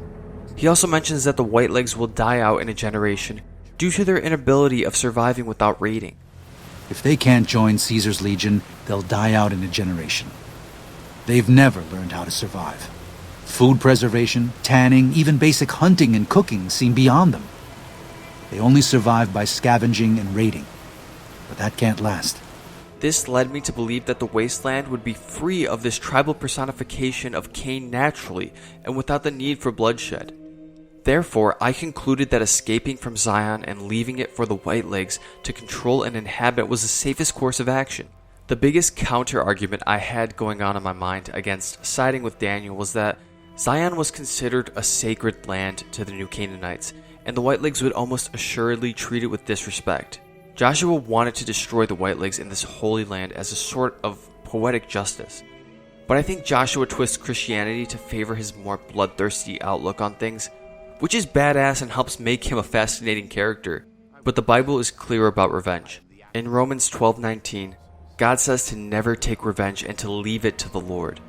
Leaving Zion without any deaths and relinquishing all revenge onto the Lord seemed like the right way to go, both for the New Canaanites who follow Jesus Christ and for the Sorrows. So that's why I went along with Daniel. But having done more research since finishing the DLC, I've changed my mind on this. And it's because of one important line from one of Randall's terminal entries, specifically January 2nd, 2124, where he says, "I tell them never to hurt each other, but that if someone else comes along and tries to hurt them, to strike back with righteous anger." This decision to leave or fight the Whitelegs shouldn't be up to me. It shouldn't be up to Daniel, and it shouldn't be up to Joshua. It's a decision centered around the Sorrows and their principles. And the survivalist Randall Clark, effectively their deity, is clear about what the Sorrows should do. The Whitelegs are trying to hurt them, and so they should strike back with righteous anger. So, had I read a little closer and connected the dots a little better, I would have without a doubt sided with Joshua. Either way, what an amazing job by the writers to subtly interweave the stories at the end like that. Speaking of Obsidian's writers, they were almost assuredly on Jet and Mentats when they wrote Old World Blues. I thought I heard the pacification field kick in. Alright, shh. Nobody move. I'll handle this. Be warned, intruder. You are in the presence of a mighty think tank of Big Mountain. Once I made it past the 30-minute intro, I had a ton of fun with all the silliness and the big new open playground with plenty of places for me to explore. It was a good time. The voice acting in The Big Empty is on par with the voice acting in Dead Money. Superb. Be warned. Attempt to propaganda me. I will shriek as a frightened babe, calling loyal cyber dogs to my aid. Do you comprehend, commie animal? I'm not the one that makes us clamber around Technus-infested ancient vaults or go charging off to New Vegas on missions of ill-conceived revenge. And have we forgotten who got us shot in the head and buried in a shallow grave? Do you think I enjoyed that little moment? A severe case, the shoe lung. Ah, good day, citizen. Library Processing Unit 232.7 is online and ready to eradicate sedition. Of course, citizen. That's my duty and sole joy in life. All those books from before the war, full of seditious, treasonous, complicated thoughts. Just dump them in and lickety-split. I'll have them pulped, scrubbed clean, and pressed out again clean and white and sedition-free. Citizen, that sounds dangerously seditious. If my re-indoctrination module was installed, I'd take care of that for you. Sadly, that system was cut for budget concerns, so you'll have to perform your own indoctrination. Now, to begin with, you'll need a cage that can fit over your head and a sack of mole rats. I am online once again! Tremble, world, before my electric heating coil of doom! A toaster is just a death ray with a smaller power supply. As soon as I figure out how to tap into the main reactors, I will burn the world! Buddy, if my heating element were just a little bigger, you'd be on fire right now! On fire! Maybe you've seen some of those big, imposing Securitrons with their lovely laser guns and rocket launchers and scary faces? I'm not one of those. Dr. O was always jealous of House Industries, and he thought it would be fucking hilarious to build a tiny neurotic Securitron. Big fucking laugh! So, you got any coffee cups for me now? Sure. Nobody wants to hang out with Muggy. I get it. So long, pal.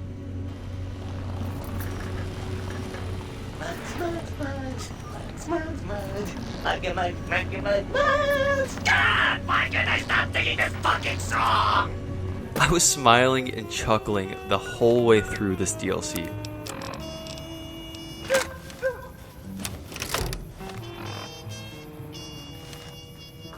Do not approach the pylons. Pylons are the glowing things. Also, do not approach a fallen pylon. If you see a fallen pylon, call security. Though it's the third DLC to come out, and I recommend to others that they play the DLCs in order because there's a main antagonist weaved between them, this DLC is the best at achieving a fun, lighthearted break for the Mojave. The Mojave can get pretty dark and depressing at times. Old World Blues has its fair share of melancholy moments, don't get me wrong, but it's still much more jovial and laid back than the Mojave. The people I feel especially bad for, though, are the people who jump into Dead Money, the first DLC, hoping to take a break from the Mojave and end up in the Sierra Madre. If that was you, don't feel bad, that was me too, and I feel sorry for both of us. For me, I didn't start getting fatigued from the Mojave until around the 80-hour mark, which is super good considering many people probably didn't spend more than 60 hours in their first playthrough. But nevertheless, it wouldn't surprise me if you began to find the Mojave dull at some point. If there's one thing the Big Empty is not, it's dull. That's why it's the best DLC in terms of an enjoyable break from the Mojave. There is one problem with taking that vacation too early though.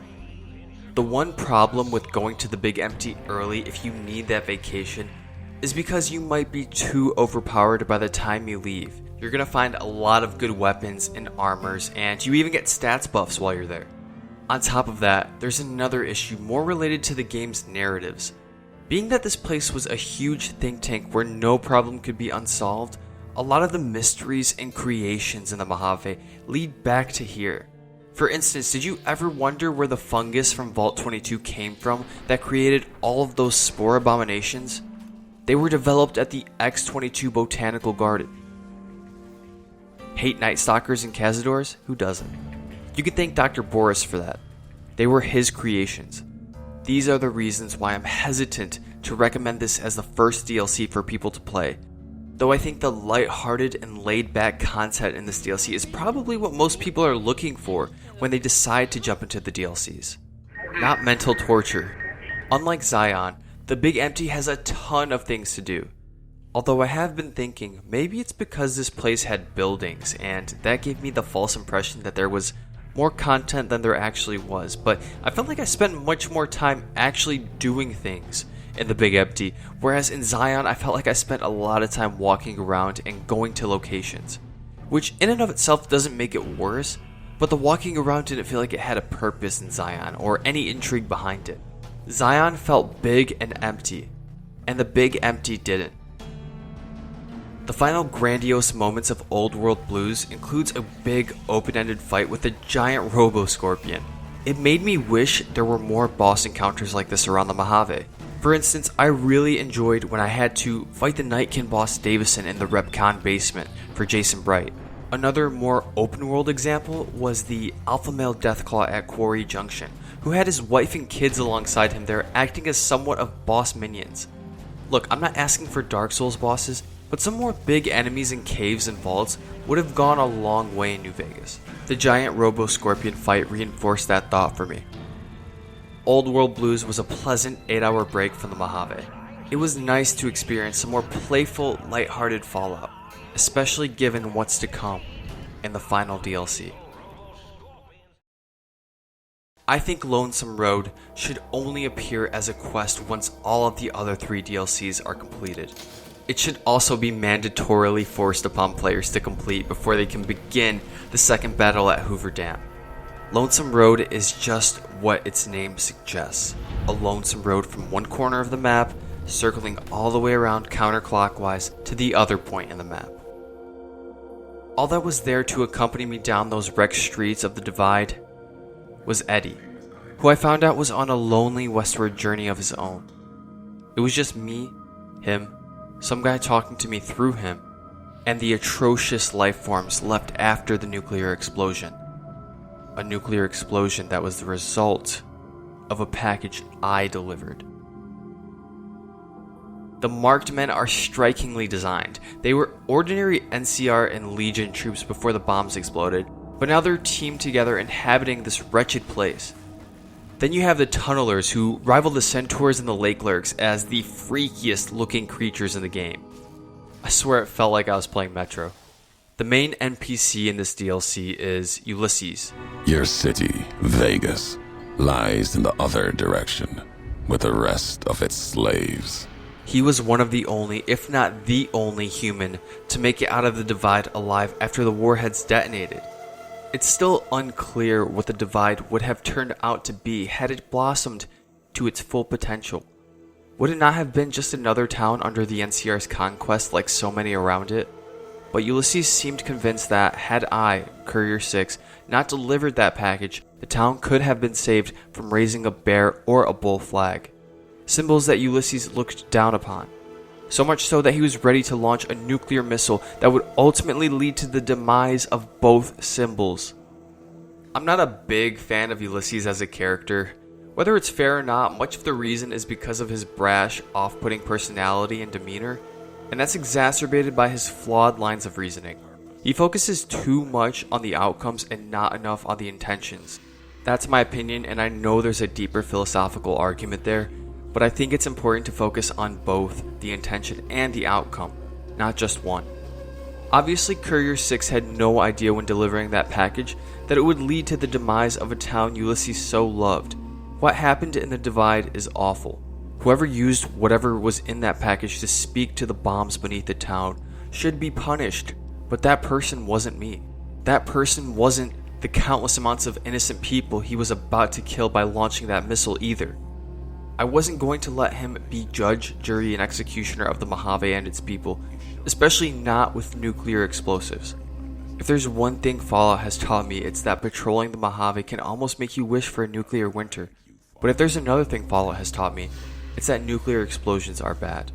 Assuming the human race is still intact, the consequences of those explosions can affect people for centuries. Although I deplore Caesar and the Legion, I wouldn't nuke Fortification Hill. While there are plenty of people to despise who wear red clothing, there are a lot of innocent people that nuke would hit as well. Think of the slaves, for instance. Think of the tribals forced into the Legion who are only serving to avoid punishment and perhaps death. And then there's the people who might suffer from the fallout of the nuke. Then there's the land, which we know will likely have effects hundreds of years down the line, just like the Mojave's land has had effects hundreds of years later. These are all things to consider before pulling the lever, but Ulysses didn't seem to care. He was stuck on an illogical revenge plot against me. When Ulysses was leader of the Whitelegs, they destroyed and plundered New Canaan. So by his logic, he should be the one to bear the blame for the death of the New Canaanites, not Caesar, who ordered him to lead the Whitelegs to perform that massacre. The reason I say that is because him delivering on Caesar's request to kill those innocent people is no different than me carrying out my job to deliver a package. Actually, it is different. He willingly agreed to lead a slaughter, and I didn't even know a weapon for mass destruction was in my package. I wasn't going to let him willingly kill again, so I chose to kill him. Now I know that you can actually talk to him and convince him not to nuke anything, and the both of you guys can make it out of there alive. But, like I said, this guy was kind of pissing me off, so I took the simpler approach.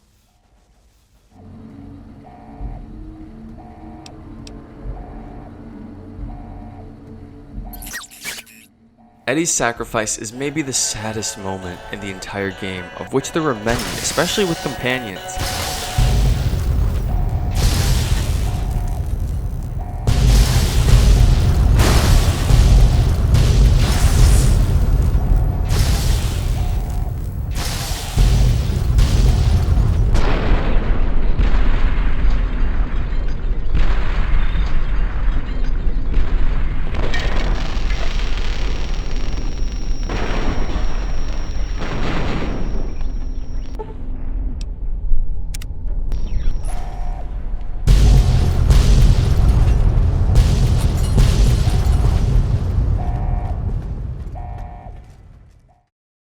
Arriving back at the Mojave, Ulysses left a final message for me. My message is this. The destruction that has been wrought at the Divide, or elsewhere, if you couldn't stop me, it can happen again. It will keep happening. If war doesn't change, men must change. When I was in Camp Forlorn Hope earlier, it made me realize that, yeah, war doesn't change. What's going to stop this from happening again and again? And Ulysses explains what needs to happen for that cycle to stop. If war doesn't change, men must change. Simple but profound. For me, this was the real conclusion to the game. Of course, you're going to have the whole bells and whistles with the war at Hoover Dam, but this is like the real conclusion to the bigger theme going on in this game. The last thing I did before the point of no return was any companion quests I missed. Figuring out how to trigger the companion quests was the only thing I actually Googled in my playthrough. Like I said earlier, Raoul's quest was bugged for me because Loyal was in Black Mountain. I had ratted out McNamara and blew up Hidden Valley Bunkers, so yeah, Veronica's companion quest was definitely out of the question. Like I said, ending every New Vegas playthrough with Lonesome Road seems like the right thing to do, but if there were to be a quest, I'd be okay with letting slip after that. It's Arcade Gannon's companion quest. There's something to be said about a quest that's mainly there to evoke nostalgia in Fallout 2 players, but somehow still makes me emotional as someone who hasn't played the game yet. NPCs I had run into previously that seemingly had no purpose in the game, like Pilot Daisy Whitman, a neighbor of mine back at Novac, Captain Judah Krieger, who's enjoying retirement in Westside, or heart-eating badass Cannibal Johnson. The old man who was chilling in a cave the whole game, who I thought was supposed to be part of the White Glove Society quest had I went down a different part of the quest tree. These characters now all sprung to life. These guys are the Fallout OGs. I didn't know what happened in Navarro, but finding out the password was, "Dear old friends, remember Navarro," was still the second most wholesome moment in the game, aside from the moment you're about to see in a minute here. I'm sure you Fallout 2 players were probably teary-eyed the whole way through this quest. Like I said, I've never played Fallout 2 before, but I've seen the cover of that game. So seeing that cover actually come to life in 3D when I entered the Remnant's bunker, that was freaking cool. This is A-level fan service that makes me wish I had played Fallout 2 before I played New Vegas.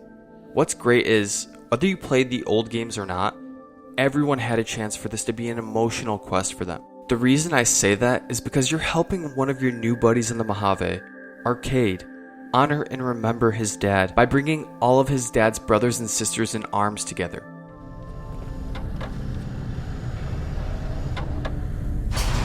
I didn't come all the way out here just so we could save the fucking NCR. I'm out.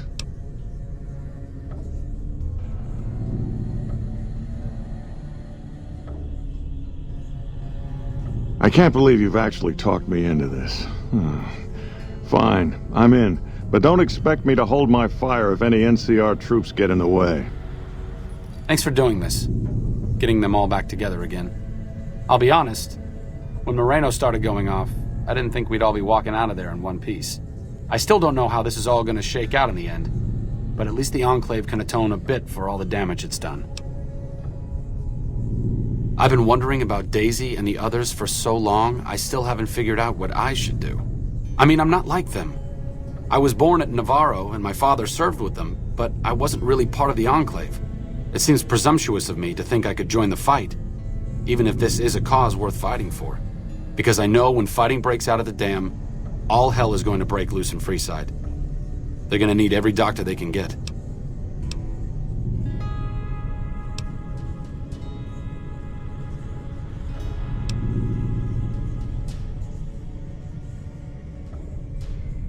I honestly didn't expect you to say that. When I talked to you about Daisy and the others, you seemed to put a lot of value in loyalty to the past. What's changed since then?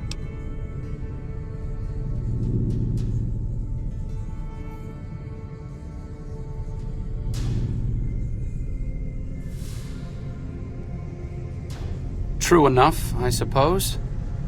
Getting them back together must be worth more than me spraying plasma all over the dam. Back to Freeside it is. I need to make a stop before I settle in. I'll be back in a while. Thanks again for your help. It means a lot to me. I was able to talk that stubborn old man Orion out of turning on us, but once that tension settled and I was on my way out... Like I said, I needed to go do something. This is it.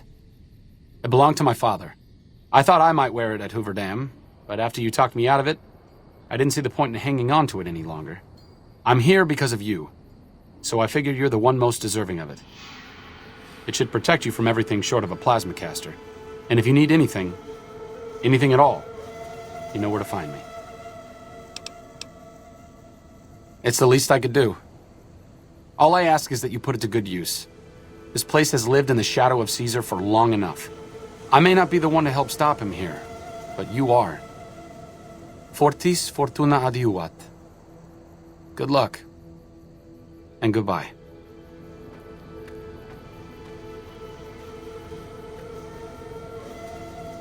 Speechless. I've talked a lot in this video, but there's nothing for me to say here.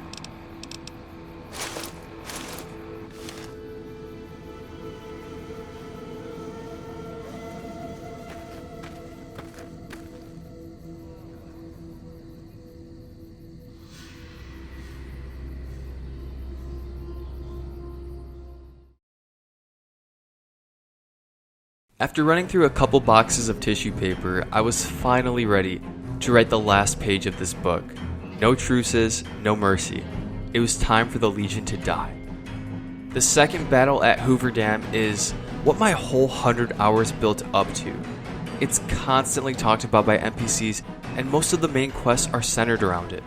For that reason, the battle at Hoover Dam had a lot to live up to. Time and time again, I would play the battle out in my mind, imagining how grand the battle would be when it finally happens. Let's get right into it. The beginning of the battle when you're indoors is really fun. Although the legionaries were in herds and scattered throughout the facility, I didn't mind it. It made sense in my head that they'd be executing as squads. This felt like a nice teaser to something much more climactic to come, like the appetizer for your steak. Like I said, the indoors fighting part was cool, but the low point of the battle for me was fighting on top of the dam outside. There were way too few soldiers. Surely because of technical limitations, I want to say, but that doesn't help the fact that it made me super disappointed. I thought there were going to be hordes of NCR troops and legionaries on both ends of the dam, and that it would be a slow-moving slaughter of legionaries until I reached the Legates' camp, all with the thunder of the boomers' airstrikes in the background. But no, there were around 10 enemies on the dam, and that was it. It was very cool though to see the allies you've recruited during your playthrough come help in the middle of battle. The cons on foot, the remnants dropping from their vertibird. Keep your head down. Could be snipers around. You better get moving, kid. There's bad guys in here. And the boomers landing an airstrike with the lady I helped them raise from the lake.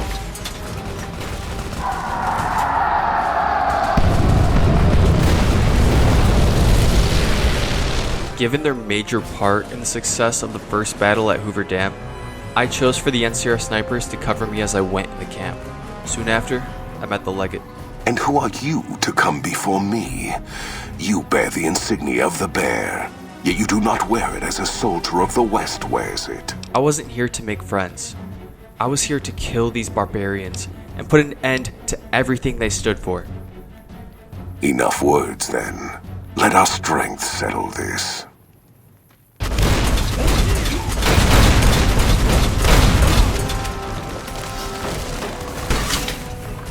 I went through nearly all 50 of my stim packs I came prepared with, and probably would have died if I didn't have an automatic rocket launcher on my shoulder.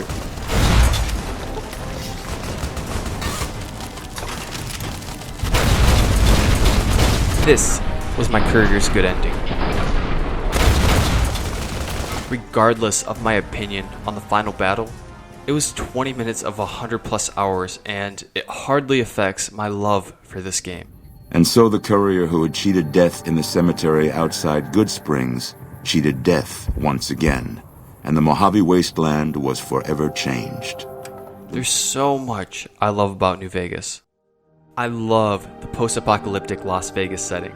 I love that while there's a big neon-lit heart in the upper middle part of the Mojave, that's only a small fraction of the game's world. There's a destitute desert surrounding it, full of interesting people and problems to explore. I love the characters in the game. The level of detail that went into the characters is astonishing.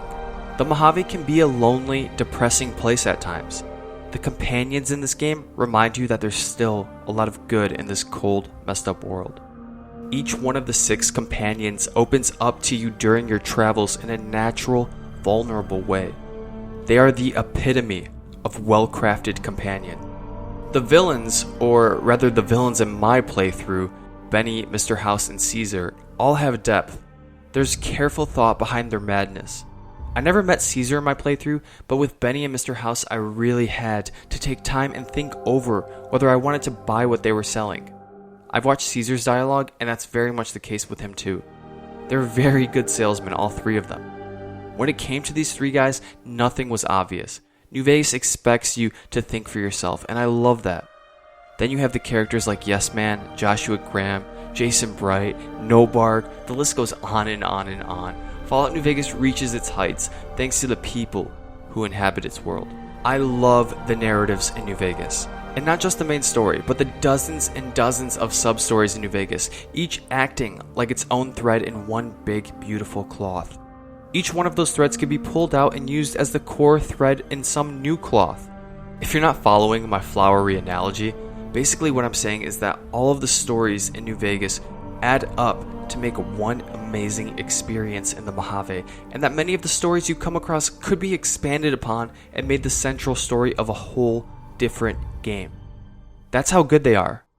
Some examples are Boone's narratives from Bitter Springs to his revenge tale, the NCR and Brotherhood of Steel fight back at HELIOS One, and what happened with Elijah, the story of the Great Khans and their demise and potential upcoming resurgence, Raul's tale starting with his early days at Hidalgo Ranch, the story of how Mr. House formed the three houses, maybe looked through the lenses of the Kings, the faction who chose freedom over fortune. The list goes on, there's so many good stories in this game. Then underlying all of that, you have the base narrative in every Fallout game. War never changes. I talked about it already in the Forlorn Hope and Lonesome Road parts, so I won't go over it all again, but I'll just say this. Obsidian hit that narrative out of the park in this game. The way they let me organically figure out what those three words really, truly mean by having me see and feel the destructions and brutalities of a war firsthand. Then having the DLC's main antagonist help you understand where we can go from here to deal with the fact that war never changes. I love the factions and the faction system in New Vegas. You have the two big ones, the NCR and the Legion, but then you have a plethora of smaller ones. The Brotherhood, the Boomers, the Followers of the Apocalypse, the Great Khans, the Three Houses, the Kings. Then you have the towns like Goodsprings, Novac, Primm, Freeside. Then there's the merchant companies, the Crimson Caravan, the Van Graffs, the Gunrunners, and I didn't even mention House or Yes Man yet. Each of these factions has an interesting backstory and interesting people that fill you in on the faction's current politics, which you are now a part of whether you like it or not. Your interaction matters. All of this is cleverly put together by the way the game registers your actions and dynamically changes your affiliation score. As your score with each faction changes, the world changes. People treat you differently. It feels like your actions have consequence. When I decided to kill powder gangers at Goodsprings, I was met with hostility when I met boxcars at Nipton. Then when I killed Vulpes at Nipton, I was followed and tracked down by Legion Patrol after Legion Patrol, brutalizing my first 10 to 20 hours of the game as a result of my choice to do what I thought was right. It leaves me itching my head why more games haven't implemented similar systems, but it nevertheless makes New Vegas stand out. While I can't speak very much to this as someone who has yet to do a second playthrough, I love how many different ways you can play this game. From the research I've done, it seems like because of the faction system and because of the wide array of decisions you make through your playthrough, your experiences from one playthrough to another can feel drastically different. I'm super excited to see how different my next playthrough is going to be with different early skill point allocations and different decisions. At the very least, there are 4 unique main story experiences to be had between the NCR, the Legion, Yes Man, and Mr. House. How many games have at least 4 different paths like that? Add mods on top of that, and it's easy to see then how so many people put so many hours into Fallout New Vegas. The replayability is insane. I love Fallout New Vegas. And now that you've taken the time to hear my thoughts on the game, I'm going to encourage you once again to tell me your thoughts on it if you haven't already. I look forward to making more videos in the future. That being said, take care guys, and much love for all the support. And so the Courier's Road came to an end, for now. In the new world of the Mojave Wasteland, fighting continued, blood was spilled, and many lived and died just as they had in the old world. Because war never changes.